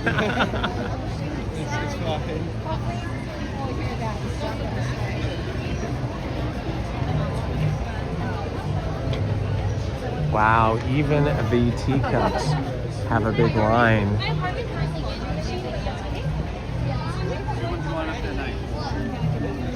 All right, let's cruise over here to see what Storybook Land wait time is.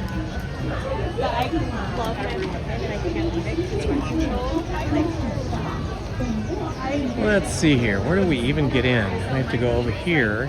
Ooh, it's in the sun too. It's not too bad though. Oops, sorry. I think we can do it.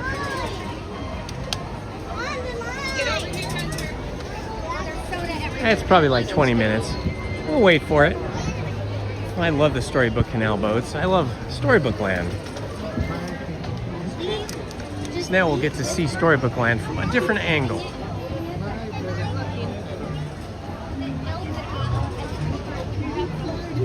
Sword in the Stone almost never comes up. From my understanding, they have a person that has a camera.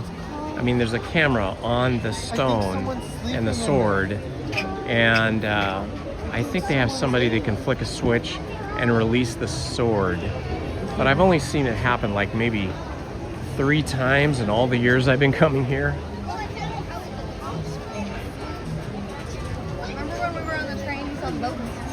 Yes, the sky cable. What was that called? The sky buckets, I think they were called.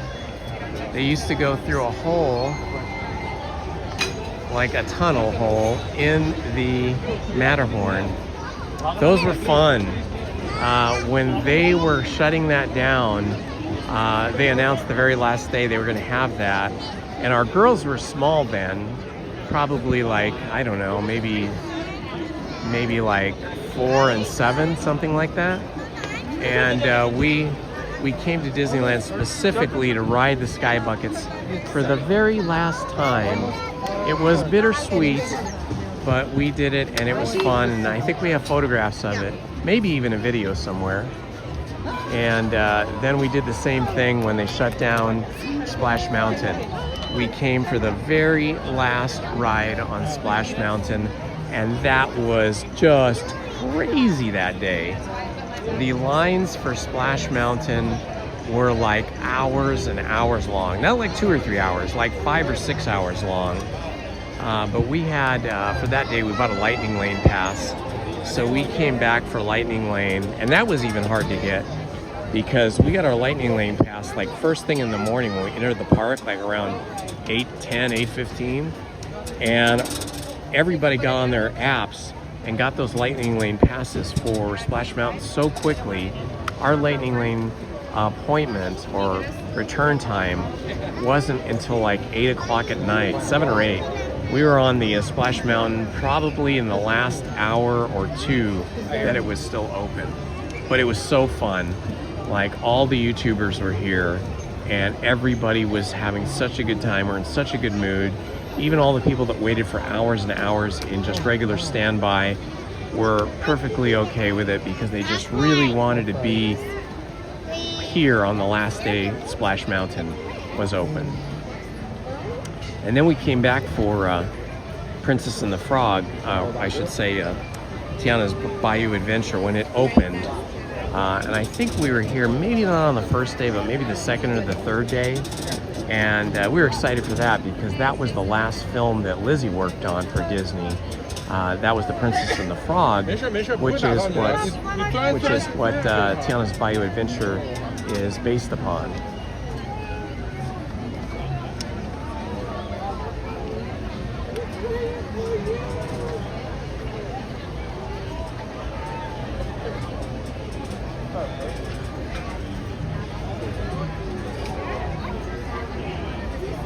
Hello, Steve K. Good to see you, my friend.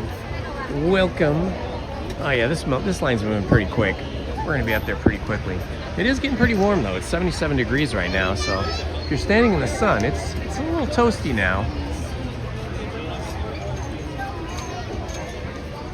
I do not remember any reason for Sky Buckets closing. There was probably a reason, I'm sure. Probably it wasn't a very high capacity ride and it took a lot of maintenance and probably a lot of cast members to operate. So that's probably part of it. And then of course,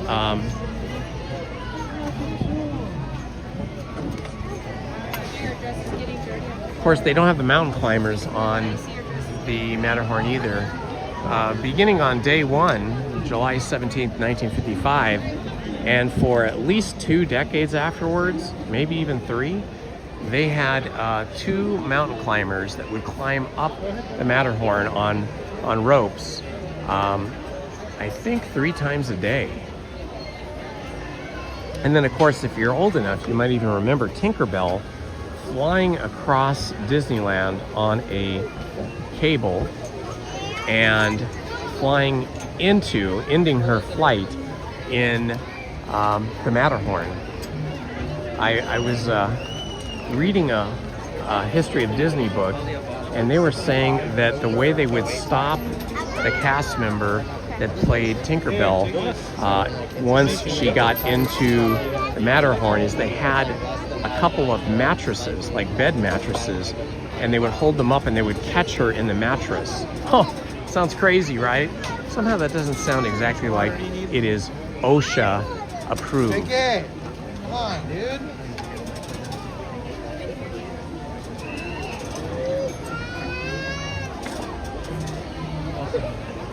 Yeah, that's true. I think Disney got a little shy about their movie Song of the South, which I always loved as a child. And the Splash Mountain was inspired by Song of the South and had music and characters from Song of the South. So that's probably the primary reason they took the time, the money, and the energy to change it over into Tiana's Bayou Adventure. I remember the Song of the South from my childhood, like seeing it at the movie theater and then seeing reruns of it like for a few years when I was young, and I always remembered it because the songs were very catchy. I didn't understand all the social implications of what was going on in the movie, but I always loved the music from it and the characters. And so when Lizzie got her job at Disney in the 90s and started working there, the Disney animators have access to the Disney, I don't know what they call it exactly, but it's like the Disney Animation Library. It's a private library just for cast members, you know, just for employees, that is in a nondescript building in Glendale or Burbank. I think it's Glendale, and high security. And she could go in there anytime and check out original drawings from various animated films to practice with and learn from. And she could check out films anytime she wanted to that were not currently in circulation. You know, there was no videotape or DVD or Blu-ray for it, and she could bring those home and watch them. But I asked her, can you give me Song of the South? I would love to see Song of the South. And she's like, yeah, I want to see Song of the South. And when she went and asked, they said, oh yeah, we can't give you access to Song of the South. We don't check that out anymore. So even back then, and this was years, this was probably 2 decades before they changed Splash Mountain into Tiana's Bayou Adventure. So about 20 years before that, even the animation artists who had access to the entire catalog of everything Disney ever did as an animation company were not allowed to access a copy of Song of the South.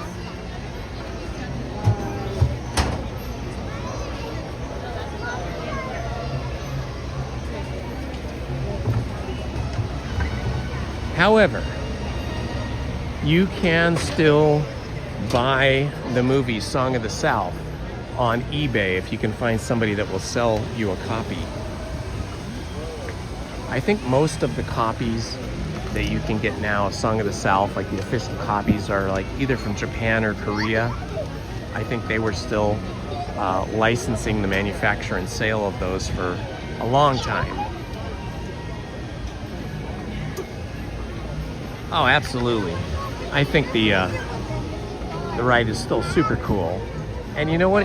It changes good sometimes because the mountain is still basically the mountain. It doesn't look the same, but it has more of a lush landscape now.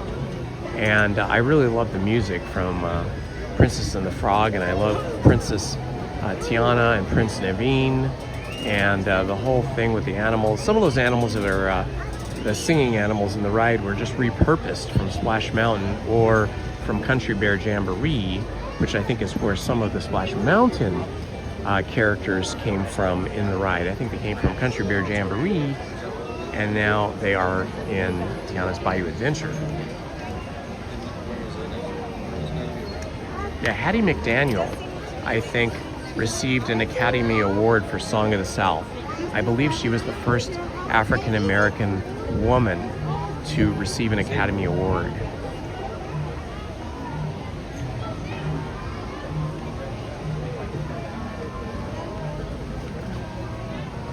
Oh, somebody already typed that in the chat. Oh, so James Franklin Bassett also Academy Award for Song of the South. Very good, Andy. Look up Hattie McDaniel for me and tell me if she was just nominated or if she won an Academy Award for that movie. Could have been she got an Academy Award for a different movie.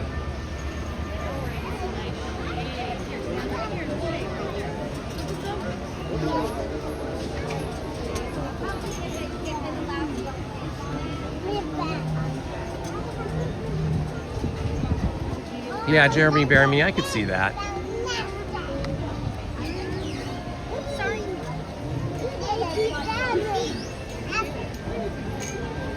goes down to 30 now because everyone left. Yes, CSD Hardscape. I remember coming as a child with my parents, and they would buy us the ticket books with the A, B, C, D, and E, the all important E-ticket rides. Those were the most fun rides.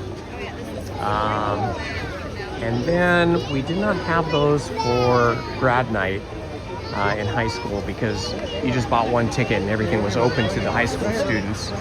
I don't know if I ever came here as a teenager or an adult and bought the ticket books. I don't know if they were still doing ticket books at that time. We're getting in trouble for. What did you do?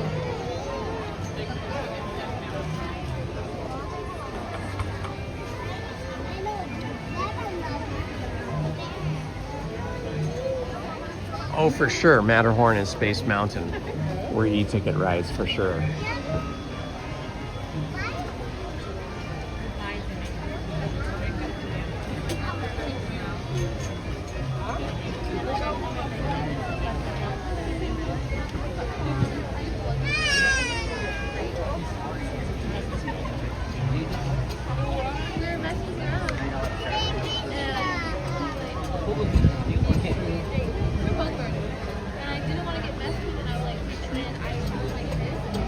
You know, when the park first opened, when Disneyland first opened, you could just come into the park without buying any ticket books and just walk around and have like snacks or have lunch or just look at it.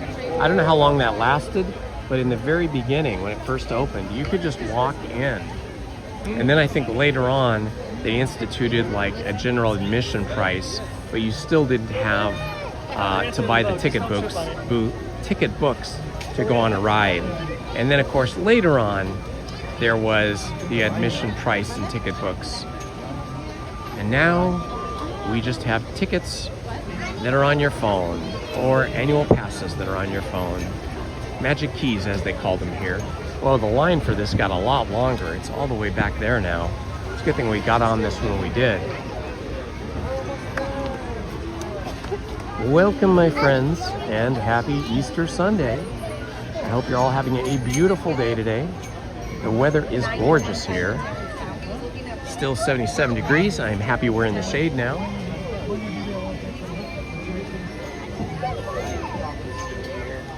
said he teaches only graduate level, which you can take if you're There's only 9 kids. Yeah, I don't remember the walking in without having to buy a ticket book. I don't remember that firsthand. I just have read that in a couple of Disney history books. I am guessing that the majority of people that ever came here, though, would have bought a ticket book, would have bought some tickets, because, you know, it'd be okay to walk around, but it'd just be too tempting not to go on rides. Sorry.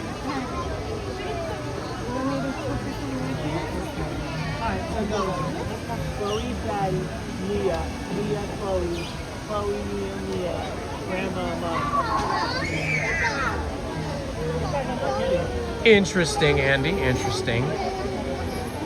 Were you able to look up Hattie McDaniel? I don't know if I didn't see that in the chat. Maybe you did.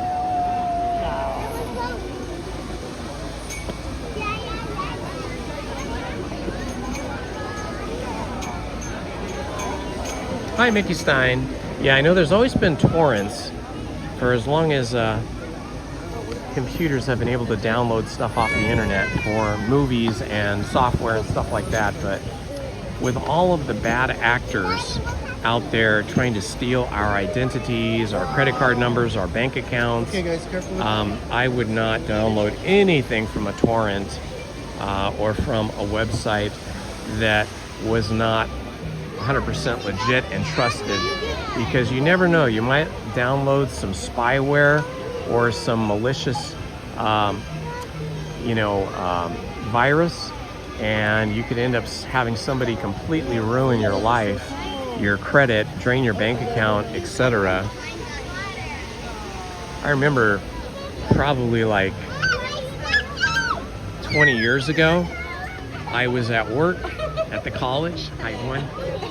I was at work at the college, and I got a call from somebody that I knew at our bank, and they said, hey, did you just order 2 iPads and a laptop? And I'm like, no.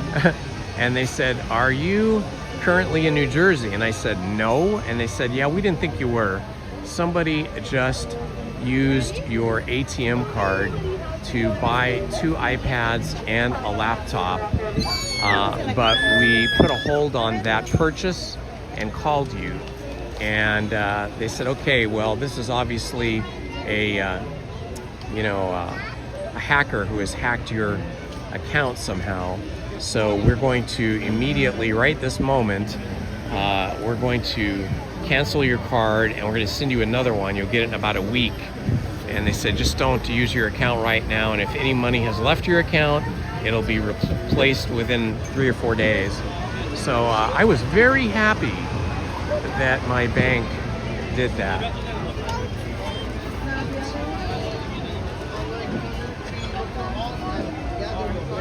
Yep, Steve. I remember we used to park right in front of the entrance, essentially, like maybe 100 feet from the entrance of Disneyland. That was all parking lot. I think the last time I parked in that parking lot was with about 30 of my buddies, and there was maybe 30 of them, 30 buddies and some of their girlfriends and wives, and we were all on motorcycles, and they let us park right up front.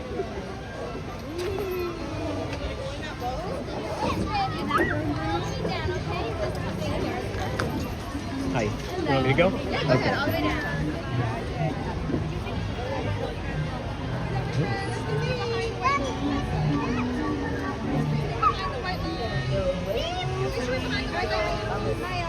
Hello friends and welcome to our journey story before our final. I'll be your captain and storyteller on board the SS. All right, we're about to board. We're the next ones. Oh, I want to go there. I want to go to the Hollywood Forever Cemetery. The Hollywood Forever Cemetery in Hollywood, and also the Forest Lawn in Glendale, California, is where a lot of movie stars have been buried, and music stars. The Forest Lawn in Glendale, where my parents are buried, is also where Michael Jackson is buried, and lots of other stars.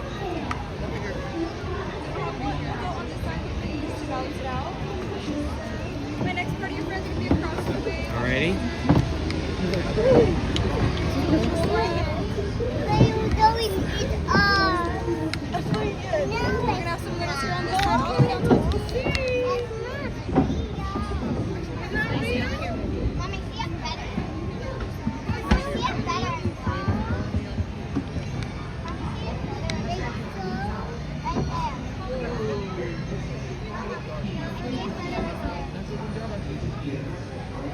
Yeah, the Westwood Cemetery is kind of hidden, if that's the one I'm thinking of.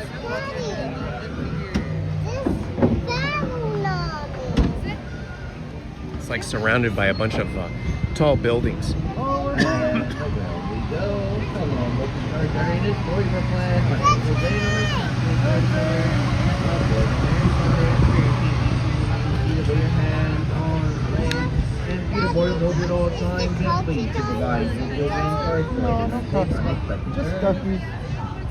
Now most people travel to the world for Facebook One. For those who didn't have we're about to go our often find your way in is quite magical or menacing. But don't worry, folks, we're trying to belly up onto a whale. Max being turned towards a magic with blaze palm stories of land.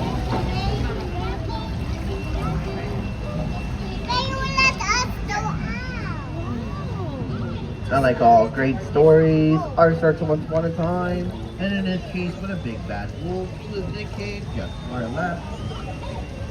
You know, you see some rich big little pigs next to the crossway, the houses, a minute draw, 1 minute stick, and 1 minute guarantee. Correct. That's a lot, huh? But then our story takes quite an unexpected turn, for just to our left. The old England village home that outlet. For one golden afternoon, she's the white rabbit down the rabbit hole. Down, to Wonderland.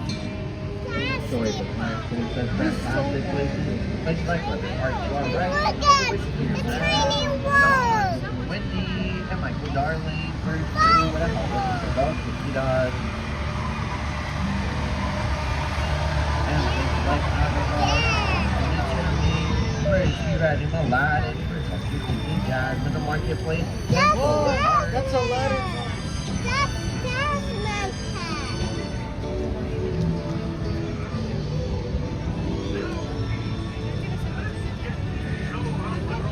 These magical places where love blooms for eternity, like flowers in the archway just above us. The very same one, Aladdin, Jasmine, soared over, sideways, and under magic carpet ride to a whole new world.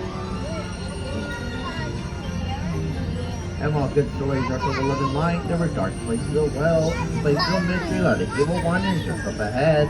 Its treasure but is cursed, and going to be lifted by the genie in a lamp. Keep your heads inside the boat, friend.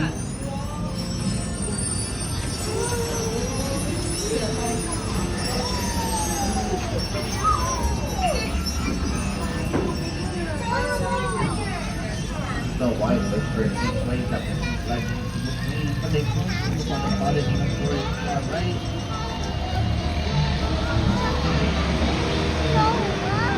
My friends, keep your hands inside the boat and in the ball when her wicked stepmothers are bigger in doing so, leaving her behind the blue roof house on her left.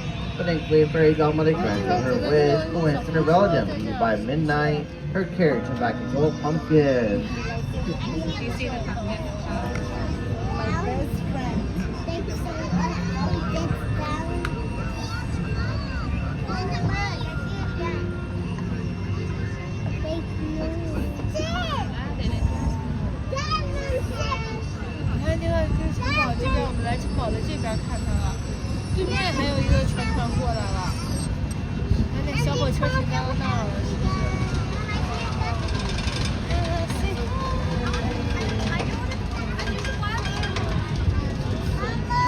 Stories like the King Hotel Rapunzel, whose secluded tower just to our left, with nothing more and 2 full months on her birthday. Rapunzel finds a sign to elect on her hair and escapes her tower with Flynn Rider. And if you look close, you can still see Flynn's wanted posters along the way.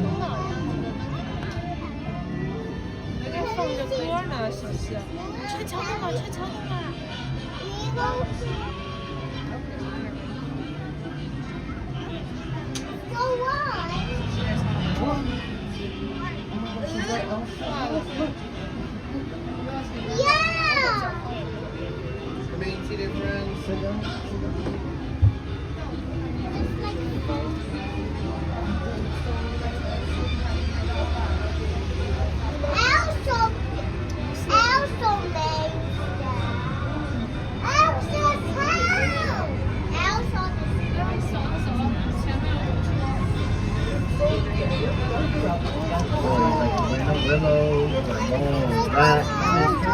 Designer City Manor just to our left. But sorry folks, JCD is told is a home right now. Our job is motor car on a wall side to no one particular. And stories of magic like that of Arendelle, frozen beneath the mountain just beyond. Oh, Elsa fled to icy Cosmo Fjord. Her sister Anna would let her go. That the love set the boat free. And up ahead in the Alpine Village, a witch named Geppetto was trying to stall her first favorite puppet from a real boy. After Pinocchio couldn't free from the belly of Monster the Whale, his wishes granted by the blue fairy.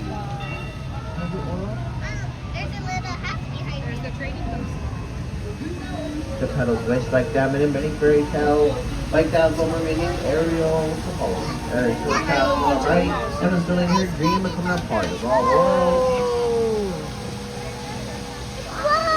Now the story comes to an end, and we are close to dawn. Please remain seated with your hands, arms, and fingers inside the boat.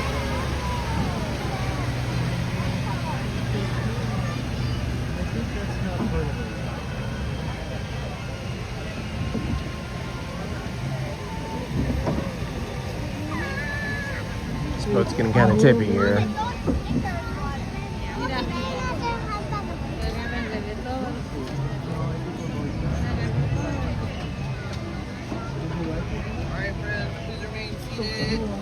On my count of 3, we're gonna all stand up together, but first, my friends, my dog side, you watch your hands. That's bad. Let me see a ducky right there. Mom, there's a ducky. Yay! The handrails, look down and watch your step. Extra out to our left-hand side. Use the handrails, look down and watch your step, friends. Use the handrails. All right, I think that was our 7th ride of the day today. In under 4 hours. Thank you. Let's see on the app how long. Let me see, I'm gonna go over here and check the wait times.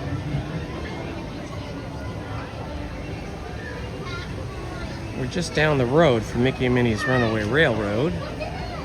Let's see what the wait time is for that.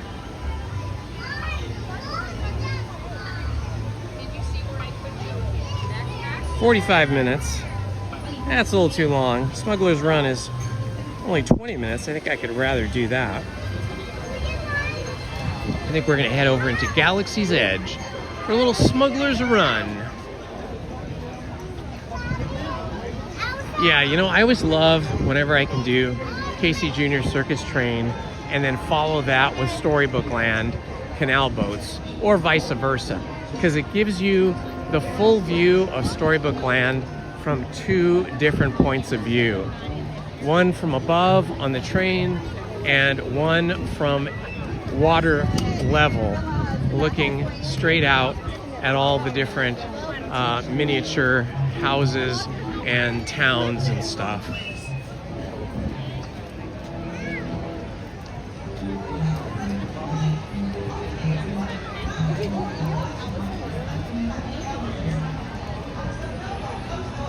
Gluten-free biscuits, oh yum. I am gonna eat light today because I'm saving myself for a special dinner that Lizzie is going to make for myself and my daughters. I think we're gonna be eating about 6:30. So I brought an orange and some trail mix like I did on Friday, and I'm gonna eat that. I think that'll fill me up with a bottle of water until dinner time. So I do not want to be stuffed and not able to eat this awesome meal that she's making.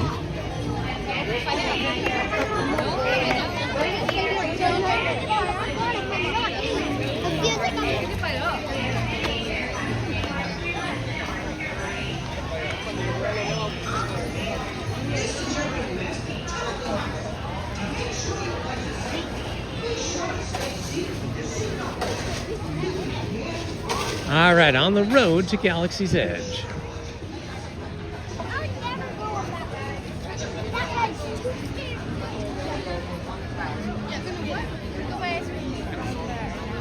It's going to be difficult for me to read or respond to the chat right now as I'm walking to Galaxy's Edge because it's very bright out here and my phone has dimmed its screen because of the temperature. I think it's trying to protect itself. So I'll catch up with you guys when we're in line for Smugglers Run.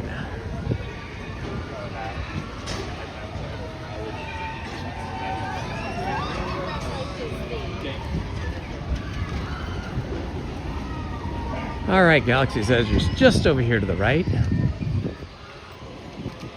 One of the 2 entrances to the park, or to the land, I should say. And I have a backpack on, so I don't really want to bring an umbrella and have to deal with that. Looks like they got some new Grogu sweatshirts. I'm gonna stop and take a look at these Grogu sweatshirts here. He's doing the Yoda thing. That's fun.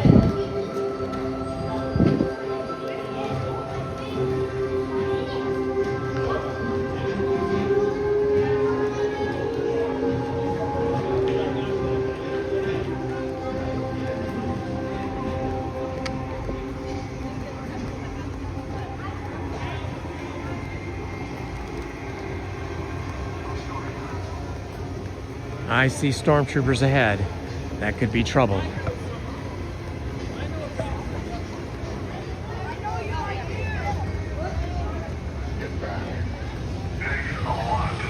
Uh-oh, Kylo Ren is amongst them.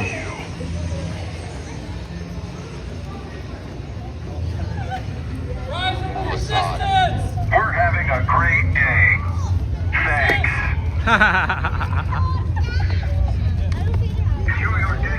Rebels unite! Resistance!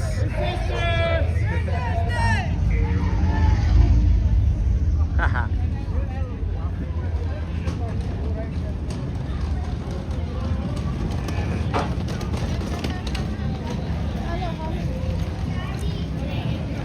All right, Galaxy's Edge is not nearly as crowded as Fantasyland and other areas of the park right now. But there is quite a lineup here for August Cantina. And I have not been into August Cantina since they shut it down for the remodel. So I'll be interested to go in there and see if they actually did any remodeling or if they just did some painting and repairs.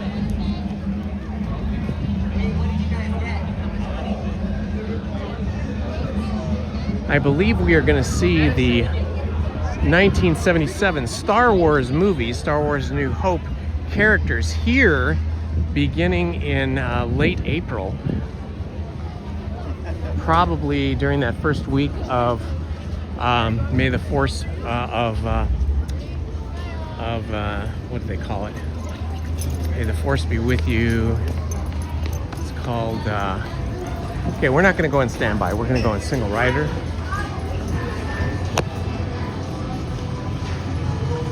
Anyway, Star Wars time. The Star Wars month.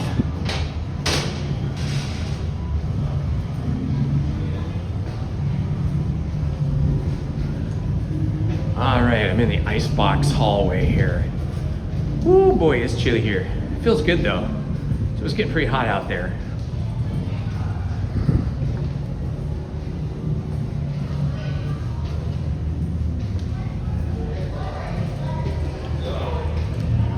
Get rid of my gum here.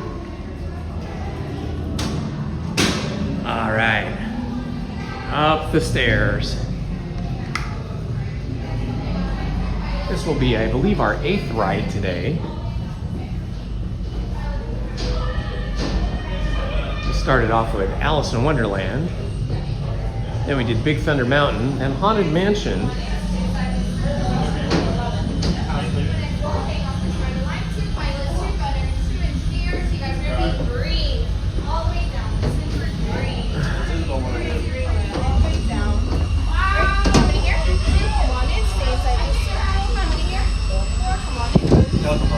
Pilot, Thunder, or Yeah, 2 pilots right here. Hi, how are you? Hello. Who are your friends? Gotta go that road. 2 gunners and then 2 engineers. You guys are gonna be the color sign blue. What color? Blue. There you go. All the way down. Super blue. Super blue. How many here? 2. Come on in. Stay inside this circle. How many here? 4. Come on in. Join this crew. The next crew. Hang on tight for a please. Yeah, 2 pilots, then 2 gunners, and then 2 engineers. You guys are gonna be the color sign purple. What color? All right, I'm just waiting for a crew that is short a crew member so that I can join them. Come on in, stay inside this circle. How many here? 3. Come on in, join this crew. My next crew, we're gonna hang out behind the line for me, please. We'll need 2 pilots, 2 gunners, 2 engineers. You guys are Yeah, I did the not color see the sign monorail gold. running today. I believe it is closed. All the way down, just all together. All together. Alright, how many here? 4. Come on in, stay inside this circle. How many here? 2. Come on in, join this crew. My next crew, hang on tight behind the line for me, please. Alright, we need 2 pilots, 2 gunners, and then 2 engineers. I'll be a gunner. You want to be a gunner? Alright. So pilot, gunner. And you can be, we'll be engineers. Gunners? And then engineers. Alright,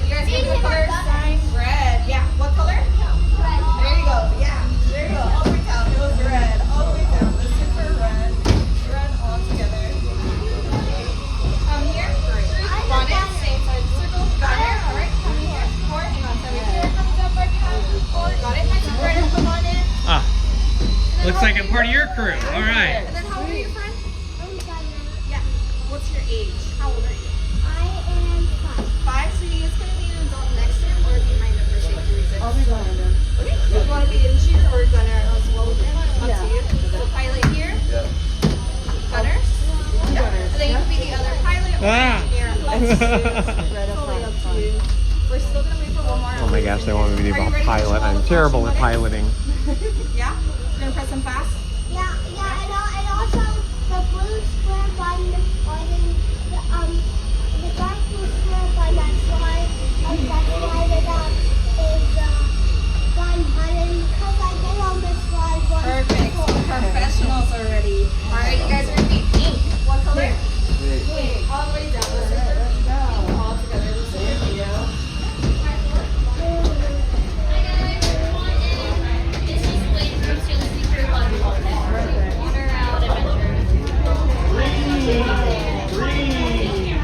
Where are you guys visiting from? Utah. Awesome! I meet so many people from Utah here. Really? Yeah, like school groups and families. Yeah. And I've got a couple friends that live up in Utah that I met here. We became friends. Nice. Yeah. What about you? We're live streaming right now. It's called Indiana Holmes on YouTube. I'm retired since my hobby. Where are you visiting from? Oh, I'm here. I'm here from Southern California. Oh, okay. Yeah. I just live like 25 minutes away. Nice. I come a couple times a week because my wife's still working. She's not retired yet.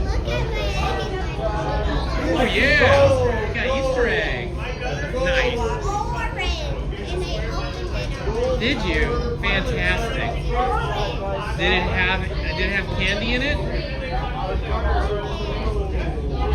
Oh yeah, you got half an egg.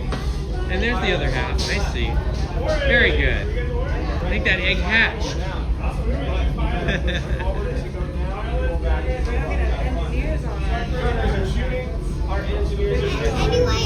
Well, they have Chewy help us when that happens. One time I was on there all by myself, and I'm like, I can't do this. They go, don't worry, Chewy will help you. But he's invisible. You don't see him. He's remotely helping us. Just keep going. Go. Oh my God, get out of here.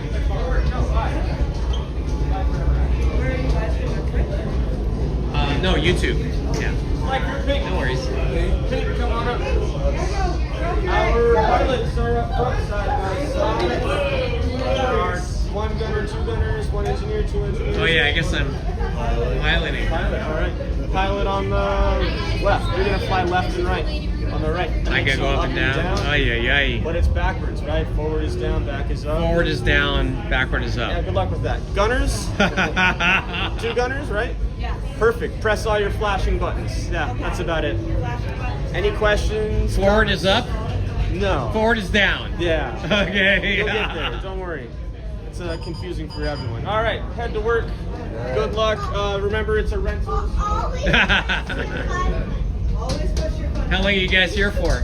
This is our second day. It's Okay, very good. Well, 2 days is good days. Yeah. First time. Yeah, this season is like spring break season, so it gets pretty busy. Yeah. You're back. I did not think I would see you again after the incident. You're braver than I thought. You will be intercepting a first-order train shipment of coaxium. Gunners, you clear the path. Pilots, line up behind the train. And engineers, you harpoon that precious cargo. And as we always say here at Onaka Transport Solutions, get out of here and go make bundles of money. Unsupervised younglings. Whatever Becky has. Alright, my friends, let's go to fasten those seatbelts from below the aisle. You're gonna look for that yellow strap. Awesome. First row, tuck on the yellow tab. Okay, guys, we are in the front row. I am a pilot.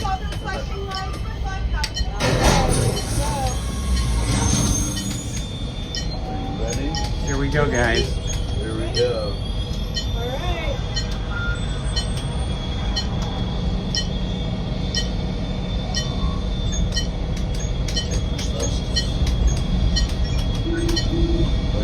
You're not a gunner? Sit to the side. Flight engineers, repair test. Hit your flashing button. Only one engineer. I'll do the ship above. Right, pilot. Push the flashing button to take off. Pilot on the left. Move your stick to fly right and left. I was just about to say that. Pilot on the right.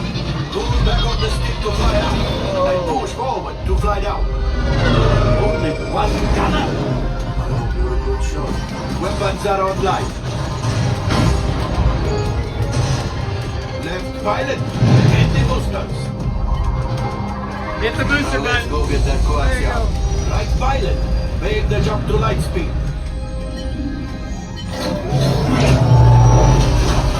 Woo! Yo!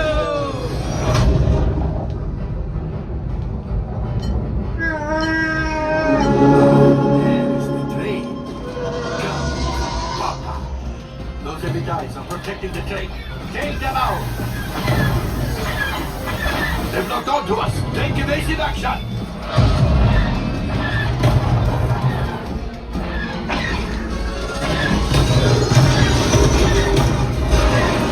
Oh boy. Ah, there it is. After that train. Fire engineers. Fire the harpoon. Left pilot brakes. Well, my friends, that could have been much worse. Okay. It's on.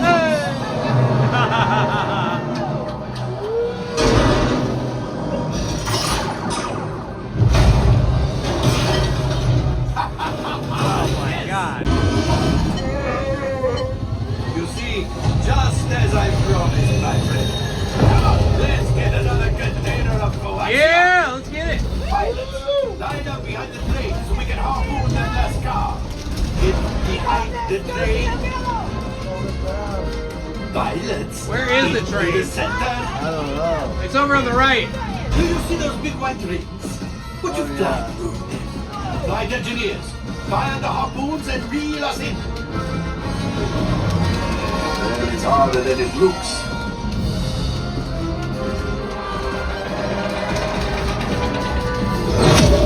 Gunship! Oh, that's ridiculous.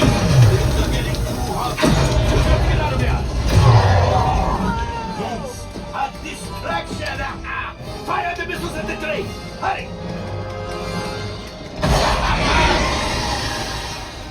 Yeah! Woo! It's coming down.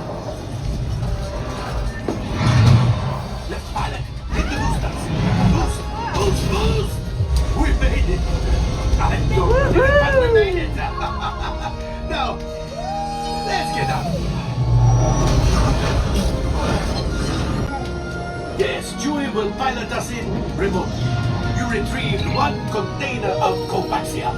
This will greatly help the resistance. Cut minus what you owe me for damaging the Falcon is... Oh, that is rough. Can I get a high five? Are you gonna leave me hanging? Sir. R5, damage report. Engine failure. Hull ruptures. Well, it could be worse. Time for you to go.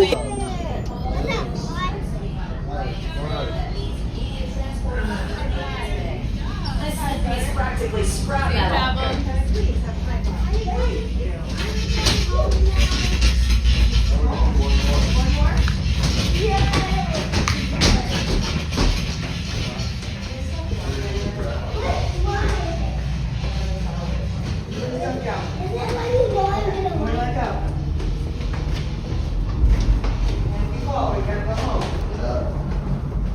Don't get another cut to you. Or worse. Might get a cut.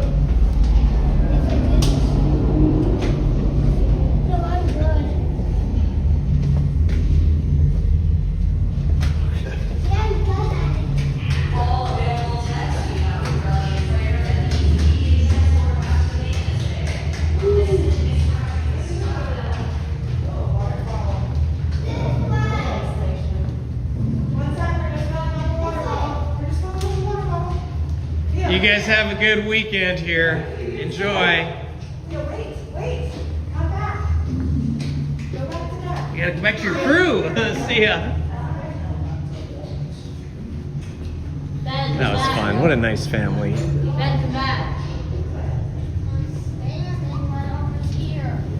All right, what was that? Our 8th ride of the day, I think. 8 rides in 4 hours. So we're averaging about 1 every 30 minutes. I'd say that's pretty darn good. Could not complain about that at all. Oh, I see Ray Skywalker up there. There she is. And I forget the other character's name.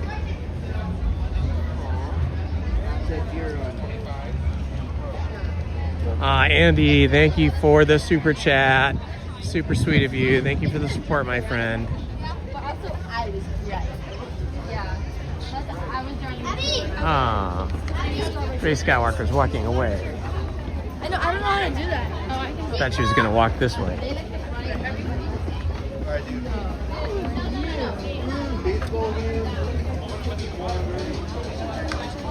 Oh, there she is. She's chatting with people here. And you can see pilots too. I don't want to be pilot. Pilot, but very bad. How fun. All right, I think we got a nice spot here.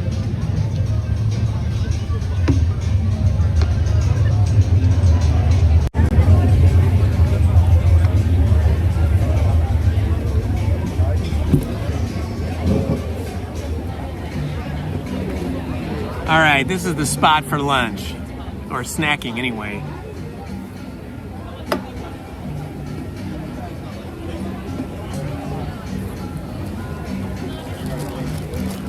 You got the very nutritious trail mix.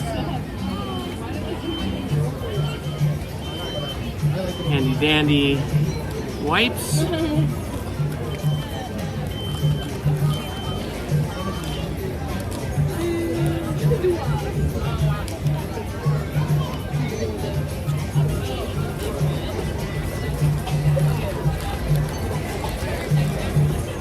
Trying to fish out my alcohol wipes. Ah, here we go.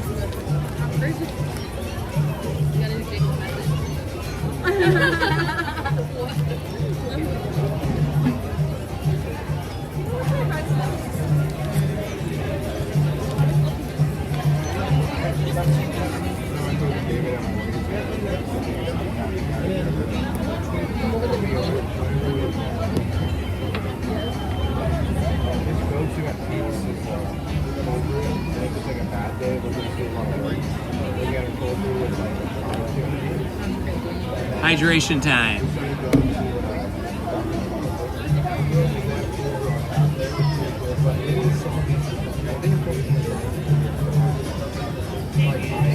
All right, let's check that battery.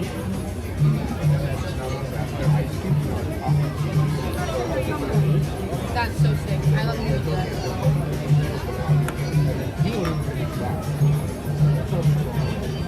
All right, we're charging up good, 70%. I don't know. I don't know what's gonna happen with the water bottle.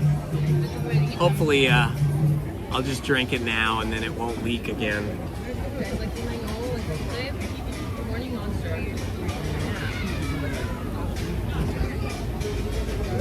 And now I'm like adding a third coffee. I'm like, why do I feel anxious right now? Oh my gosh, it's raised to be. Never come to Disneyland without hand wipes, alcohol wipes. Because, you know, we touch all those handles, like on the rides, like the one I just got on, and like, you know, thousands of people have been touching those.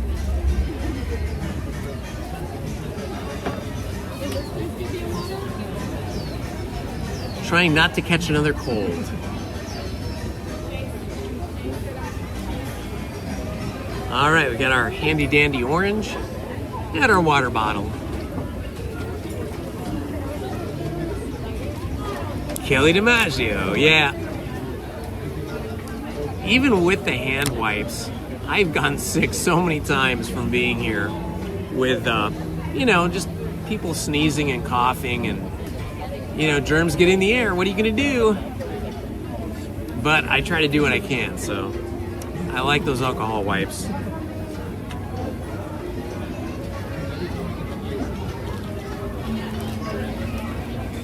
Kind of a snacky lunchtime, not a full lunch. Saving my appetite for dinner tonight. Family dinner.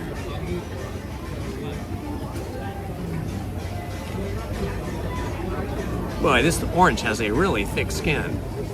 The crowds are pretty busy today. Just Jennifer. I would say it's busier today than most Sundays. I wasn't sure, you know, it being Easter and all.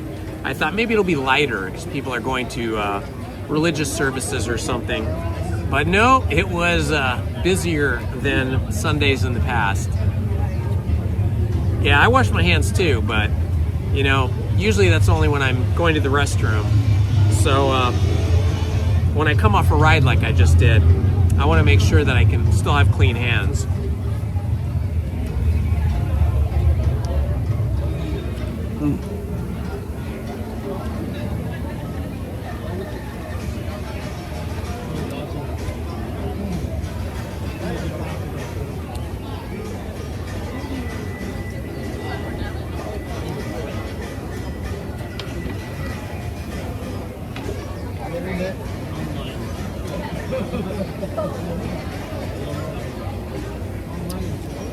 Oranges are the best. Juicy oranges. Hello, Godzilla, you're back.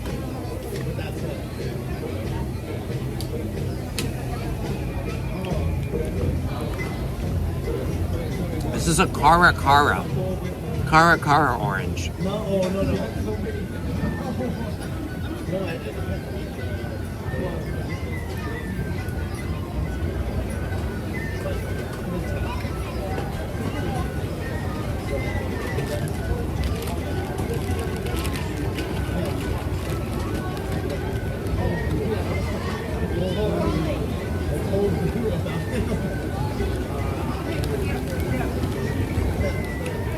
Trail mix.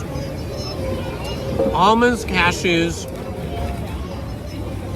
pistachios, and cranberries. I think some raisins. A tiny bit of chocolate.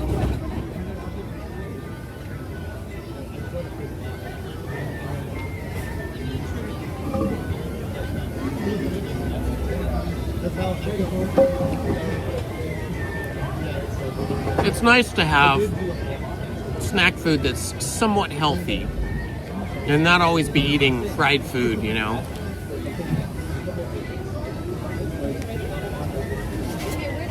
Oh, I get my trail mix from Trader Joe's. They have several different varieties depending on what kind you like.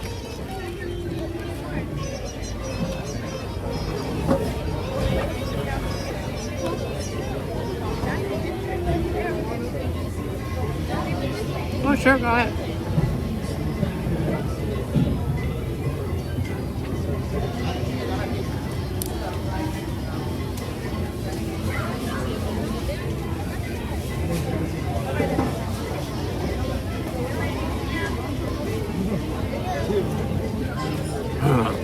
I do like greasy hamburgers too, but coming to the park, you know, coming here to Disneyland and California Adventure all the time, I have a tendency to not eat the healthiest food.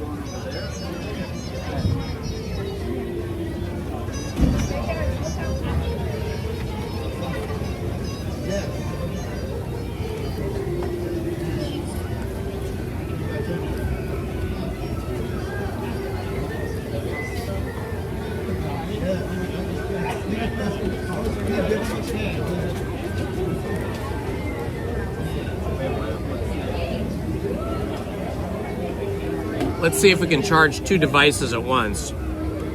My gimbal is only about 50%. Yep, they're both charging at the same time. That's pretty awesome.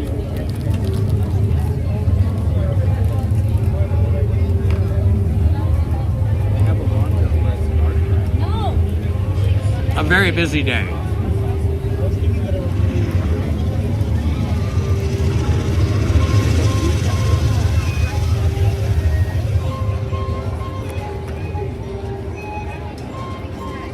Yeah, during the spring break season, where we have so many visitors from out of town and so many local kids and local families here, it's busier than other seasons.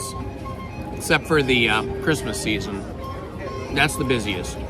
But this time of year, this is pretty busy, so that's why I have been rope dropping the last few times.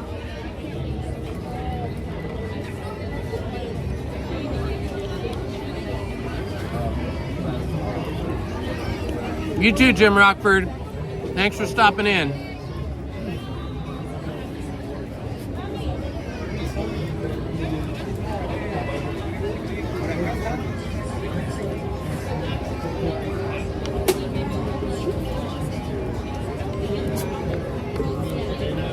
Let's see how the lines are at other attractions here.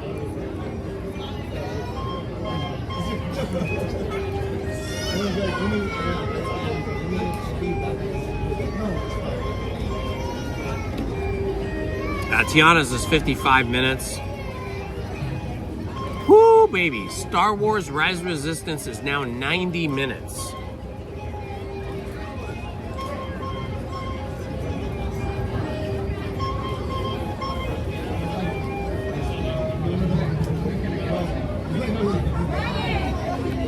I'm using the Holmes gimbal. H-O-H-E-M, Holmes. But the DJIs are also excellent. And the Feotechs are pretty good too.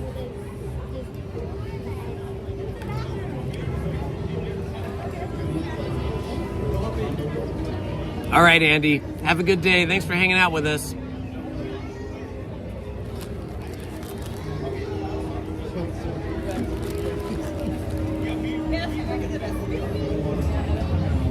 Sounds good, Andy. Have a good day.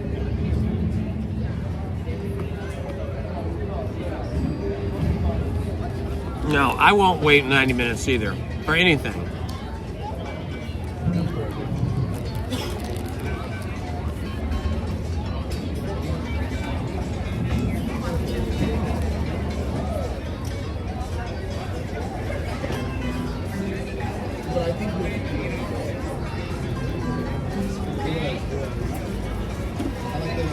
My limit basically on any ride is 45 minutes. If it's longer than 45 minutes, I just can't do it.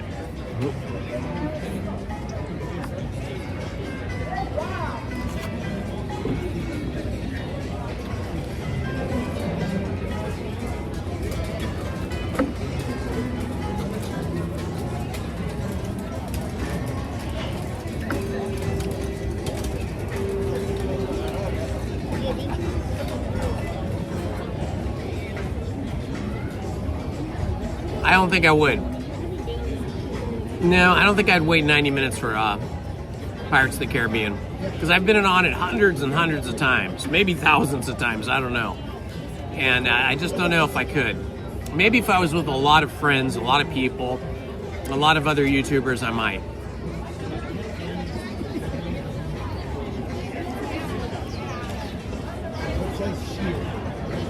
Oh my gosh, just Jennifer, 3 hours for Indiana? Christopher Laugh, 1983, thank you so much for the $5 super chat. That is very kind of you, sir. Thank you so much.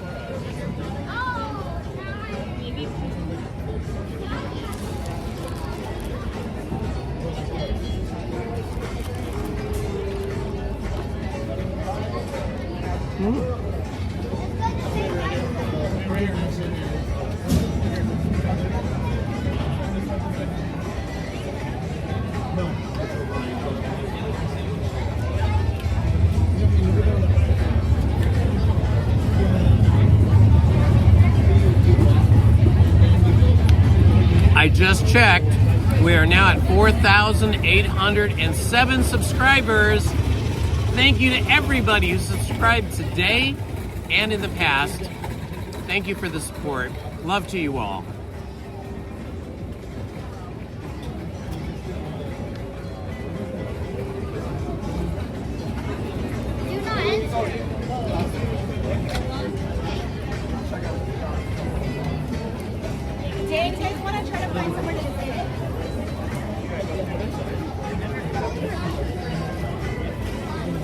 Pirates is your favorite ride of all time, Jeremy Bearamy?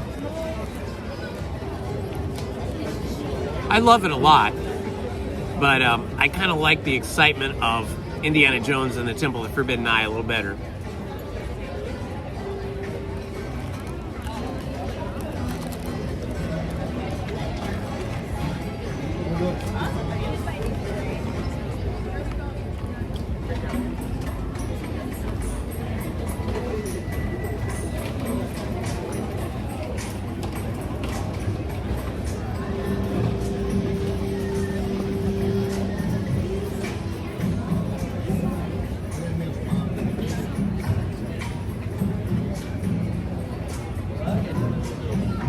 Oh yeah.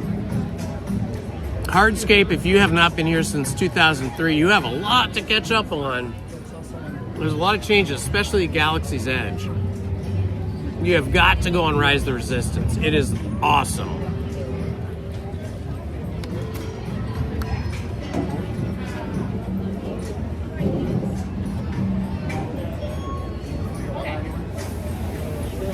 Oh my gosh, Andy. Not another toy. You're gonna have to open up a museum, my friend, or a gallery. You gotta share the love of your collecting with everybody else.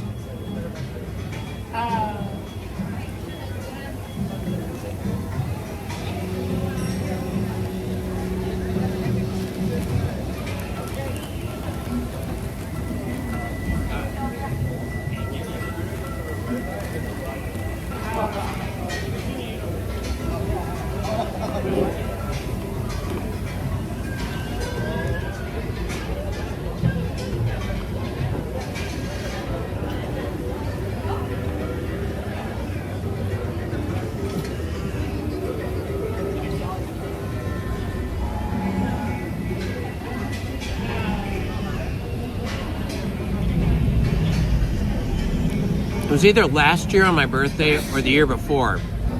On my birthday or around my birthday weekend, I always try to take Lizzie and my 2 adult daughters with us to Disneyland.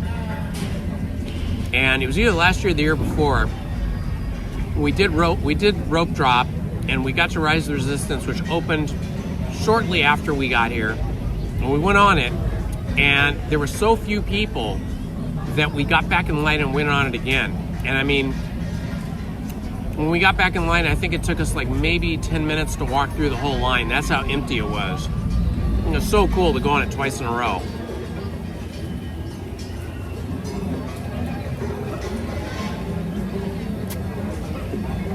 I know so many people love Space Mountain, and I did when I was younger. But when I was younger, I remember they had more like planet and star projections and things up on the walls. And then it seemed like they got rid of most of them, and now they've only put back a few. So I feel like there's not enough for me to see in there.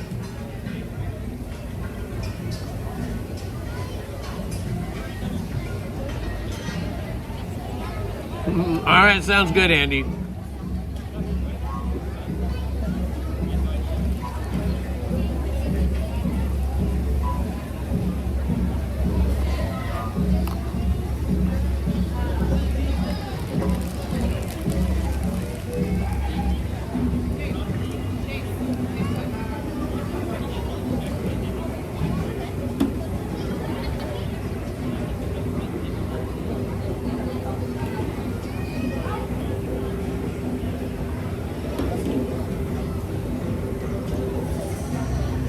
You guys are on fire. Now we're at 4,813 subscribers. Woohoo! We may hit 5,000 the next week or so.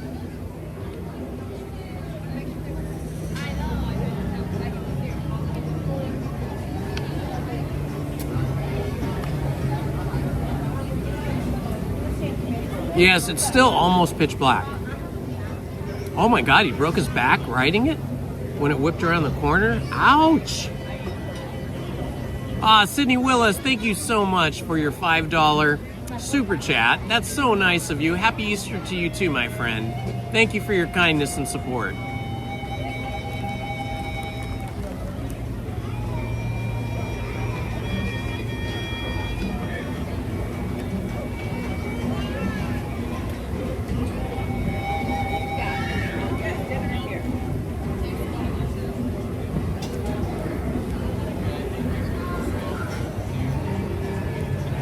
We did, Sydney.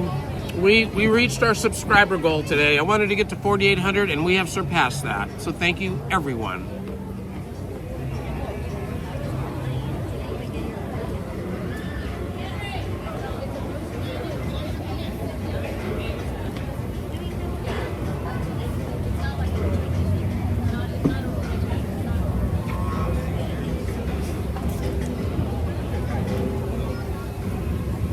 $12.28. Thank you, Hardscapes. All right, we have to figure out what we're gonna do next here. Amazingly, Alice in Wonderland has one of the shorter wait times, 25 minutes. Astro Orbiter's 15, that's not bad. Autopia has been 10 all day. People don't want to go on Autopia today. I guess they've had enough driving.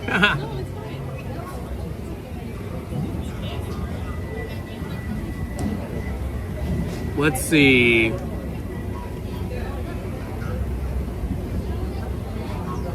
This can't be right. It says Dumbo the Flying Elephant is 20 minutes. It's never 20 minutes, only first thing in the morning.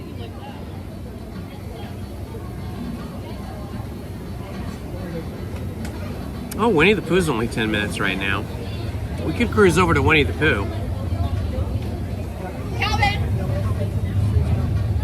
Mickey and Minnie's Runaway Railroad is still 40 minutes. Ouch.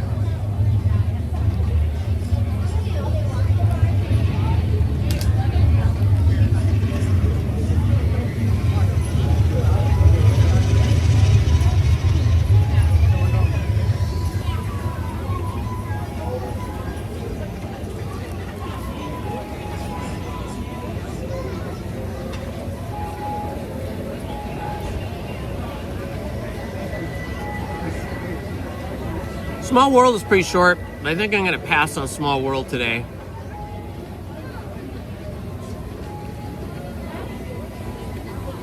The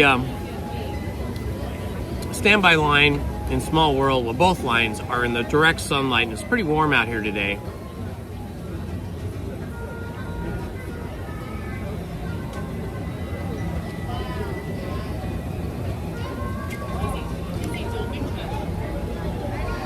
Teacher Tammy D. Oh, thank you so much, Tammy. That's so sweet of you. Thank you for the $10 super chat. That's so nice of you. Very, very supportive. Thank you. You're the best. You're awesome. All you guys are awesome, but thank you so much to Teacher Tammy.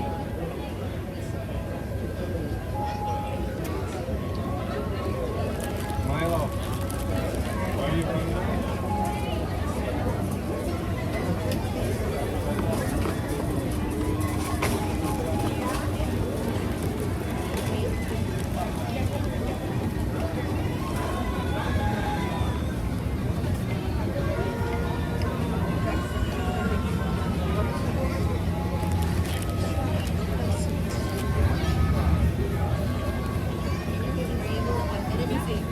Okay, I'm getting kind of full here on all this trail mix. Probably have to get going here soon. I think the plan is to go to Winnie the Pooh or Tiana's Bayou Adventure, whichever one has the shorter line. Because I can always do single rider at Tiana's Bayou Adventure if the single rider line is not too busy.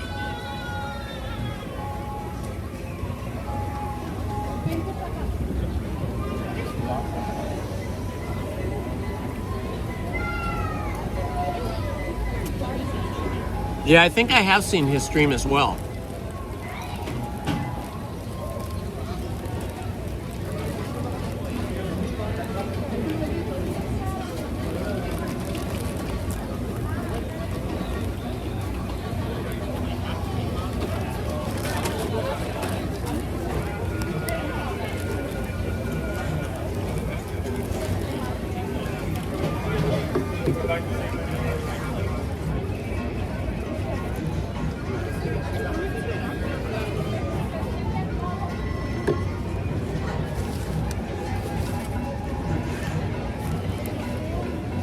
Okay, time to pack up and head out to our next adventure.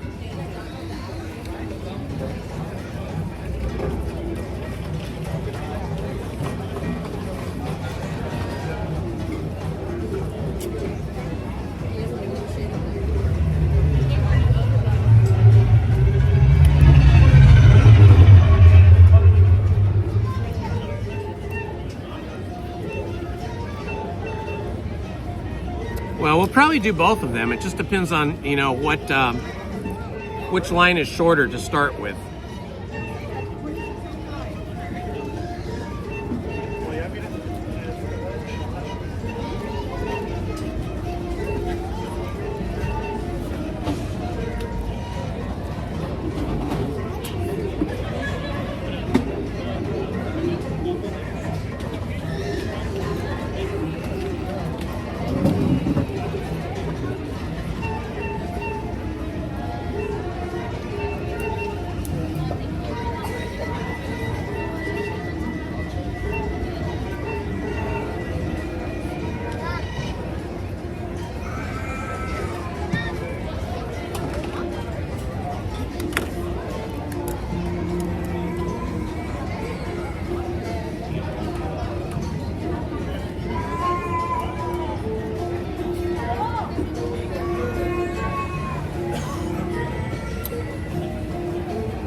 All right, oops. Hey,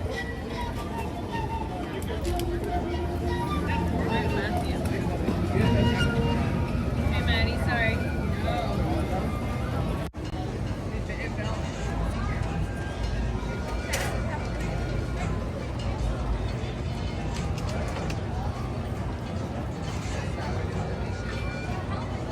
Okay, I think we are set up and ready to go. See if we see any characters down here on our way to Tiana's Bayou adventure.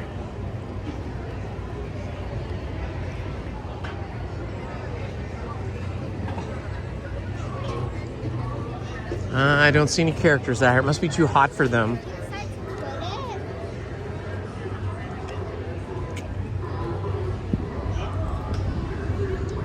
Usually here is where we would see Mandalorian Grogu and Ahsoka and occasionally some other characters as well.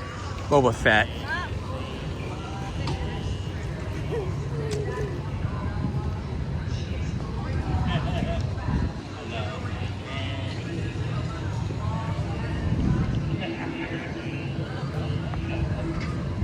Definitely t-shirt and shorts weather today.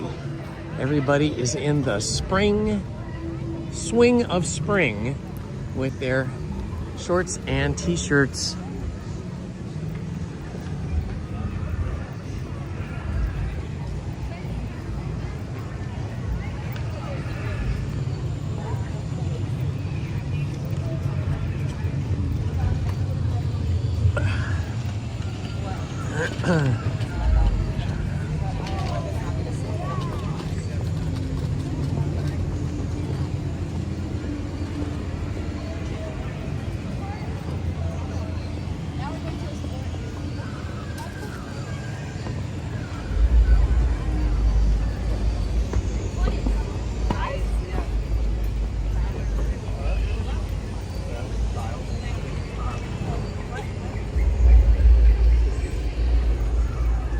Boy, it does get pretty hot out here on the hardscape. Walking along the pathway from the Smugglers Run attraction to the Rise of the Resistance attraction. Wow. There's a line outside the attraction to go stand in line inside the attraction. That's pretty crazy. Oh my gosh, look at this. Lightning lane is way back here. And then that is the standby line.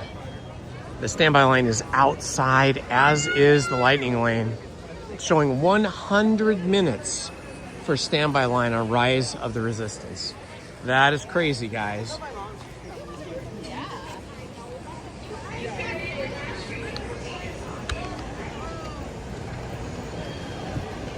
For me, if I have to go on Rise of the Resistance because I'm with friends or family and they absolutely have to go on that particular day that we're going, if the line is over 45 minutes, I just would buy a Lightning Lane ticket, because Lightning Lane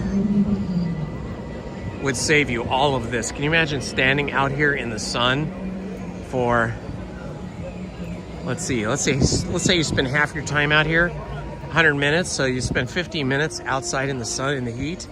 No, thank you, my friends. That is when Lightning Lane is completely worth it, providing you can afford it. I don't know what Lightning Lane costs now for Rise of the Resistance, but I'm guessing it's around 25 bucks. Everything went up this year in price at Disneyland.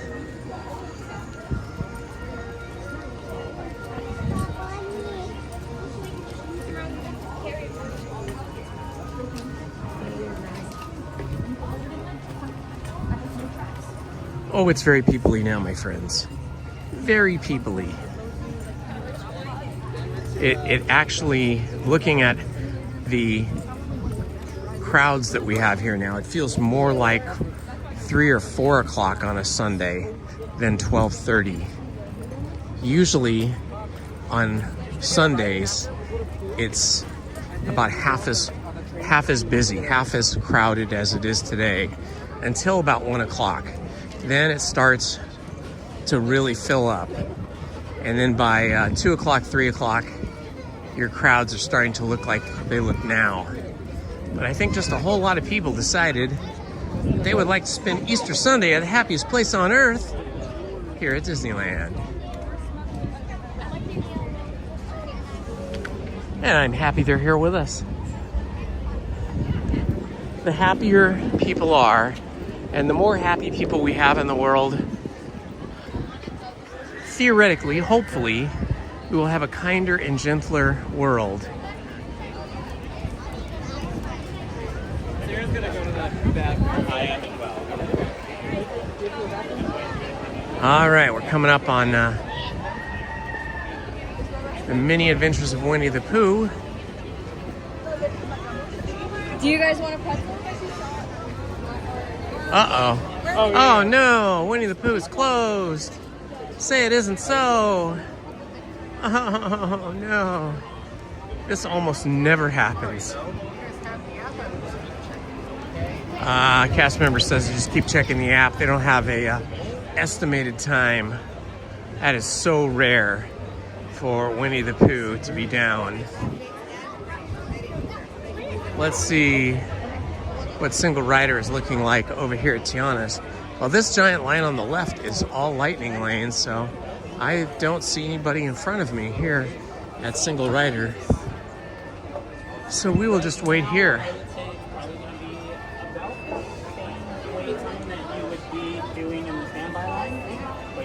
Okay, so we are in single rider line at the front of the single rider queue for Tiana's Bayou Adventure. So hopefully they will let us in soon. If you guys want to ride together, I would go through the single line. If you're comfortable doing, riding separately, you could do single rider, but it is up to you.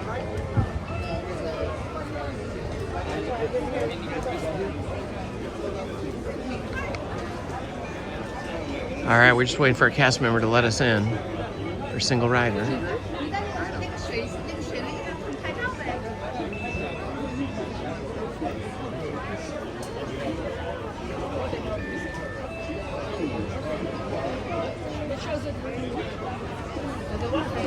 You're good.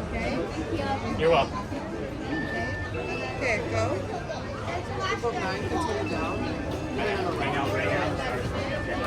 You can go this way. Doing single rider, my friend. No, go. Yeah. Got them all. I got you. You're already scanned. Giovanni, you got room for a single rider? Yeah.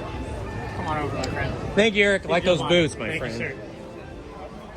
Thank you so much, my friend. Of course. All right, we are going to have to queue up here in the single rider hallway for a bit, like we did on Friday, but This is step one in our multi-step process to get onto the ride, but it shouldn't be too long. Usually from this point, it's 20 minutes or less, hopefully.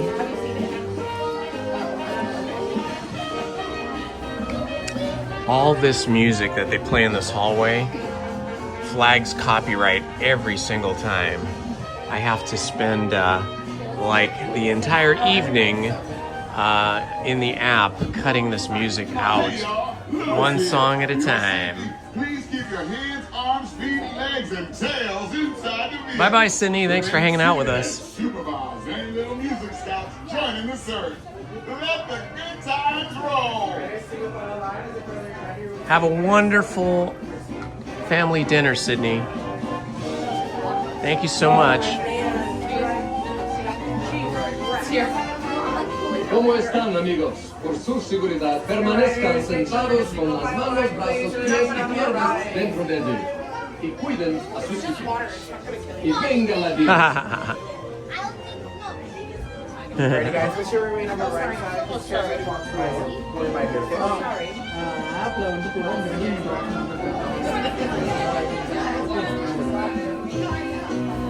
At Disneyland, the single rider rides that I can think of are Tiana's Bayou Adventure, the Matterhorn, let's see, what else? Shoot, those are the only ones I can think of right now, but there might be another one. I have to think about it. There's no AC where they're going. You get the AC. Over at California Adventure, though, California Adventure has Soarin', which has a single rider line, and Monsters Inc. also has single rider. They call it Buddy Pass. So those are not official single rider lines. They don't actually have a line for it, but if you walk up to a cast member and tell them you're a single rider at Monsters Inc. or Soarin', they will get you in quicker.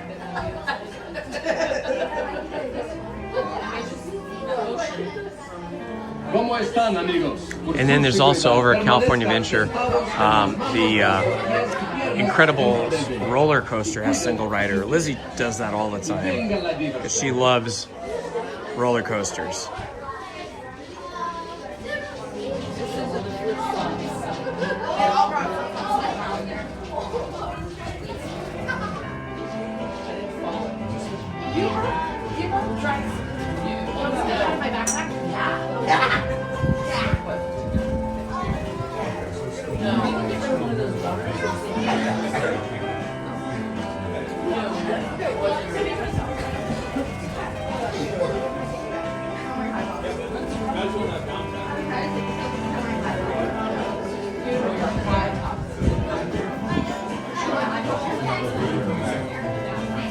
All right, we're just hanging here, just waiting until they call us. Should be not too long. Hey y'all, Lewis here. Lewis the Gator. Hands, arms, feet, legs, and tails inside the vehicle. Remain seated and supervise any little music scouts joining the service. Let the good times roll.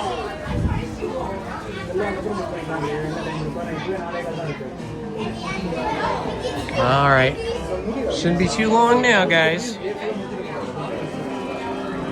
¿Cómo están, amigos? Por su seguridad, permanezcan sentados con las manos, brazos, pies y piernas dentro del vehículo. Y cuiden a sus hijos. Y venga la diversión.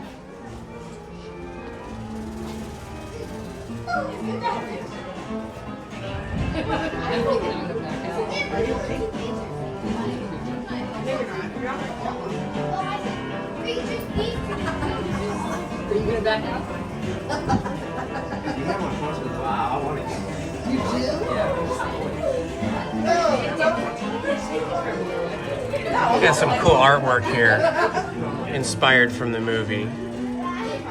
When Tiana's dad goes off to World War I.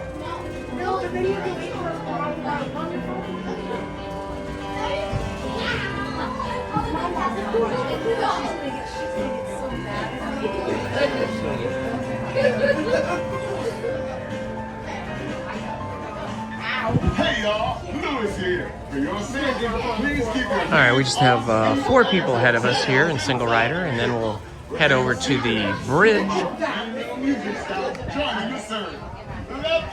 and then we'll be in a boat on the water heading through Tiana's Bayou Adventure. Looking forward to those big drops that we have. Those are always super fun.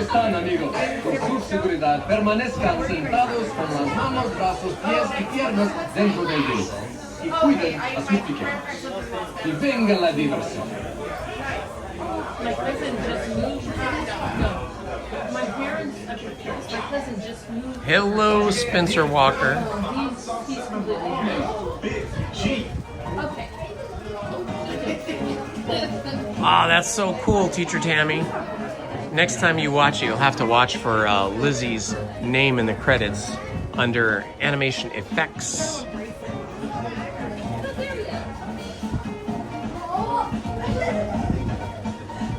Yes, Smugglers Run. We were just on that. That had single rider. Matterhorn has single rider. And Tiana's Bayou Adventure have single rider. That is correct. Thank you, Jessica, for reminding us of that. 1, 2, 3, 4, 5. I can do one more.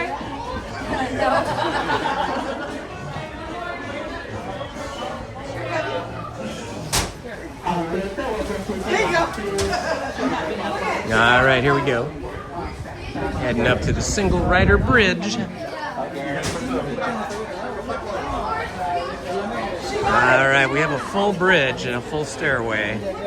Let's see, 1, 2, 3, 4, 5, 6, 7, 8, 9, 10, 11, 12, 13, 14, 15, 16, 17, 14.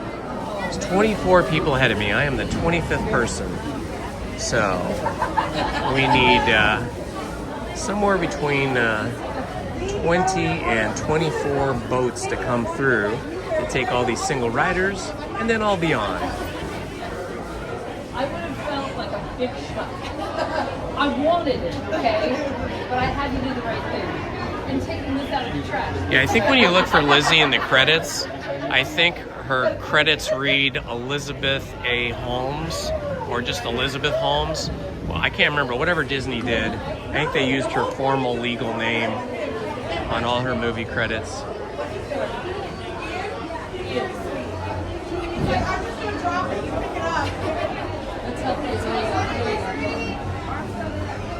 Thanks, Ian. See, we're all looking dumb together again. This is good. Well, you know what? We can take off a few. Laura Boo, what is happening with you today? Are you doing a family thing? Are you getting out and stretching your legs on a beautiful day? What's happening? I know you're here with us, so that's always good. Okay, ready? Lines moving. Get ready, smile. We are in line for Tiana's Bayou Adventure, formerly Splash Mountain.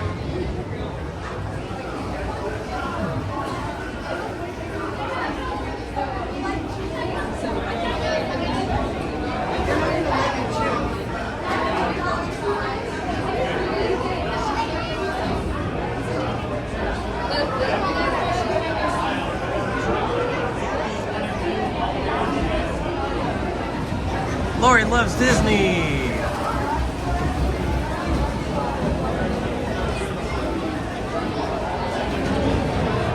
Oh, that's so cool. Laura loves Disney. Your daughter's father is under deployment services in the credits for some of the newer animated movies. That's awesome. So, a Disney employee, that's awesome. Working in the animation services building.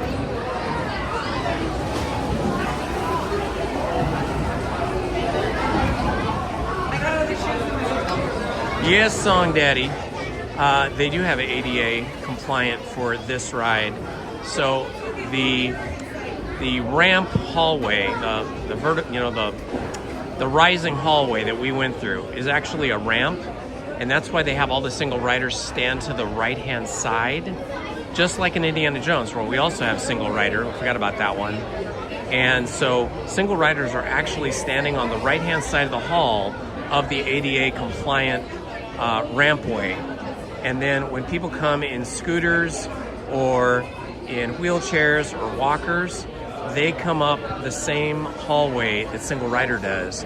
The difference is that single riders then come out onto this bridge right here. But what happens if you're in an ADA situation is before you get to this bridge, you make a turn and you go over here. And I don't know if you can see that. It's pretty bright over there. Yeah, I don't think I can make that show up, but there's 2 ramps over there. And so you load from the unloading side if you're in an ADA situation. So you can see these people here just loaded from the left-hand side. So somebody in their party has an ADA need. So they loaded from the unloading side. And that's what everybody does that requires special ADA accommodations.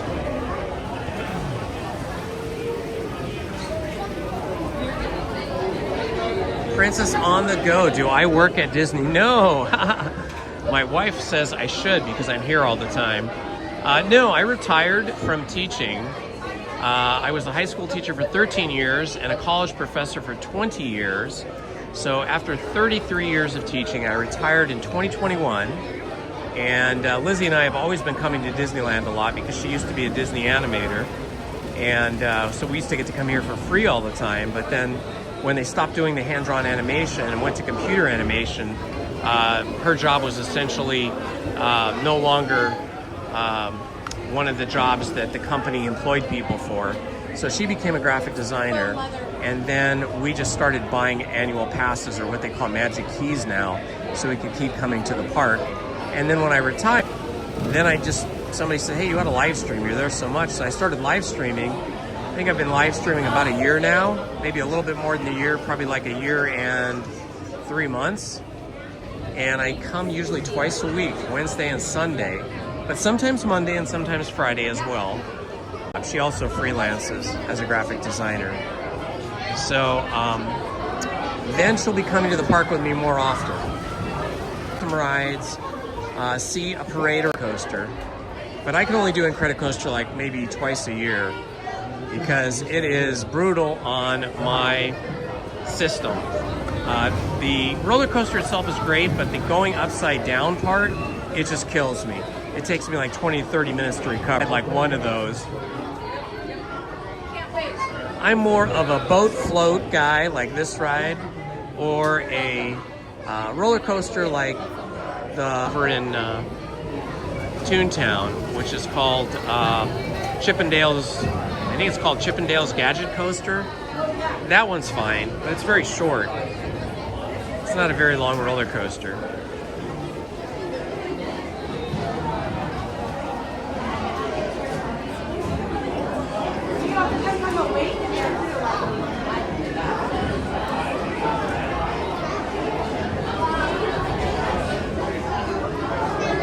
Yeah, if you look at Princess and the Frog, and then you go to cast and credits, or it might say additional cast, she'll be in there under animation effects under Elizabeth Holmes, or it might be Elizabeth A. Holmes, or something like that.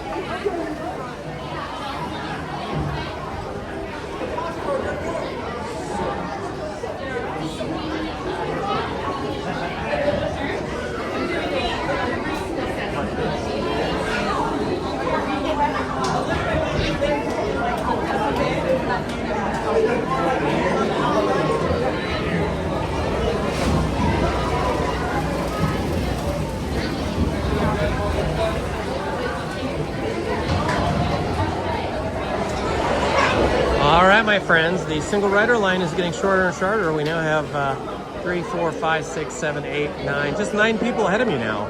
When we started, when we first got in this line here on the bridge, there was 24 people ahead of me. So things are moving along pretty good here. They must have a lot of boats in the water today.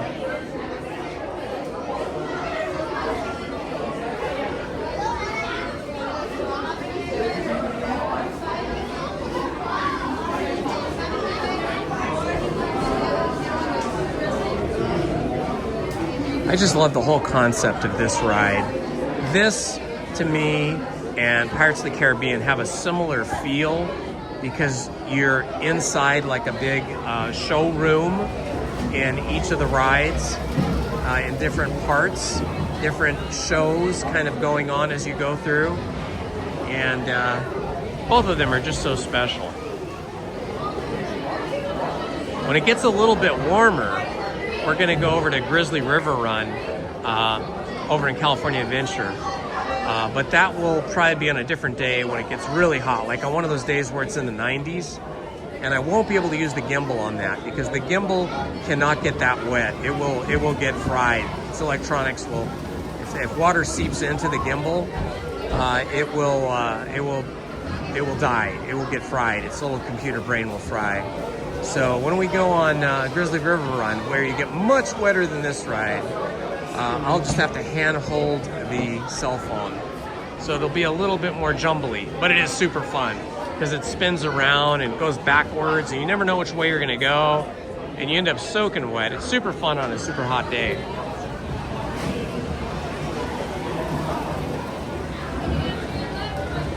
Party of Five is back! Now, did you name your YouTube name Party of Five because you have a family of five or because you loved the TV series Party of Five?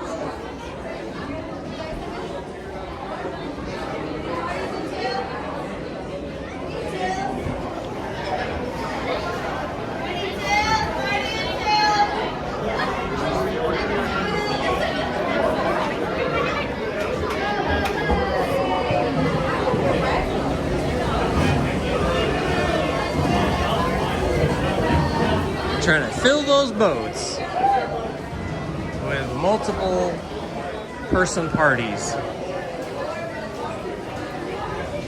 Let's hope I get 6-7 again. That's the seat right here at the back where you can sit two people.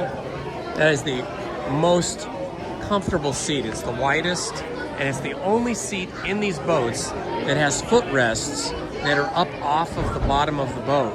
So you can keep your feet from getting wet by putting your feet up on the footrests. All the other seats, your feet are just sitting in the water if there's water in the bottom of the boat.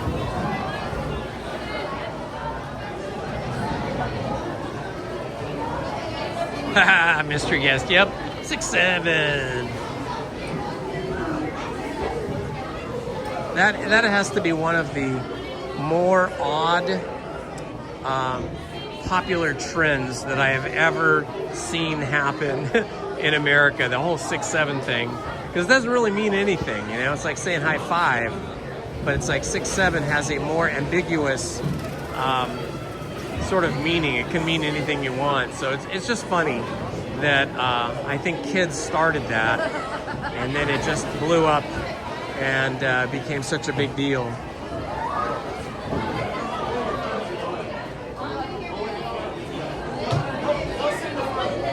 All right, they just took another single rider.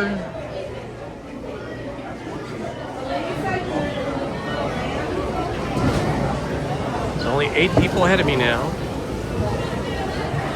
This guy has a nice backpack. That's a really cool backpack.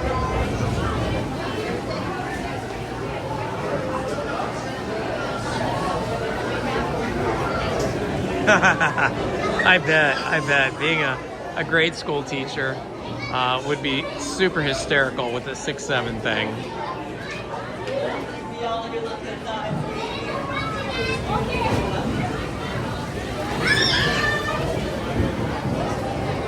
One of my older sisters was a elementary school teacher for about 36 years.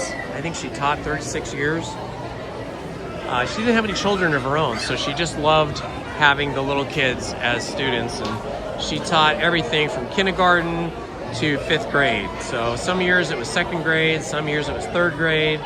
Once in a while it would be kindergarten, and sometimes it was 5th grade, and she just thoroughly enjoyed it. Those kids were her life, and I think they were lucky to have her, and she was lucky to have them. I loved being a teacher myself, because I had a career before teaching when I was younger. And it allowed me to meet lots of movie stars and music stars from Nashville and Motown, and work in the whole Hollywood scene.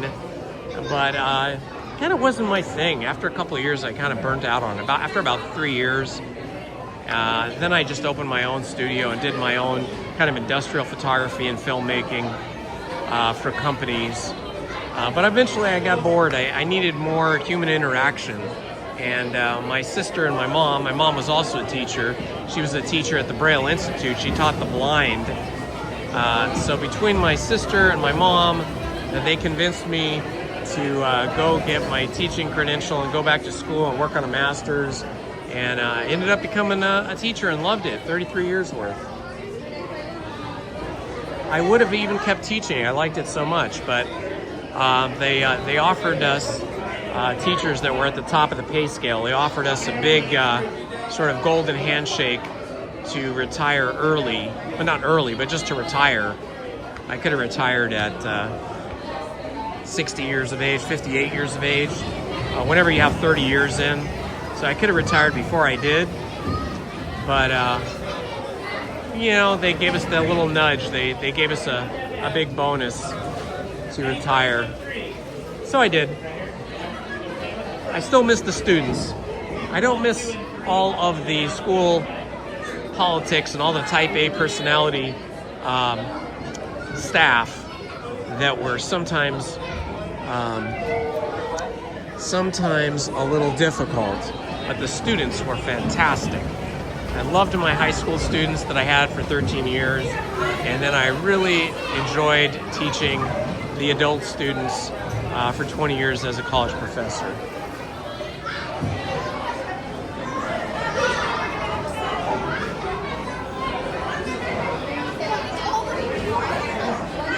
Oh, that's awesome, Teacher Tammy D. That sounds like you had a really, really good experience as well.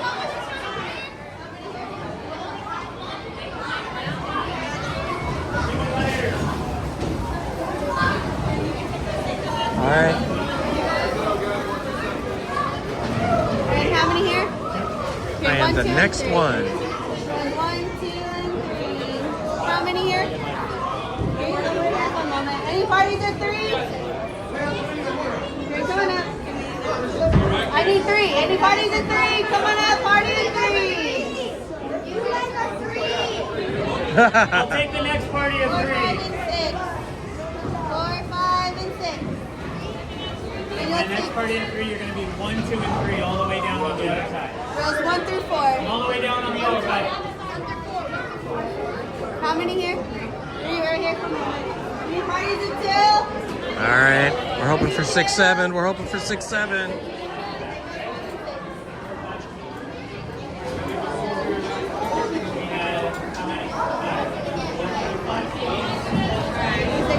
This will be our 9th ride of the day. 1, 2, 3, 4. Wait 1 second. Any parties at 2? Any 2? 2?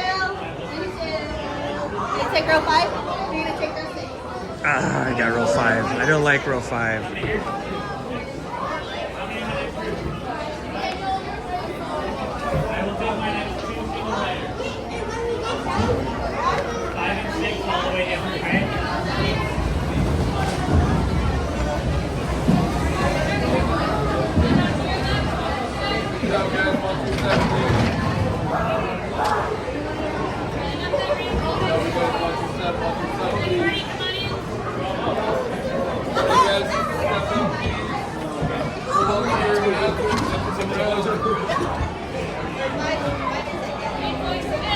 And here we go.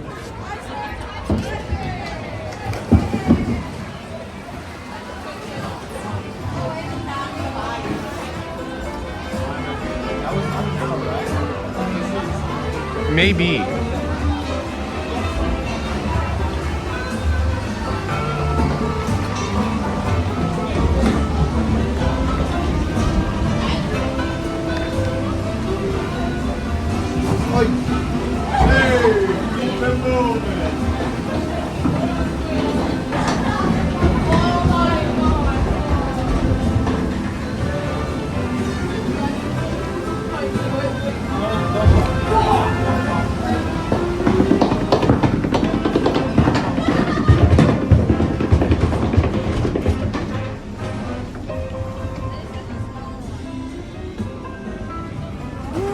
go. It's gonna get wet and wild.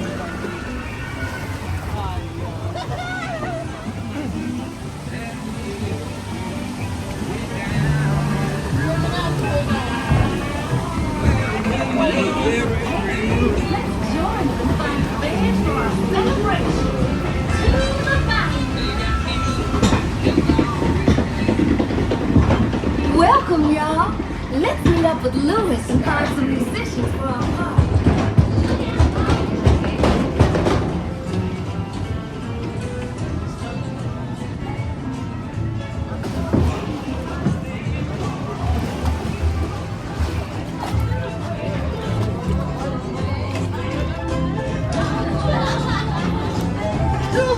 Any fans down here?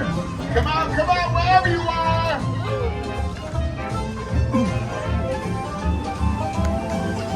Here comes the first big drop.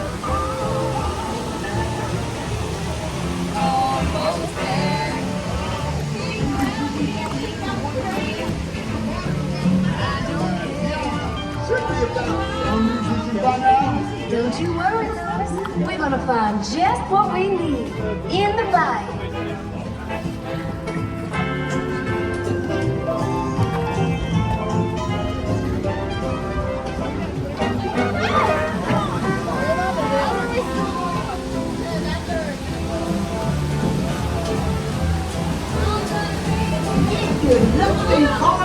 I know! Tell the people down the town you so.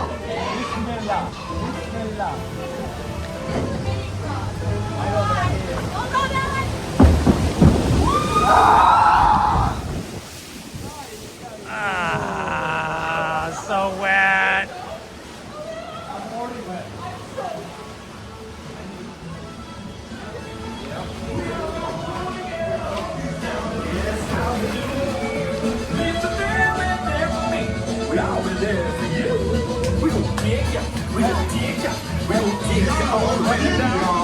With the fancy out to play! Hallelujah!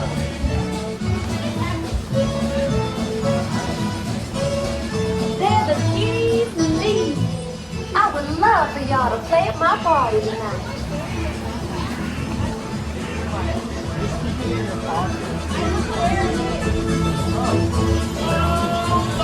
This is Right Man can jam!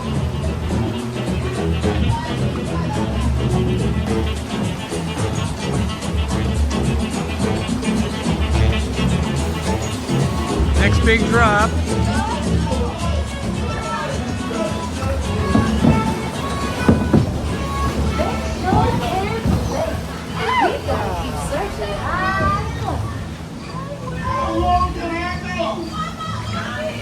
Next big drop.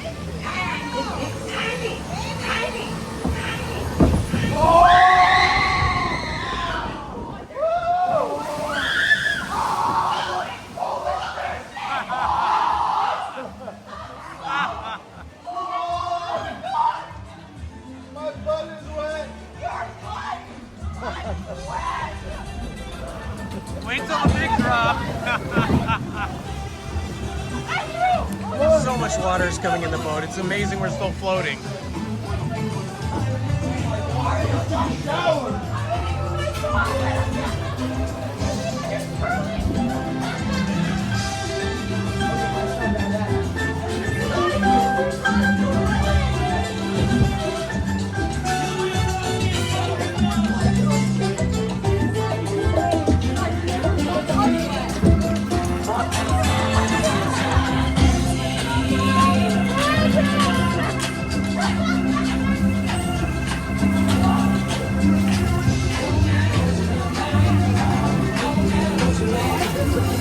I feel like we're sitting in a cold bath of water.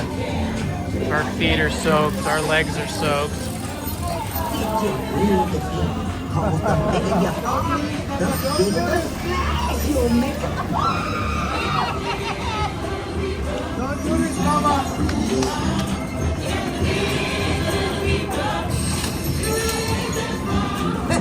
Choo-choo said it's time I get you back to side. But invite your little friends to tag along too.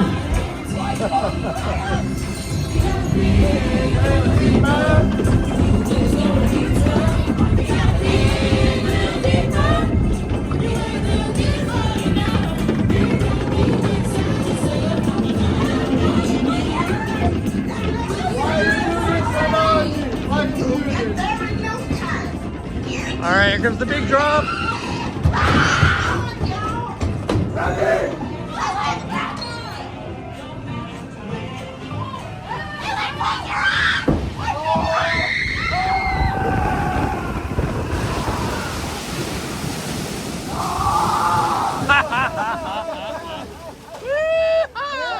Oh no! That was amazing.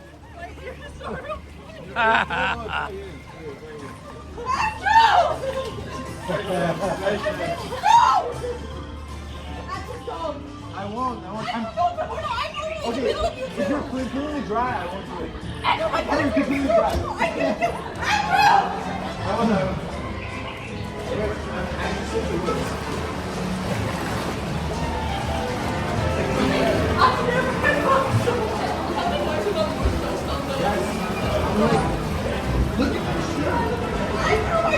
Well, we got pretty wet, but those two ladies in the front of the boat got super wet. I should have seen my water bottle.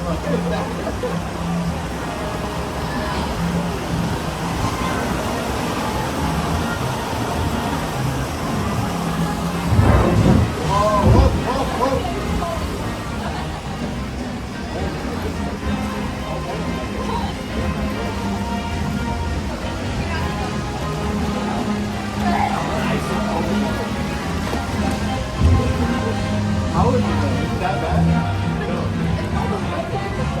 Oh, doing this all down, bro. Because I was going to a dream now.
Tiana sure knows how to make a party special. Mama Odie and her yummy beignets.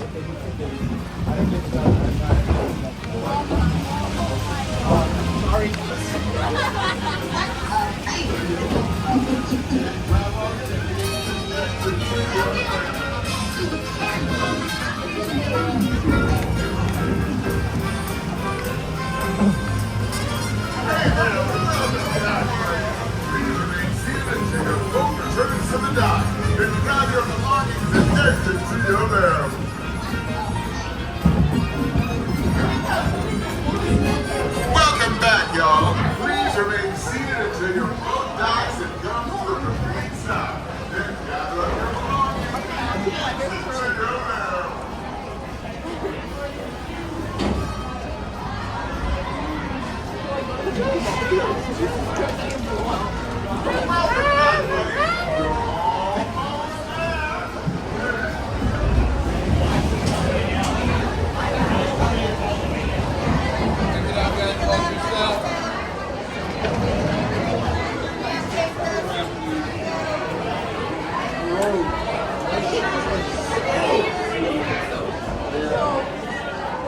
It's gonna take a while for that to dry off.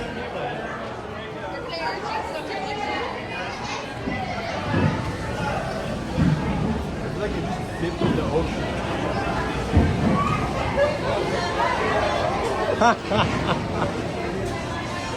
my gosh.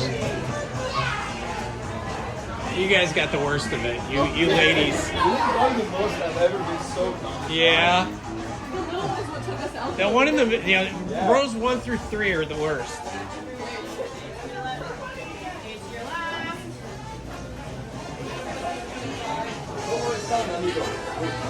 All right, now we'll have to see what our photo looks like. Hopefully it'll be a good one. I did it without glasses this time, which is sometimes worse for me because I have a tendency to squint way too much. But we'll check it out. Sophie, are you kidding? Your face is blocked. Protecting your eyelashes. Okay, get that.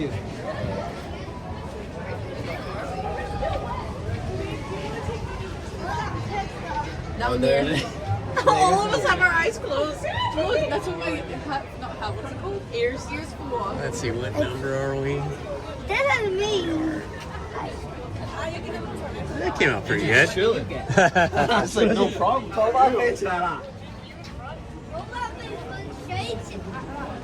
I can't quite read that number. I'm gonna have to take another picture of that. I know. I'll just get a picture of you. Oh, right here, Dad. Oh, on the bottom. Okay, I think I got the picture now. There we go. I got the number. We're looking good. Oh my gosh, that was fun. Okay, I gotta find a place to switch my backpack up because I'm wearing it on my front. Oh, look, no Winnie the Pooh today. Oh, but the Winnie the Pooh line is back. Now we can go on Winnie the Pooh. So that'll be our 10th ride of the day.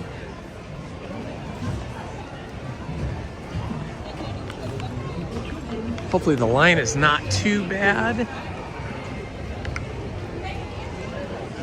So that worked out good. We went on Tiana's Bayou Adventure because Winnie the Pooh was closed. And now we'll go on Winnie the Pooh. Awesome. Oh, the line doesn't look bad at all.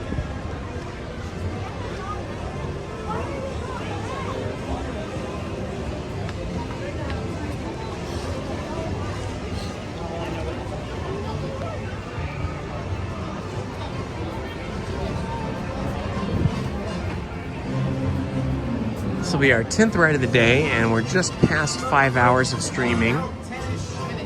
So we were averaging one ride every 30 minutes, but then we did stop for a lunch snack break. And I don't know how much time we used up there, but probably at least 20, 25 minutes. So I'd say we're still probably averaging one ride every 30 minutes, which is pretty excellent.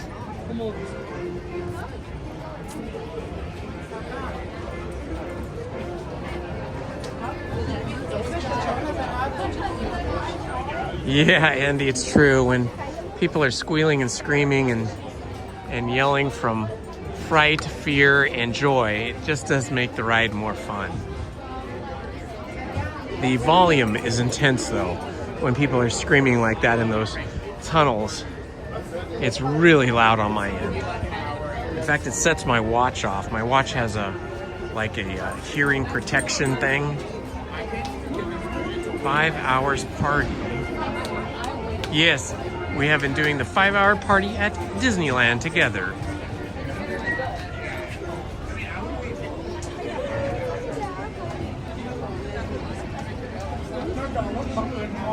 Well, you know, now the photos don't cost you anything. When they used to charge you for photos whenever you would take pictures at any of the rides. Whenever the rides would take pictures of you would have to pay for that. But now, you know, you are able to just write down or take a snap picture like I did of the preview, and then you just go into your Disney app and you download those pictures and it's completely free. Unlike Knott's Berry Farm, which still charges you for pictures, and the price of the pictures is ridiculously expensive.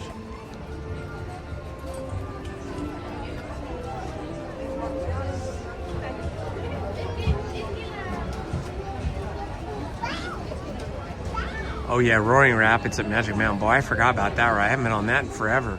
Yeah, you'd get soaked on that one. All right, Disney twins. Thank you for hanging out with us today. You have a wonderful Sunday afternoon and evening and a wonderful Easter holiday. Thank you for joining us.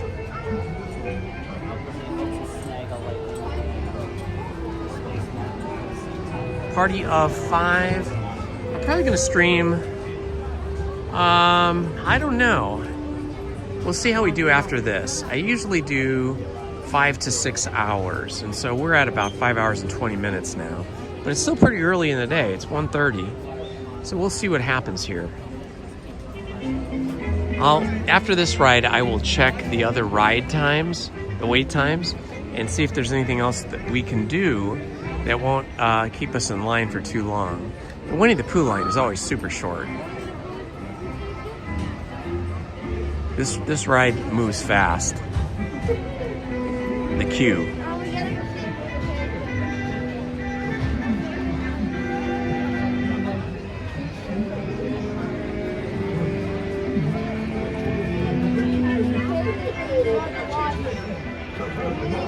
Party of 5, I occasionally will live stream at night, but I'm kind of a wimp about the temperature.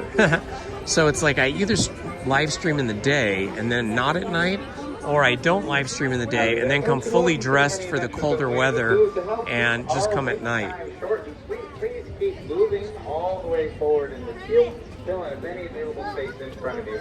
Also, just a friendly reminder that our ride is sticky enough, so please be sure to finish all food and all drinks by the time you get to our group chat. All these people in line in front of us, buddy. My wife Lizzie is still working, so she can usually only come to the park with me once a week, usually Wednesdays, but this is a really busy time of the year, so she hasn't been able to come.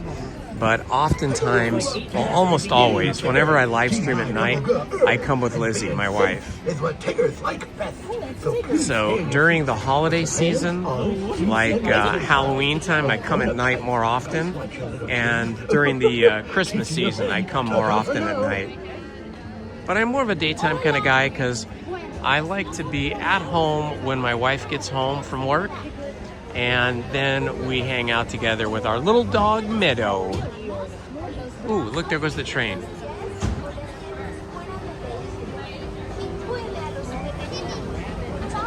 So yeah, that's why I mostly live stream in the day, because Lizzie's working still. So while she's at work, I'll come here and hang out and have fun. And then I try to get home an hour or so before she gets home. And try to do the dishes and stuff like that before she gets home. And maybe stop at the market, get some food. She wants dinner. I try to make dinner for her. And being safe is what Tiggers like best. So please stay seated with your hands, arms, feet, and legs inside. And grown-ups, please watch your adorable children. TTFN, ta-ta for now. Oh yeah, we might be able to do that walk through Sleeping Beauty Castle.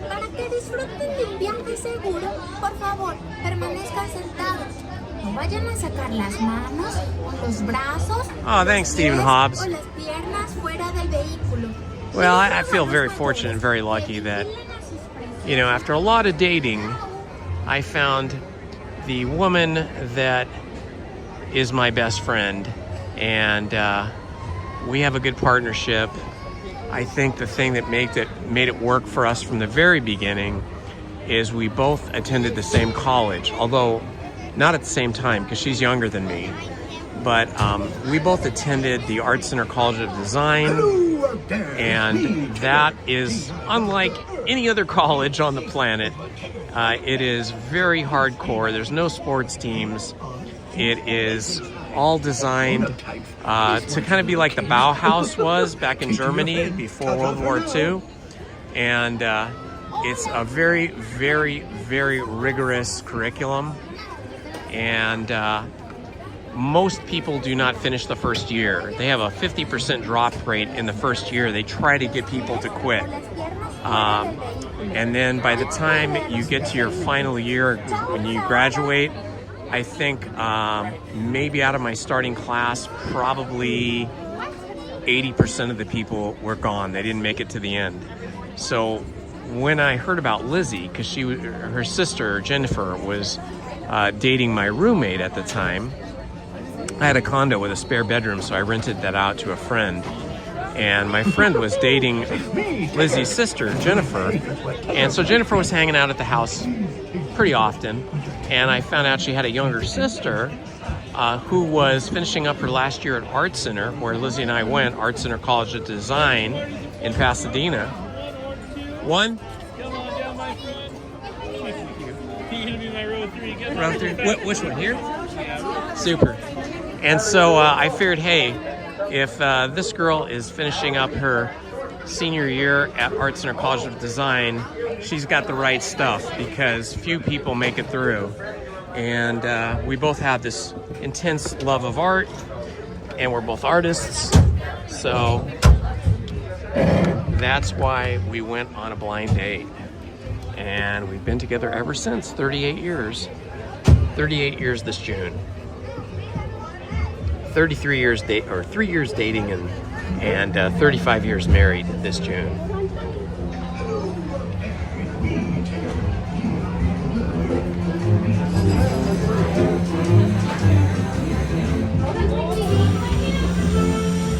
One blustery day in the 100-acre woods, a little bear named Winnie the Pooh set off in search of honey. Andy, email me about that last comment, okay?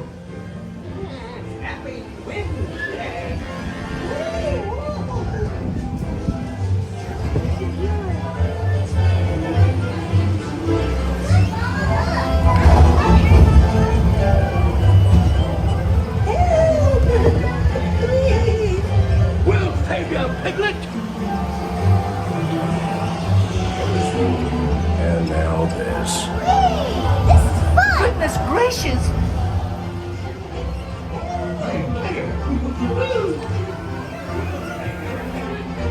Follow me, Cricket Bay.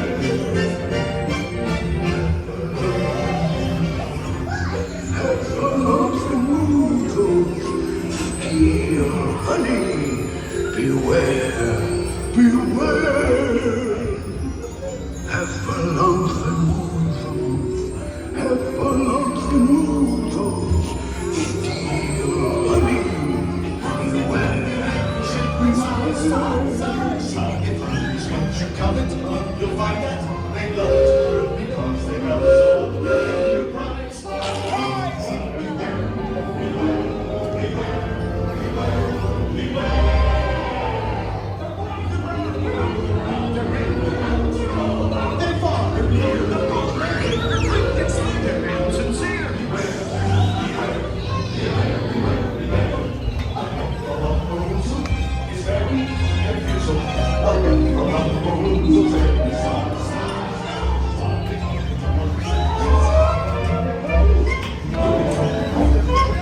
What a wonderful dream!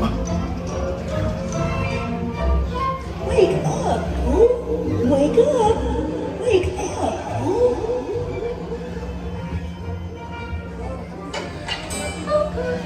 Thank you, Robert. It's your birthday! It's time for your party, Pooh! Hooray! Happy birthday! Hooray! Happy birthday! Hip hip hooray!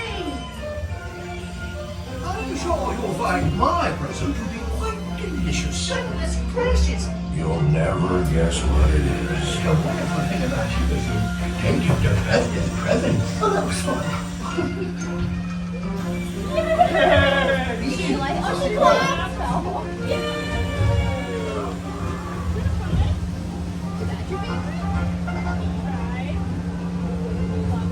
She clapped.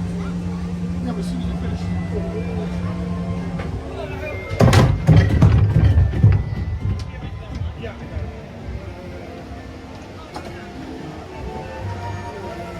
All right, my friends, I hope you enjoyed that. It's always good to see Winnie the Pooh and all his pals. If you're ever feeling stressed out and you're feeling down, I highly recommend reading the Winnie the Pooh books. Yes, even as an adult, they are so sweet and so great. You guys are great. You can read the House on Pooh Corner and then the second book, The Many Adventures of Winnie the Pooh. Both are filled with wonderful, sweet characters that speak in a interesting dialect that is unique to the Winnie the Pooh characters.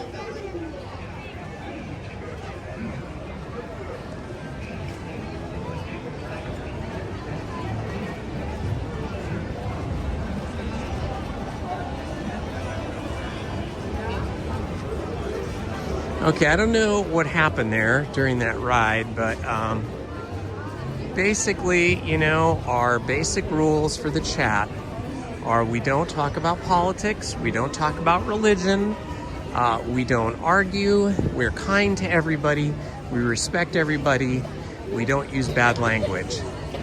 So those are the things that you would time someone out for. Those are the things that you might even block someone for. But if they're just chatting and they're sticking to the topic of Disneyland or whatever I'm talking about or whatever I'm asking or telling you guys about, then there's no reason to time anybody out for any of those things. Just the things that are against our rules.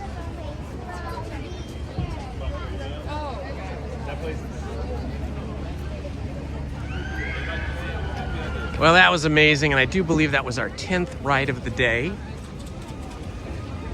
So now we're gonna cruise over here and see what else we can do.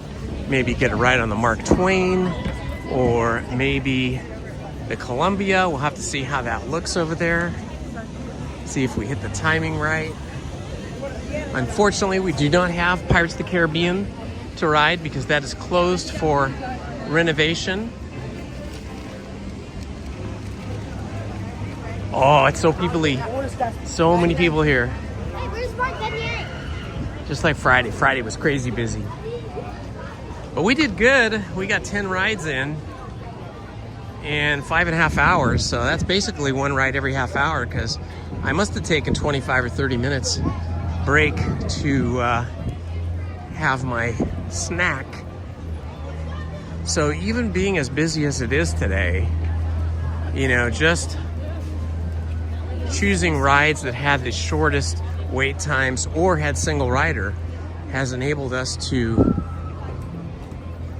get on quite a few attractions.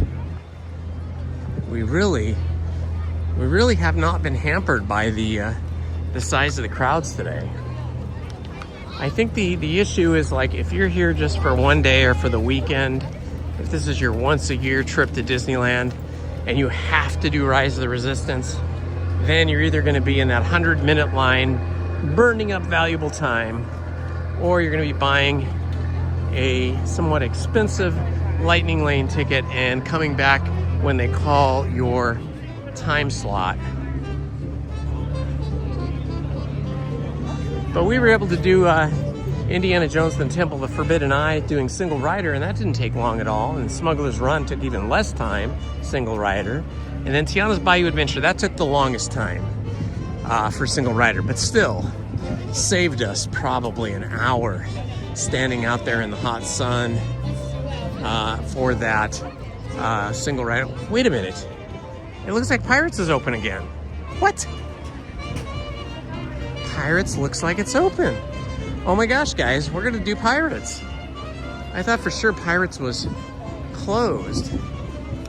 Although I have to find the end of the line. I think we're gonna get to do Pirates.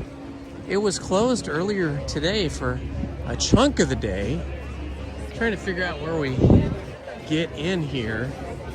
Looks like the start of the line is up on the bridge, and then we gotta come down.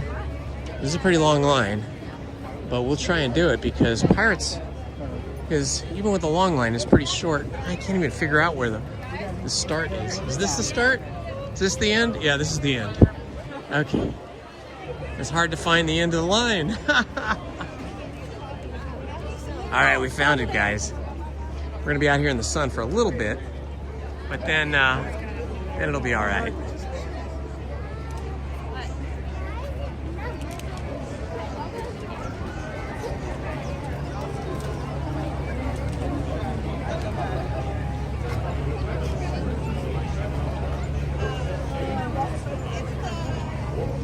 Well, I guess we're still in April, so I guess Pirates isn't closed yet.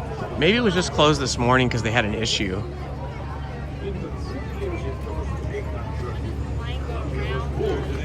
What was weird is usually when it's closed temporarily, like during the day, usually there's cast members standing out there. But when I went by today, there was no cast members. It was just completely roped off and closed. So that's why I thought, oh my gosh, it's closed for the duration. But it turns out it wasn't. Awesome, you guys are amazing. I just checked my app and we have 4,831 subscribers. Thank you to everyone who subscribed today. And thank you to everyone who gave us a super chat. You guys are so kind and so supportive. It really encourages me to keep doing what I'm doing and share my day with you guys because you're sharing your day with me and each other. So now we need only 69 subscribers to make it to 4,900. Do you think it will be possible to get to 4,900 before we leave today? I don't know. But if you guys help out, if you have not subscribed and you subscribe now, you might be the 4,900th subscriber, which would be amazing. But whatever number you are, we appreciate you subscribing. And hitting that like button tells the algorithm that you like our channel and to promote it more.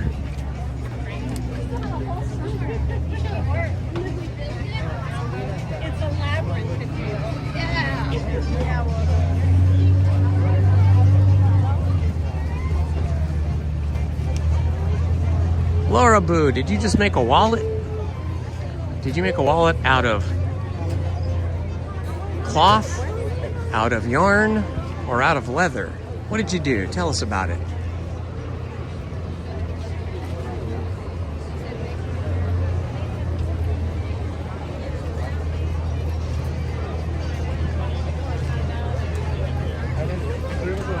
All right, up and over the bridge we go.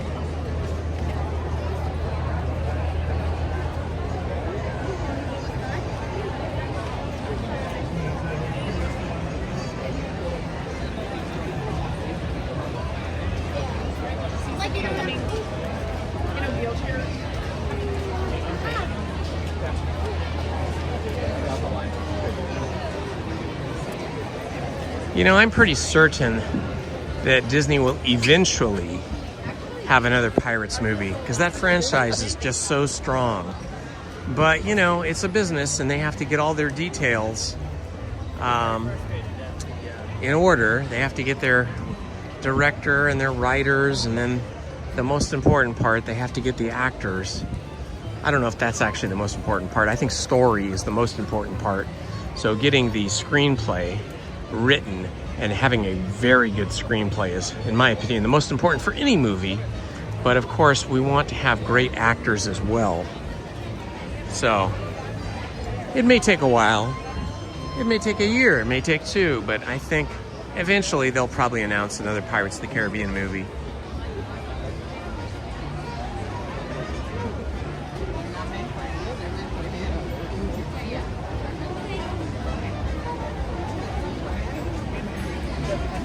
Ah, that's really cool.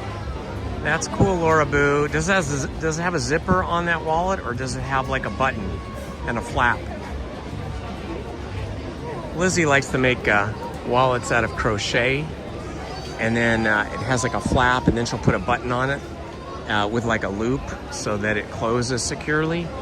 And sometimes she'll just do a regular crochet, and sometimes she'll make the crochet and then wash it in the washer and dry it so it turns into felt. That's also really cool.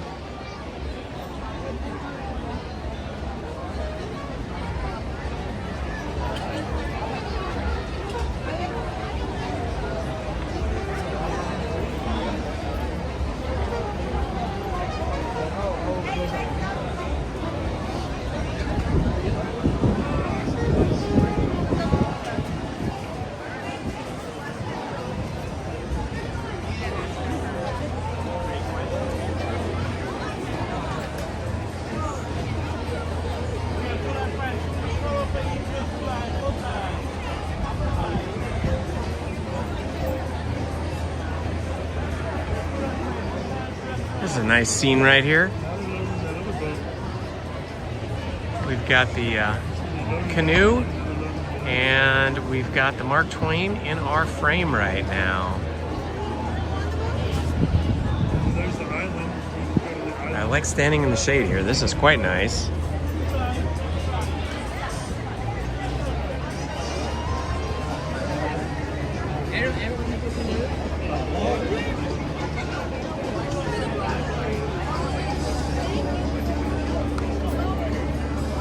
Well, I'm so happy that Pirates of the Caribbean is back open. I thought it was closed for the day.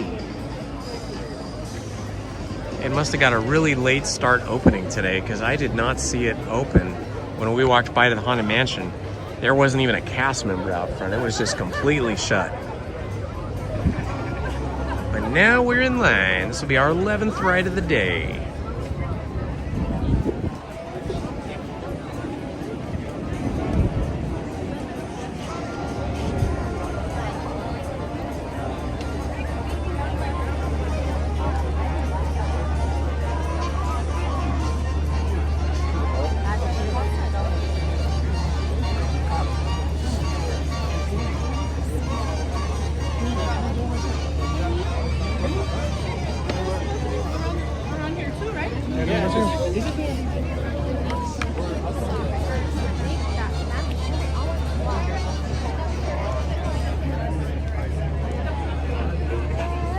It's pretty busy here today. I would say this is one of the busier days of 2026.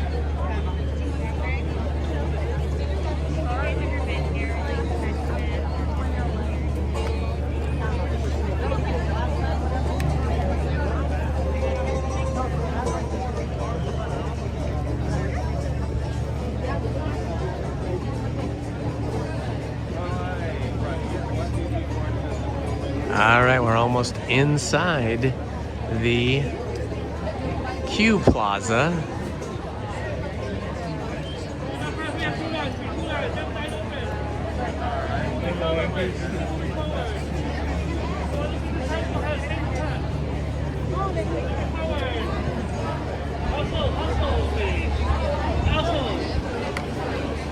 All right, we're going on the right side. There's always two queues here. One that goes to the left and one that goes to the right. I always pick right if I'm given a choice because in my experience, left always seems to take longer than right. I don't know why, but it does.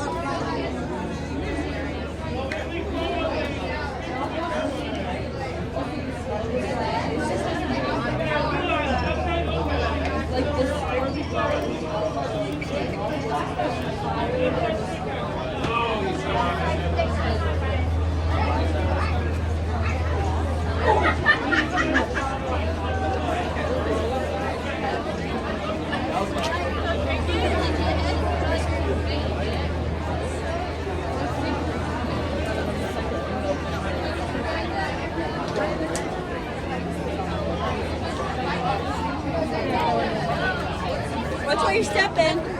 Whoa, thank you. It's like somebody dropped an ice cream. Hopefully that's not vomit because I just walked through it. Lady tried to warn me, but my foot was already mostly in it.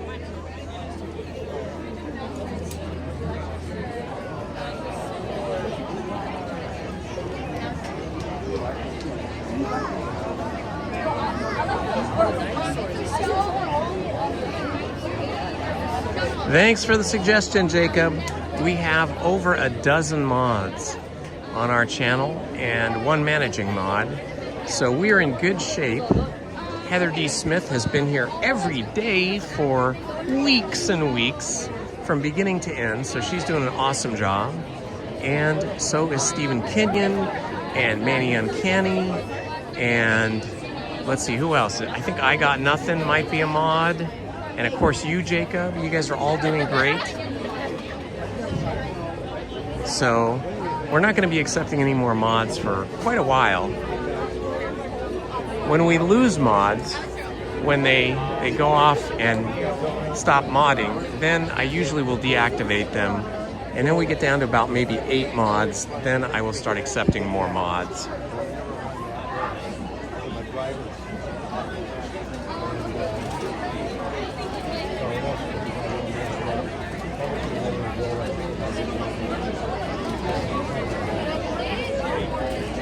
Yeah, that is right. The official closing of this ride for renovation is supposed to be May 4th, which is a big Star Wars day.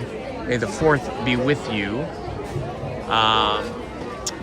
But sometimes this ride, and sometimes Rise of the Resistance, and sometimes Indiana Jones close for hours at a time. And there are some days where they might close for the entire day. Last week, I think it was last Wednesday, or possibly the week before, but Tiana's Bayou Adventure was closed the entire day, from opening to closing. So sometimes something goes wrong, probably with the software or something, and then that creates a big problem.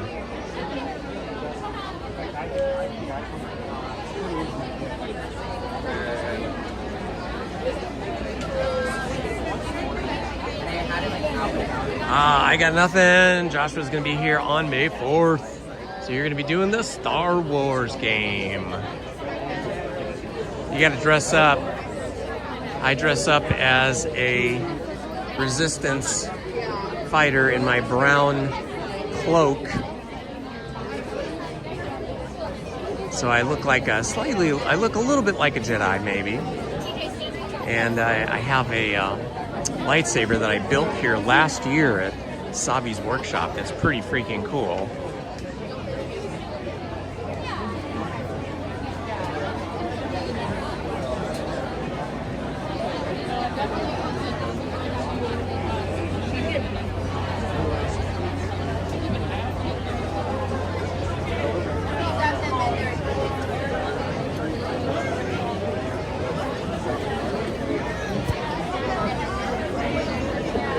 Yes, Jacob, you're doing a good job. You just have to make sure that you're not timing out people for things that are not part of the, they have to be breaking a rule. If they come in and they start talking religion or politics or using foul language or insulting other people or just being a troll, that's the kind of people we want to time out or block. I know there's a couple of mods that will do screenshots of behavior that they feel is either on the line or way over the line, and they will email me those screenshots and point out like people who are being nasty or naughty or not friendly and just being kind of jerky trolls. And then when I get those emails, I review the screenshots, and if I agree, then I block them from the channel. I can't do that on my iPhone when I'm here live stream, but when I'm home on the YouTube software, I can block people. So that's sort of the way to handle it. But if it's an obvious thing, then yeah, you just time them out for like the maximum amount of time. And then you could just keep timing them out if they keep acting badly. We used to be able to block people on the phones, but something happened in the software, and now I can't do that mobily. And I don't even think that the mods can block people either now from your home computer, or maybe your iPad, or maybe it's, I don't know. It seems like the only way I can do it now is from the YouTube software on my desktop computer.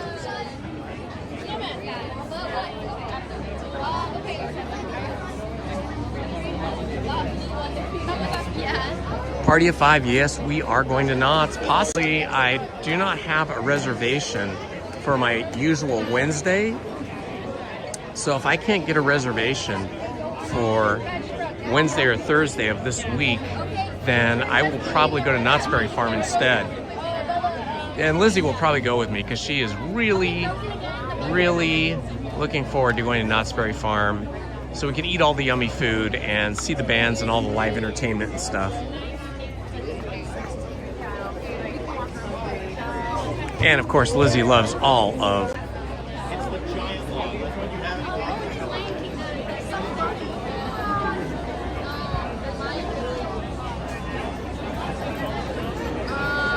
Look at all of the happy people here. Very seldom do you see a person in a bee of whatever troubles you in life and lets you have some fantasy life, even if it's only for a day or two.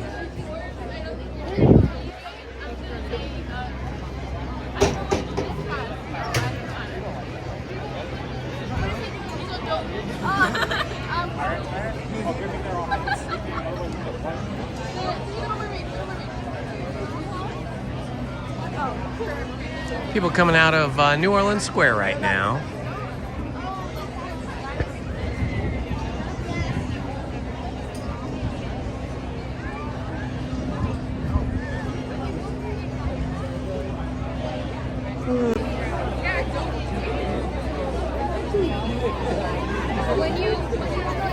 Okay, I'm not replying to the chat right now because I can't read it right now. It's too bright outside. About 78, but we are at 83 degrees, my friends.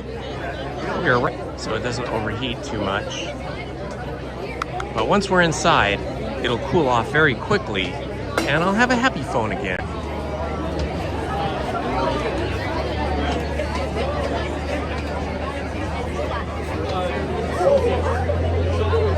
Up here pretty quick, but then it slowed down.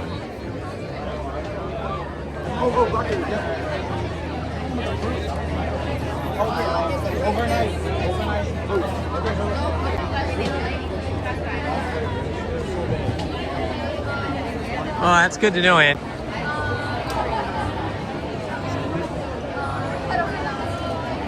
Johnny, Utah. Are you at Knott's now? And it is a smaller park, and it has a much lower cost of entry. Disneyland.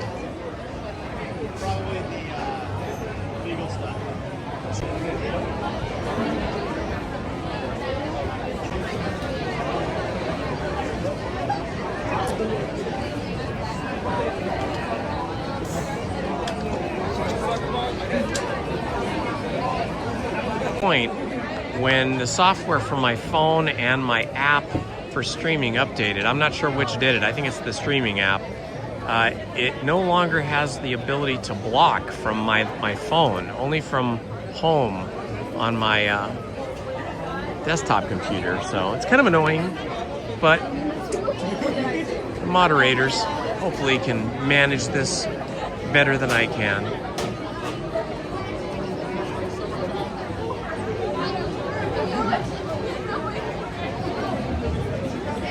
Barbecue at Johnny Utah's house.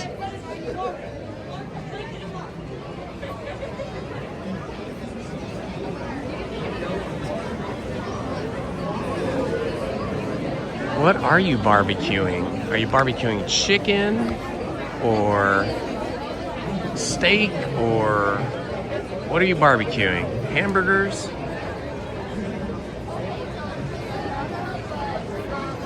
Currently it's 2:01 p.m. and 84 degrees, so we've gone up a degree since I've been in line.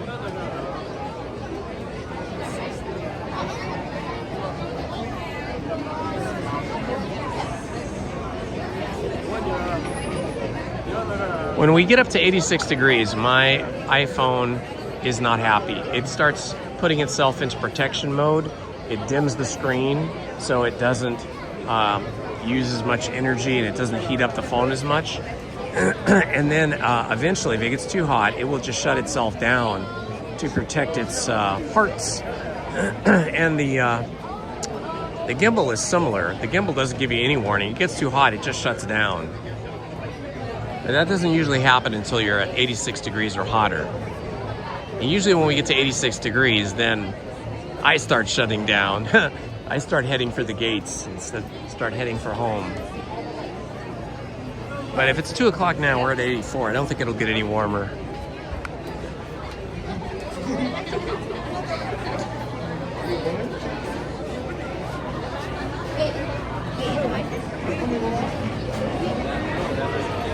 You okay, buddy? You need help?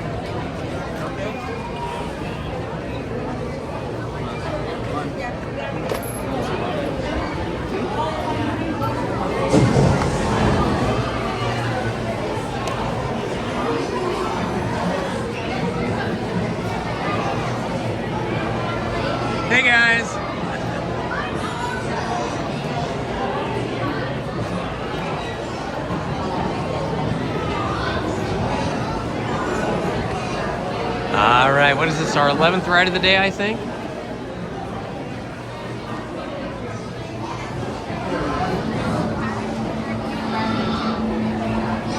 Ooh, Mai Tais. Fancy tropical adult beverages.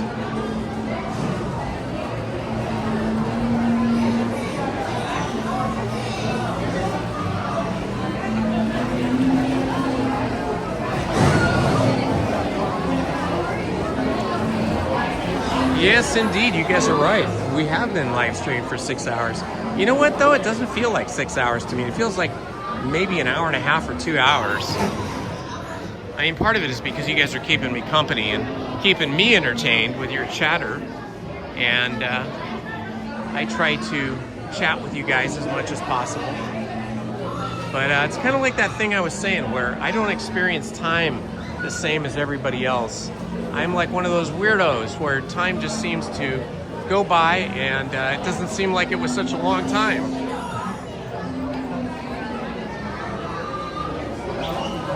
The only time that I find time and there's nowhere to get off and nowhere to go to the bathroom and you're just dying to go, this has happened to Lizzie and I, stuck in downtown Los Angeles traffic trying to get into Dodger Stadium a couple times.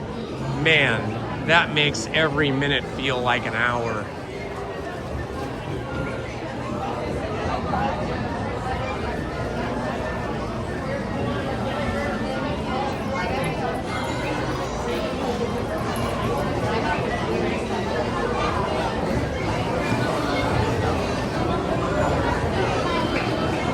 Heather has 78 degrees, so a little bit cooler, a little bit nicer. 103. Wow. That is cold for midday. But you guys are in Alaska. That is a lot further north than anything we are at. In fact, you may be the most northern viewer of our channel that we know. I mean, I do have some other viewers, they're not here today, that are from Sweden and Norway. So I don't know if they're higher than you are on the globe in terms of where the Arctic Circle is.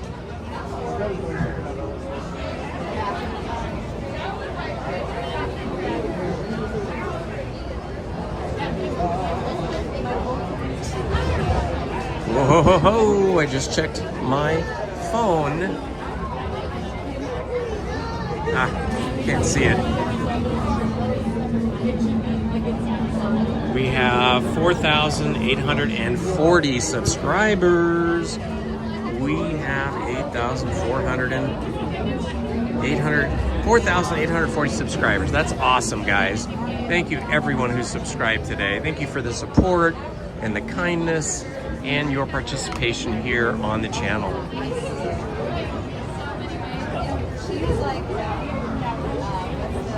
67 in southern Utah. That sounds beautiful. 66 in Vancouver. That sounds pretty nice too.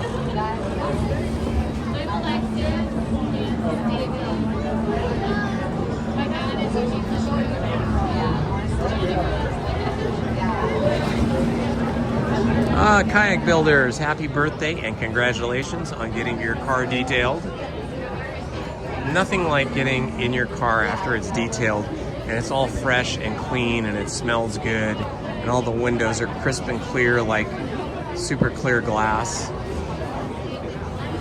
I need to get my truck detailed, or at least I need to wash it. 53 and windy for Andy. Brian, Disney fan, yes. For Disney, for Dodger games, it can take a really long time. Last year, we had tickets to, I think it was like Game 6 of the playoffs, not the World Series, but the playoffs. And we left the house 2 hours early thinking that was plenty of time. Oh no, it was not. We were in traffic for 3 hours. We didn't get into our parking in the stadium until the 7th inning. So, I should say maybe the 6th inning. We had to then walk from the farthest parking lot I'd ever seen at Dodger Stadium was way up on a hill, like on a mountain, up a road that I didn't even know existed, that overlooked the stadium. You could look down into the stadium and all of downtown Los Angeles. And it took us like 20 minutes to walk from there inside the Dodger Stadium parking lot on that hill down to our seats. So we didn't actually get into the game until the 7th inning. Luckily, the game was not too exciting until the 7th inning, and then it just became a rockin' and rollin', wild, wild game, and it was really fun. And all the people that were sitting around us were super motivated, super fans, and we had a great time. But yeah, we learned our lesson. Now we leave 3 hours before the game, and we get there like an hour early so we can eat our Dodger dogs and French fries, and have a adult beverage, have a big beer, and just kind of chillax until the game starts. I know, right? I was dying. I was thinking, oh my gosh, we're not going to get into the stadium before the game is over. But luckily, it went into extra innings. I think it went to like 10 innings. It got to be a back and forth battle, so it worked out for us. But that was one of those times where Lizzie had to go to the bathroom really bad, and then I had to go to the bathroom, and there was just no way to do it. There was nowhere to go. We were just stuck in traffic that was crawling. So you just had to use all your willpower to try and, make it to the stadium parking lot bathrooms, which we did make it, but boy, it was stressful.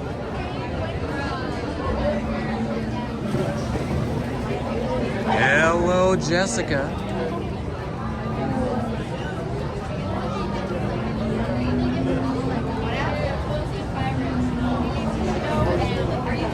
Oh, cool. A kayak's daughter. Welcome in. Happy you're here with us today. We're just about to get on the Pirates of the Caribbean boats and take a tour through the Pirates' Lair, where they hide all their treasures.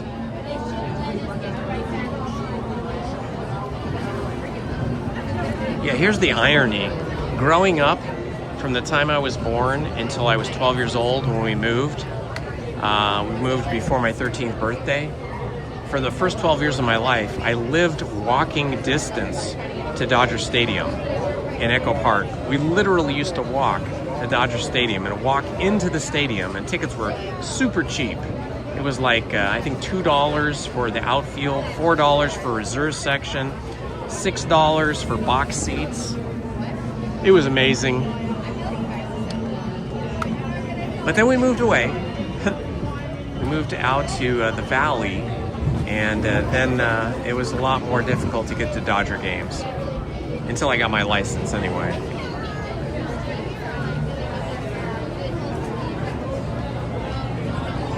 Laura Boo.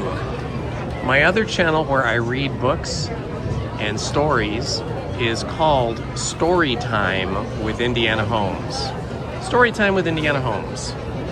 Maybe Heather can put the link in there, or Steven, or whoever's there that can put the link in. We just finished reading A Study in Scarlet, which was a Sir Arthur Conan Doyle book of Sherlock Holmes and Dr. Watson meeting for the first time and trying to solve a murder mystery. I haven't decided if we're going to read the next story or if we're going to do a novel starting tomorrow. I have to decide tonight. I have to read through some stories and some books and decide what to do. We've been reading long format books like 20,000 Leagues Under the Sea, Frankenstein, Dracula, Treasure, what was it? The treasure one. I forget, the treasure one. So many books over the last year that I thought maybe we should start reading some shorter stories so that people could hear a complete story in about 3 or 4 nights versus a complete book in about 2 or 3 weeks.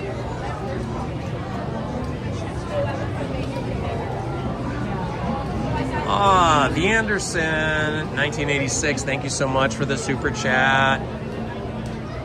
199 pounds. I can see you're in the UK. Thank you for watching us from the UK. I love my friends in other countries. Treasure Island. Thank you, Lori. Yeah, I must be getting a little tired when I couldn't remember the name of the book that I only read like about a month or two ago, Treasure Island. And then we also read The Island of Dr. Moreau. That was a really interesting one. It was dark, violent. Troyberg flying the British flag.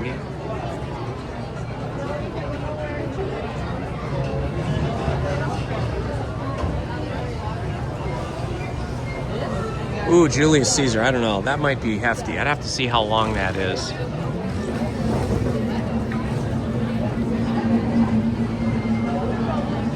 I also, you know, the other thing is, like, we read The Three Musketeers, which was cool.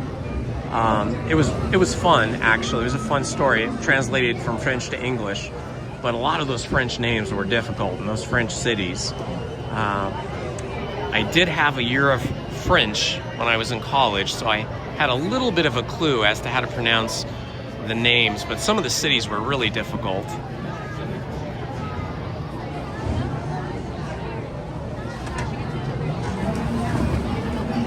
Yeah, we're probably never going to read War and Peace. That's too long.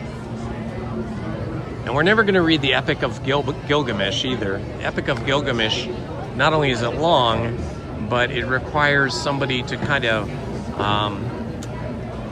translate the meaning for you, because you know, it's an epic poem, and that makes it difficult. It's not a purely narrative book, although I think it was the very first book ever written.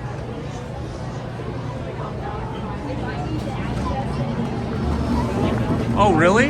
Julius Caesar by Shakespeare is only 80 to 100 pages? That would be cool. The only problem that I found with Shakespeare stuff is, although the stories are amazing, the Old English in which they are written is very dense. It's difficult for a lot of us to understand what those words mean.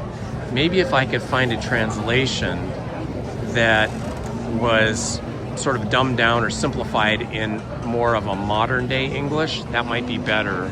It also has to be a book that's in the public domain. We can't just read any books, because we don't want to violate anybody's copyright and then get in trouble for that. So we have to pick books that basically were, I think they have to be before 1938.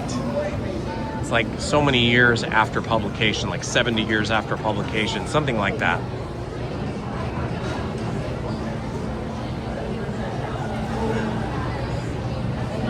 Good afternoon, Tito Velasquez.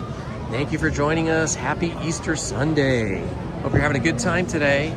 The weather is beautiful here in SoCal. I said this before on one of our other live streams, but if you guys have not seen the movie Hamnet, not Hamlet, Hamnet, Hamlet was written by William Shakespeare, but Hamnet was written about William Shakespeare and his family. And it is one of the best movies I've seen in a really long time. It will make you cry, but it is a beautiful movie. Beautiful. For some reason, our line has not moved in a really long time. We got all the way up here, and then we just have not been called. Not quite sure what's happening. Oh yeah, is it? Oh, the ride was down, but now it's back. All right, yay! The ride was down, but now it's back.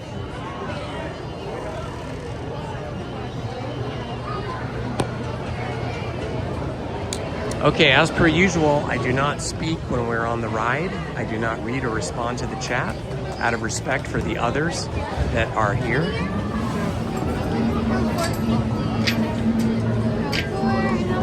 I'm one. Can I be in the last row so my camera doesn't bother people? Sure, just hang tight over here. Sure, I will. They come up this way, right here, row 5 for me, please. You can just make some room for my other sailors. Yep. Really quick. Where do you want me to go? Here? That's the number 5. Which number? 5, please. Are we all together? Just one. Hang tight. Maybe just a second. We're hanging tight.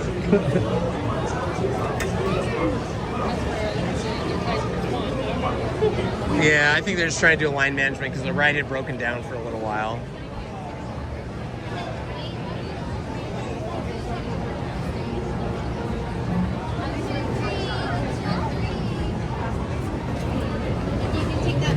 Thank you. All right, row 6 is our row. All right, from this point forward, I will not be speaking until the ride is over. Mods will keep you guys safe and happy. Enjoy the ride through. I'm so happy for that. Yeah. What a great ending to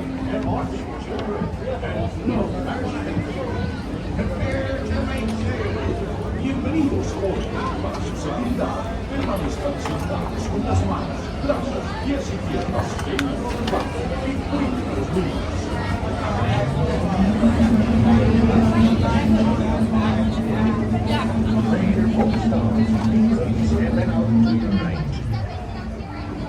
Ahoy, mateys! For a safe voyage, be sure to stay seated with your hands, arms, feet, and legs inside the boat. And watch your children. And remember, no flashing.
The boats are really backed up here. The water is like just gushing over the sides. Oh my gosh, here we go, here we go. We're gonna catch up here and we're gonna drop.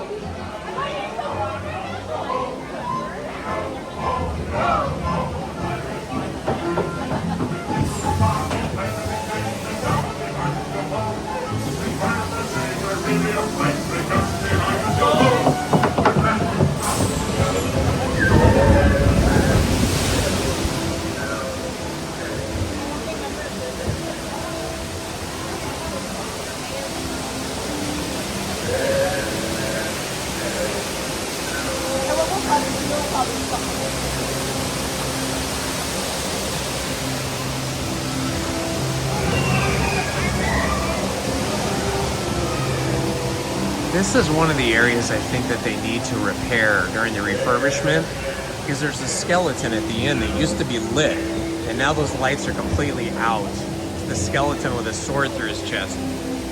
You can barely see him now.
properly warned ye be, says I. Who knows when that evil curse will strike the greedy beholders of this bewitched treasure? Dead men tell no tale. Perhaps he knows too much. You've seen the cursed treasure. You know where it be hidden. Now to see that he lives. He be the last.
Where become Jack Sparrow?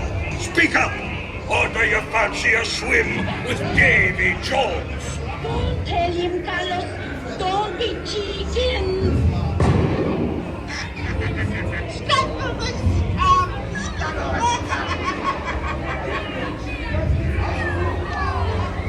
Just stop. Anchor now, you swabbies. What may I offer for these hearty heads? Every one an egg layer. Hooray there, you big rat.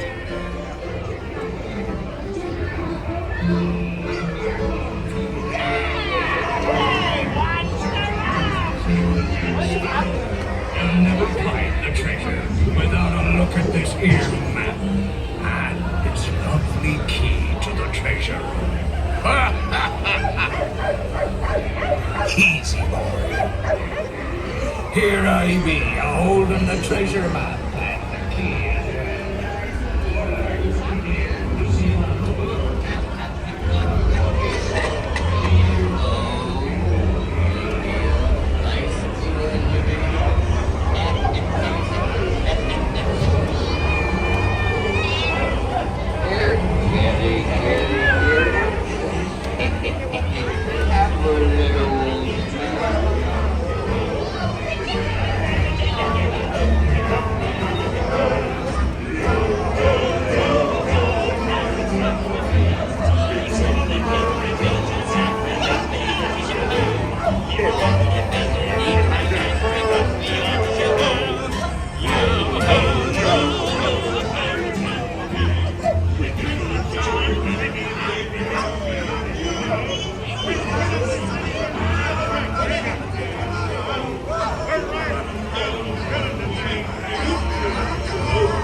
built right.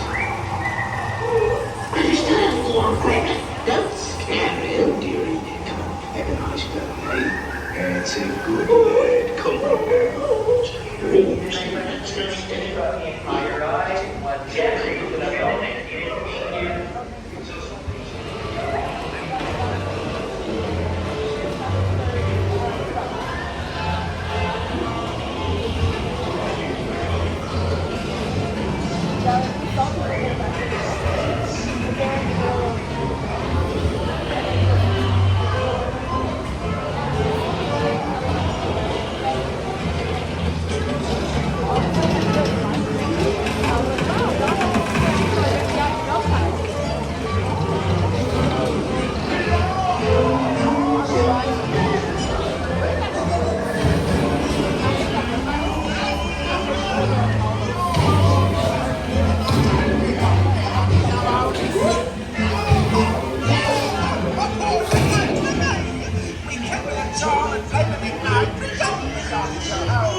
I shall take this paltry sum as a stipend to cover my expenses.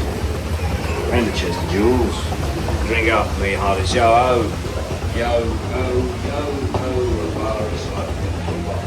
It's also supplies. When next you sail with David Jones, none shall escape. On your way now, tell the world you set sail.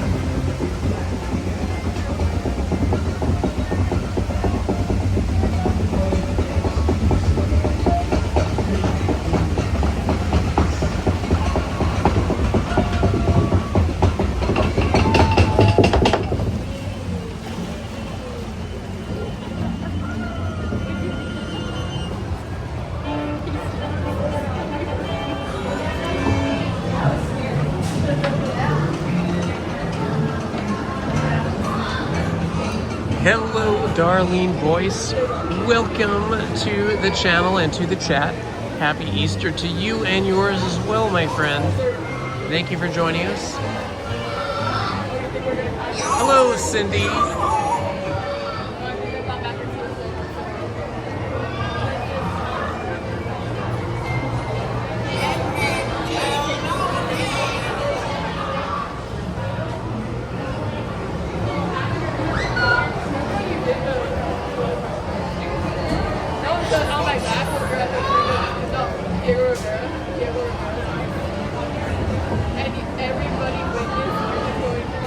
Yeah, we went on Indiana Jones earlier today.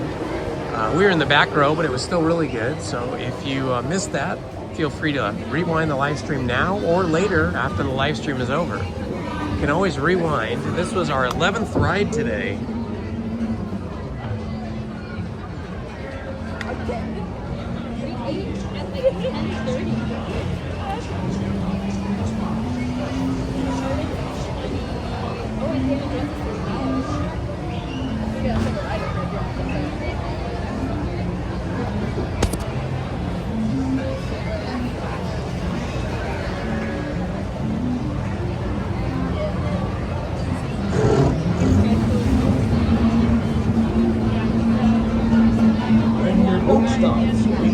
Stepping out to your right.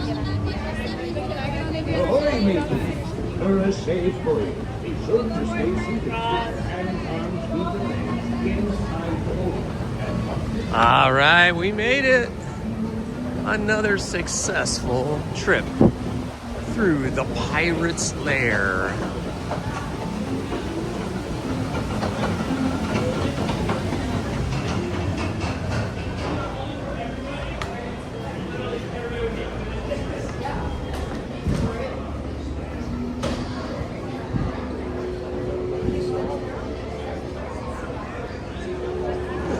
And here we come out right by the Blue Bayou restaurant in New Orleans Square.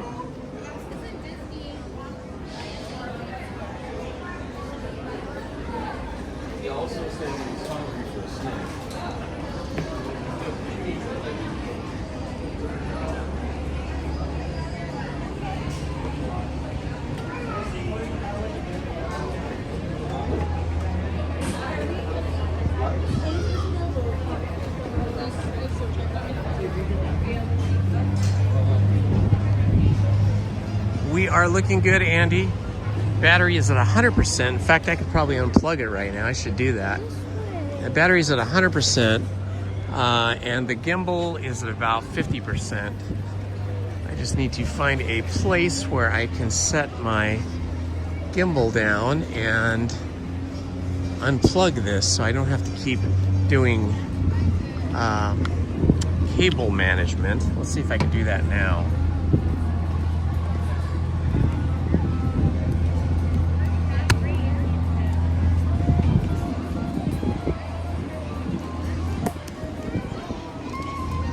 Cool.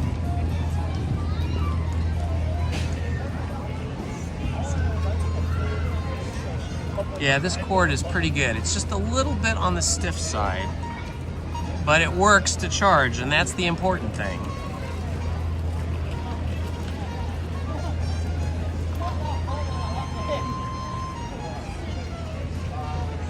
All right, I got the cord off, putting it in the backpack now. I don't know what kind of cord it is exactly. It's off Amazon. It was one of the more expensive cables. It had like the best reviews. I think the cable was like $22, which is pricey for a power cable, but it works great. It's about 6 feet long, very thick, covered in cloth, and it has the label on it, like 240. I don't know what it was, 240 amps or watts or something like that. But in other words, it had like the maximum power throughput that you could do on a cable and data. Maybe it was the data. Maybe the 240 was data. Like, I think it was 240 gigabytes per second. So a very, very powerful cord. Ooh, look at all the people. Ooh, they're just disembarking from the Colombia. Ah, man, I don't know if I can get over there in time. Plus, the Colombia has a smaller capacity than the Mark Twain, so I don't know. Let's see if we can get over there, though. We'll give it a try.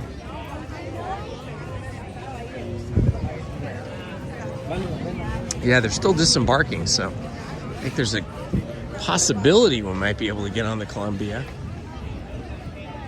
That's another place where you need to make sure you go to the bathroom before you get on the Columbia or the Mark Twain, because there are new bathrooms on the sailing ship Columbia or the paddleboat, the Mark Twain. Oh, looks like they're already loading too. Shoot, I think I'm not going to make it. I am walking as quick as I can. We'll see if we get on there or not. Have to get around all these people. They're like obstacles. Ooh,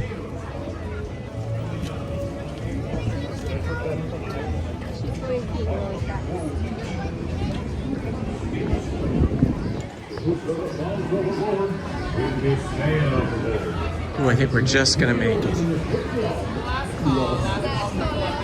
Thank you.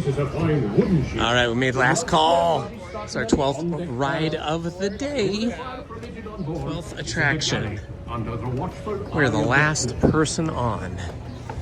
Atención marineros, para que tengan un viaje seguro, no se sienten ni sienten a sus hijos en las barandillas exteriores. We made it. Asegúrense de vigilar a sus hijos y absténganse de fumar. Gracias. Now look lively, mates, for we are sailing with the tide, and the tide waits for no one. Whew. That was a quick little stride over here. It's nice to have an even dozen for the day.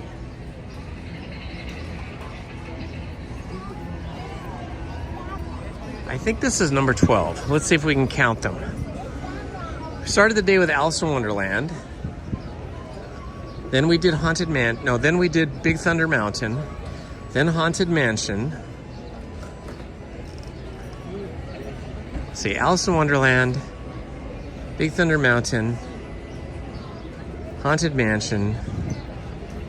Oh man, it's getting hard to remember now. What did we do after that? We did,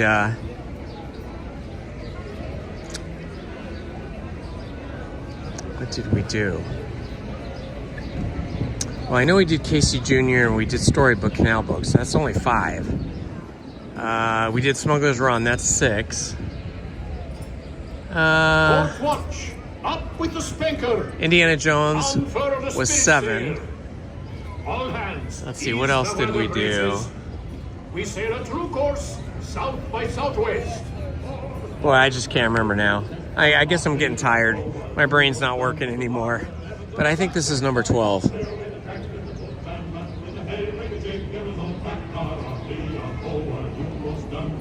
Oh yeah, Peter Pan. That's right. We did Peter Pan. We came back because the first time we tried to do it at Rope Drop, it was too busy.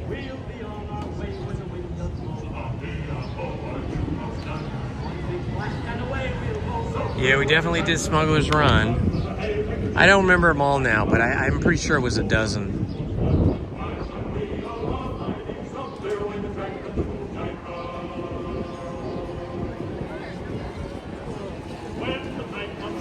Listen to that cool pirate music. That's pretty cool. Is this what it would really look like? I mean, this is a real ship that was built to be a replica of the original Colombia sailing ship. So this is the actual size and scale. Look at the size of the cannons, the masts, crow's nests, all the rigging. Shipmates. Amazing. We're just clearing the busy port of New Orleans and beginning our journey into the great American wilderness. Oh yeah, we did Winnie the Pooh and Tiana's as well. Tiana's Bayou Adventure, Winnie the Pooh. First American ship to carry the stars and stripes around the world. She's a 10-gun, 3-masted merchant ship. It was back in 1787 that she first set sail from Boston Harbor, going all the way around the Horn and sailing onward to the Pacific Northwest, Hawaii, and China. In the 3 years it took us to make that journey, Oh, well, let me take you. If you've never been on the Columbia, we need to go downstairs and show you what the Columbia looks like downstairs. Let's go do that now before it gets crowded. See how we lived and worked on the high seas. This will show you what the crew members for your inspection. For the rest of you, had to do under the deck. Mind thy head. Experience the wonders of this land we now know as America. Go ahead.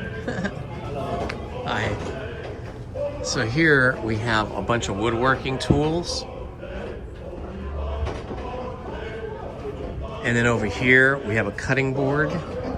And then here is the cook's iron stove and his pots and pans. That's probably his coal bucket there because they didn't have gas. This is coal. You're burning coal. And then here is where the shipmates would sleep.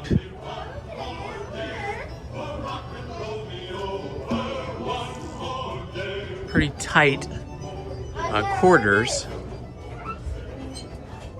I like it. Look at this.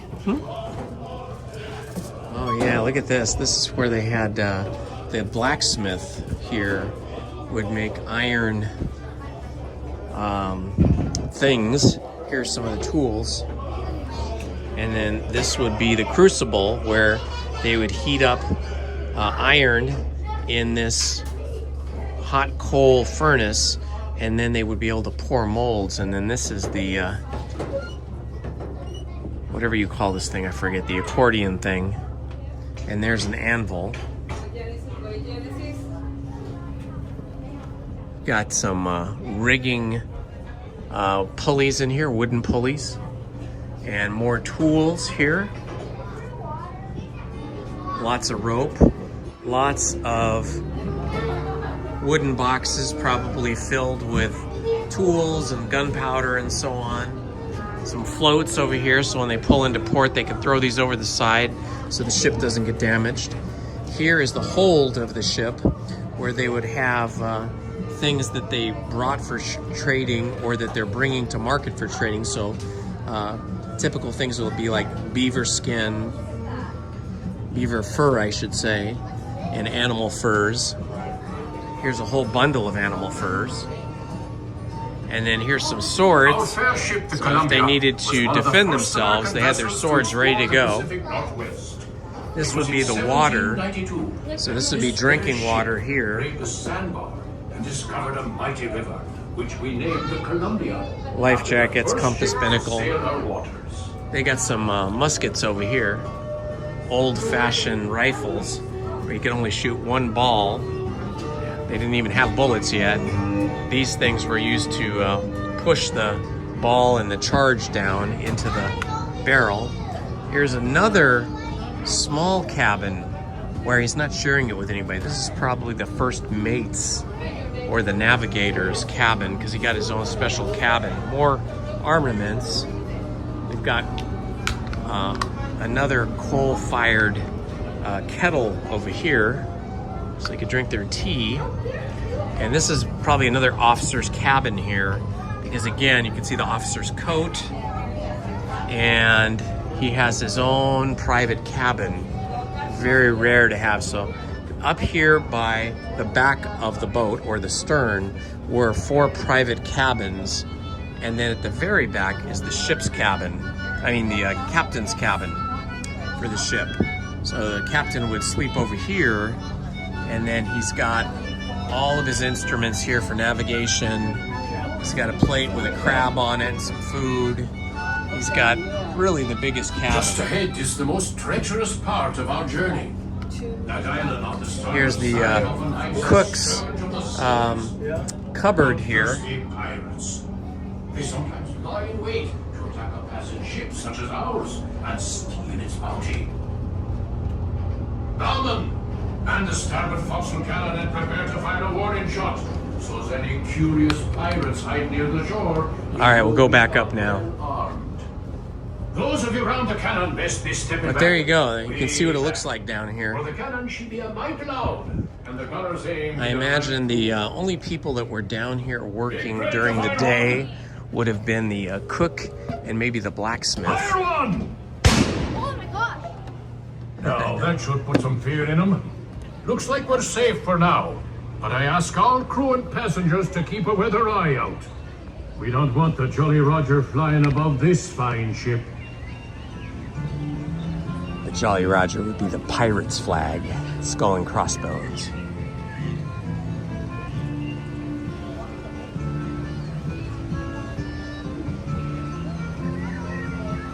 Yeah, a lot of people never go down into the Colombia's below deck quarters, but it's really cool to see how people lived, you know. When we travel this far upriver, sailors lived on these ships. Draws the attention of the local tribes. Look there. The chief has given us a sign of peace, which means we will be granted safe passage.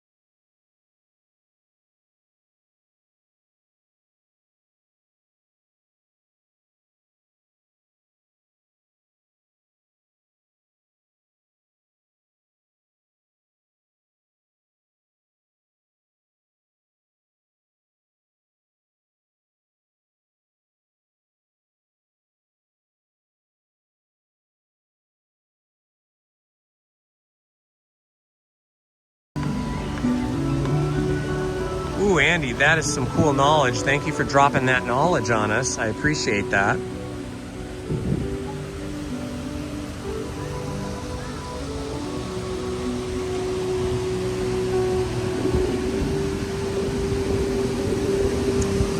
You know, it was so long ago. It was probably in the late 90s. We went to Paris, Disneyland. I honestly cannot remember many of the rides. I remember the castle was spectacular. Maybe that's the hidden Mickey, but it'd be upside down there. Right there. I don't know. Just ahead, a tribe of Plains Indians has set up camp by the river. I remember the castle was really spectacular. The park was much bigger and much more open than Disneyland. And I remember the parades there were spectacular. Better than here. And the decorations. We sometimes choose to barter and trade with these local tribes. Villages like this one have helped many an explorer learn how to survive in this vast frontier.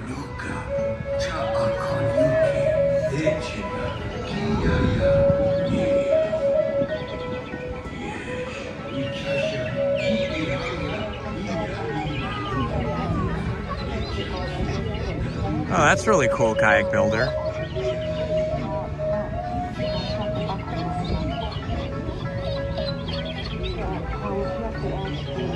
Yeah, the hidden basketball court in the Matterhorn is at the very top.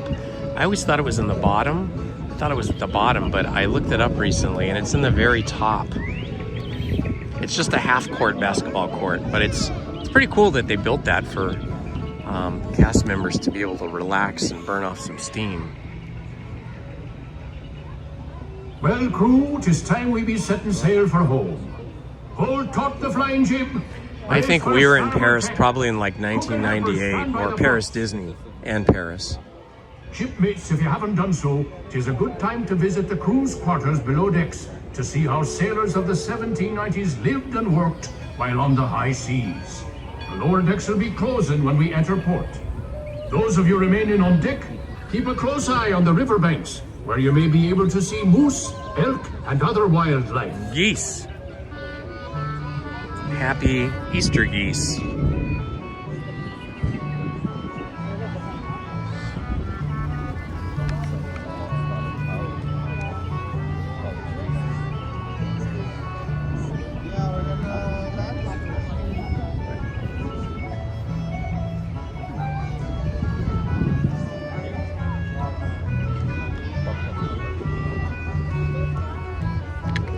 Is Kong and Rodan on the WB today?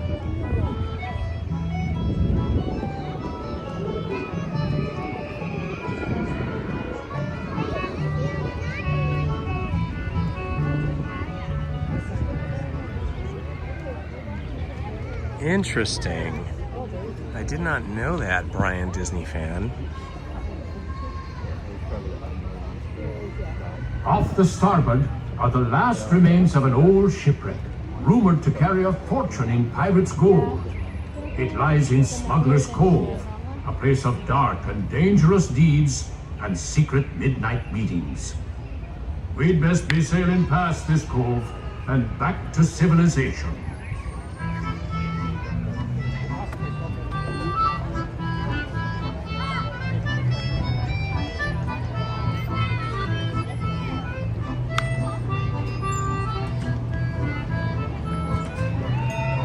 They used to have a skeleton in there that used to come up out of that sunken boat, and I feel like they've done away with it. I still see the big, well, maybe they just have to raise it up. There's a big turnstile there, and you have to turn the turnstile to pull the skeleton up.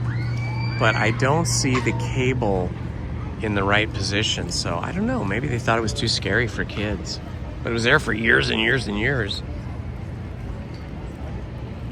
Tom Sawyer's Island, right ahead of us here. This is a good place to chill out, especially on a really busy, crowded day. If you want to just get away from everybody and chillax, especially if you've brought lunch with you or dinner, or if you want to bring some, buy some here and then bring it over to the island. There's lots of places to sit and eat. They've got a bathroom over here, a restroom. I think there's also one up at the fort. So back that way. So 2 restrooms. Man aloft, into the and a lot of caves to kind of walk through and crawl through that are kind of fun. With the flying jib. Make ready to bow anchor. Stand by all lines. Stand by the bow line, port side. Let go the bow anchor. Let go the kedge. Crew, it's been a pleasure serving with you aboard the sailing ship Colombia, the first ship to carry the stars and stripes round the world. You've been a fine crew, and we hope you'll be sailing with us again soon. All hands, Prepare to go ashore! I have been to that Maritime Museum in San Francisco. It is pretty cool. San Francisco has a lot of cool things to go visit. A lot of interesting historical and architectural pieces.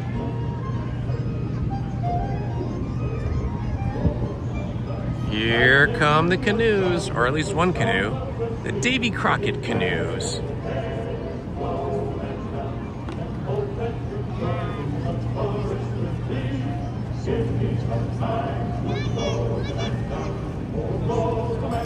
It looks like they've lost a few shipmates on their canoe there. There's a bunch of empty seats. The cast member's having to really put his back into that to get them going. So fun. Hi, buddy. Come down from there. Make sure you stay on the trails.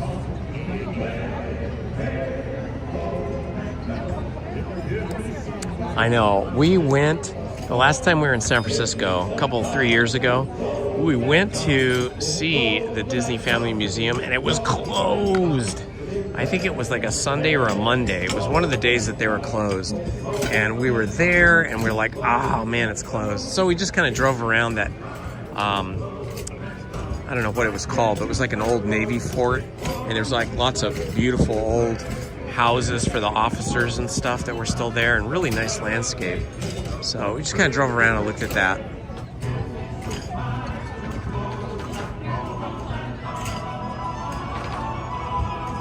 Yeah, I have live streamed from the canoe before. I don't think it was a live stream actually. I think I had my my action camera, like my DJI or my Insta360 camera, and I don't like to go do that anymore because it was really kind of unfair to everybody, because I could not paddle with one hand and hold the camera in the other hand.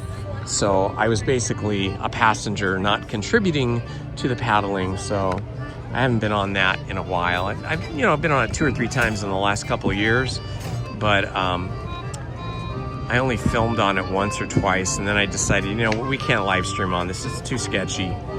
It'd be too easy to drop it into the water, to fall out of the boat, whatever it might be.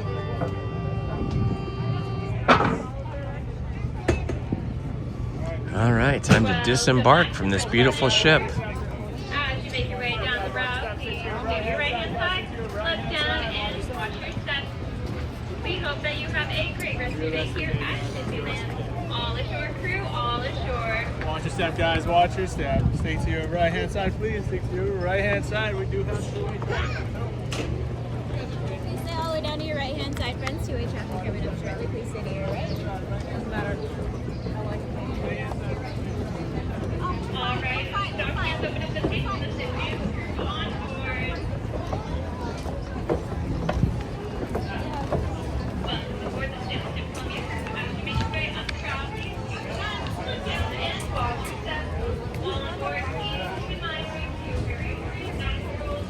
Nautical rule number 1, always yourself, little sailors.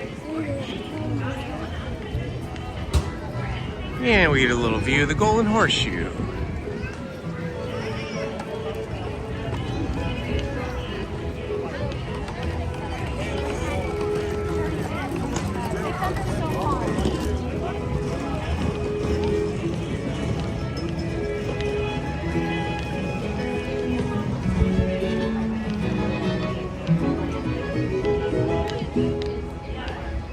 And walking up on the wooden boardwalk, sidewalk here in Old Frontierland. I gotta duck in here one more time and check the merch. They always get new hats in here, and I'm a hat guy. I could use another good dark hat with dark mesh on it for summer.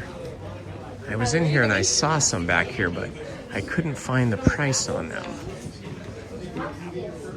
Yeah, here they are back here. UPF 50. These are nice. See, they're kind of like the hats I wear, but with a mesh. And they have a barcode, but they don't have a price. What is up with that? It could be $30, could be $50. Knowing Disneyland, it could be $80 or $90. We just don't know.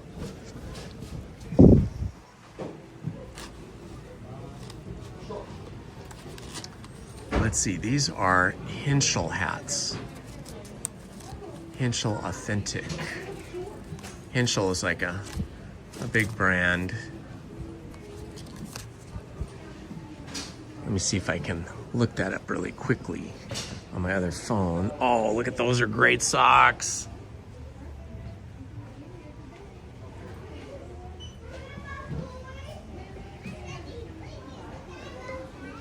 Henschel hats. Found it. I think I found the exact hat I just looked at. It's an original Aussie breezer hat. $49. Yeah, I might have to get that for summer. For when it gets really hot and then has the mesh in there. I'm gonna grab one of these and ask her how much it is.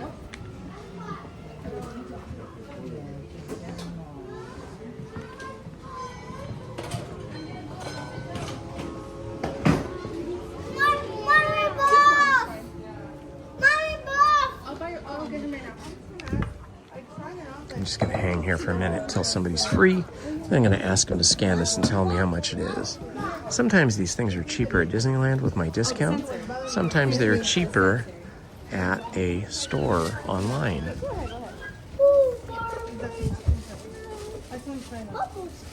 No worries. That's what I thought. Yeah, we're gonna go. Can you tell me how much this is when you get a chance?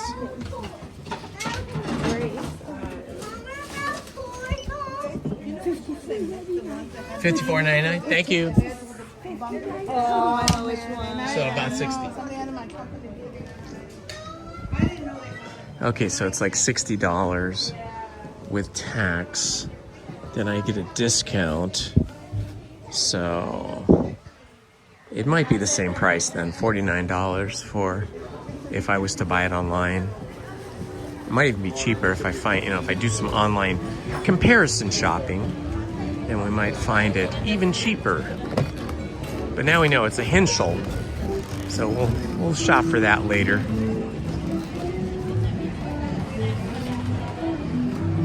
Yeah, with tax and all, it was basically $60. It was like $59 and change.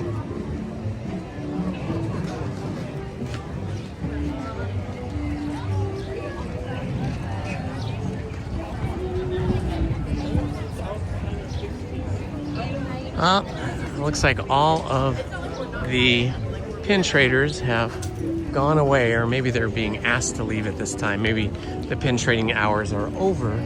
Just a few stragglers here packing up.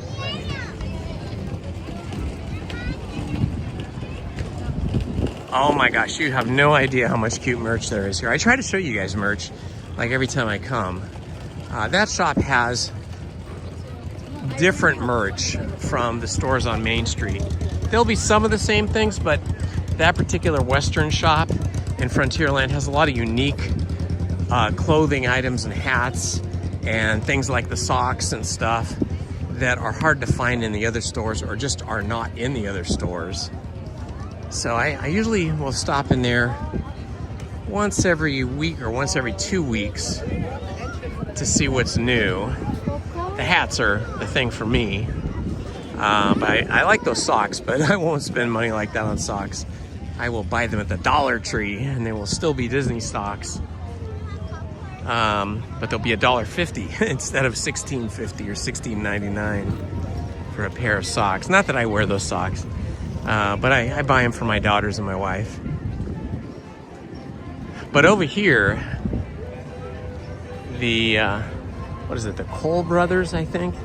The shop I like to check out because they always have the button-down collared shirts that I like, that are lightweight.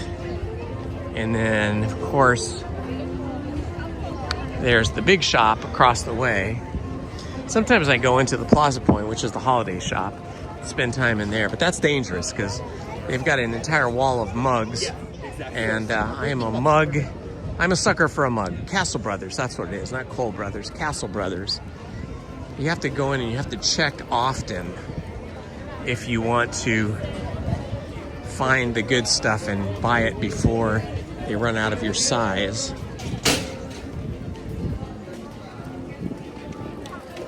I did notice there were these button-down collared Star Wars shirts they were selling for quite a while that are now gone from Galaxy's Edge. So they may be out of those and maybe they'll be on sale. Ooh, this is new. Look at this. It says new arrival.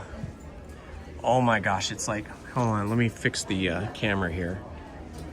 It's a Toy Story inspired one. Look, there is the Slinky Dog, Buzz Lightyear, Mr. Potato Head.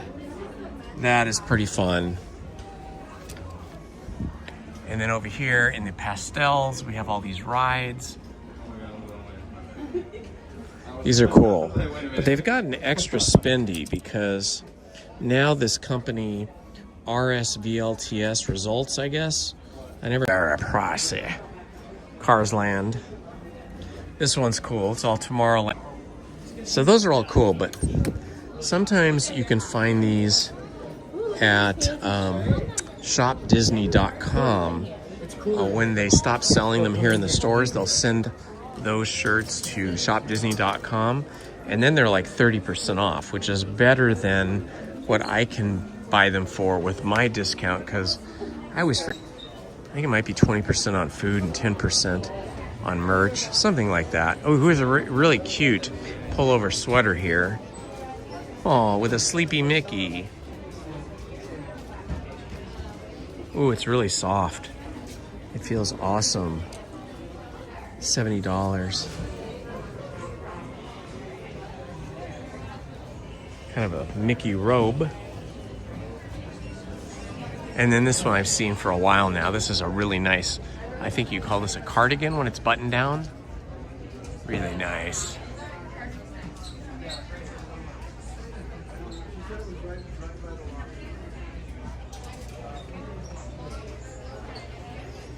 Save up and make a special occasion to purchase one of those shirts or sweaters.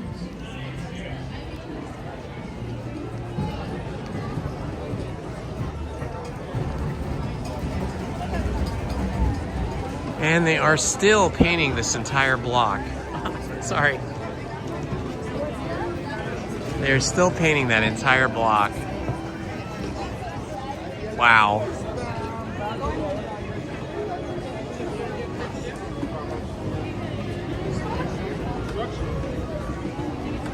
It actually feels like it's quieted down, at least down here on Main Street. It feels like it's quieted down since earlier today. I guess everybody's up at all the main attractions further into the park.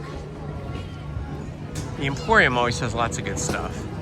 We just looked at that on Friday, and they had some new t-shirts and sweatshirts, but that was about it. Disney has really been into the sweatshirts the last year. And you know, we're in spring now and it's getting hotter every day. So sweatshirts are cool, but really not practical in the heat.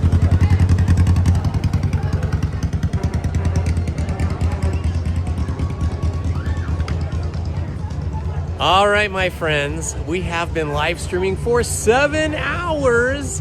I want to thank everybody that's been here with me, especially Heather D. Smith, who has been our mod for the entire day, as well as thank you to Stephen Kenyon and Manny Uncanny and Jacob Herring and anyone else I'm forgetting. I apologize.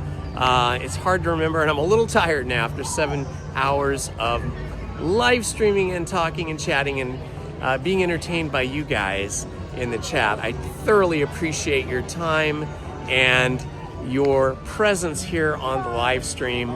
If you're new to the channel, guys, do me a favor and subscribe. I think we're about 50 people, 40 or 50 people away from getting to 4,800, I think. So if you could subscribe, that would be amazing. I would appreciate it so much. Thank you to everybody that was with us, including all the Ninja Watchers. We love you too. I want everybody to have a wonderful Sunday afternoon. Happy Easter to everybody.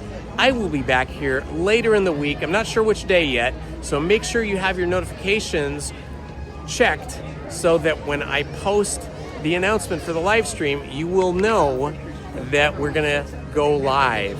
Right now, I haven't been able to get a reservation for Monday through Thursday, and I'm hoping to get one for Wednesday because that's my usual day.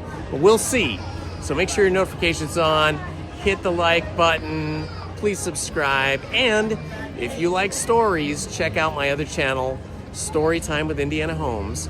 And if you like movies, check out my third channel, Jones and Z, where my 23-year-old daughter, Generation Z, reviews movies with me, which I am Generation Jones, right? And so we talk about movies. We've got 3 episodes up right now on Jones and Z here on YouTube. Anyway, friends, thank you so much. Love to you all. You guys are the best. I appreciate each and every one of you. Bye-bye, guys.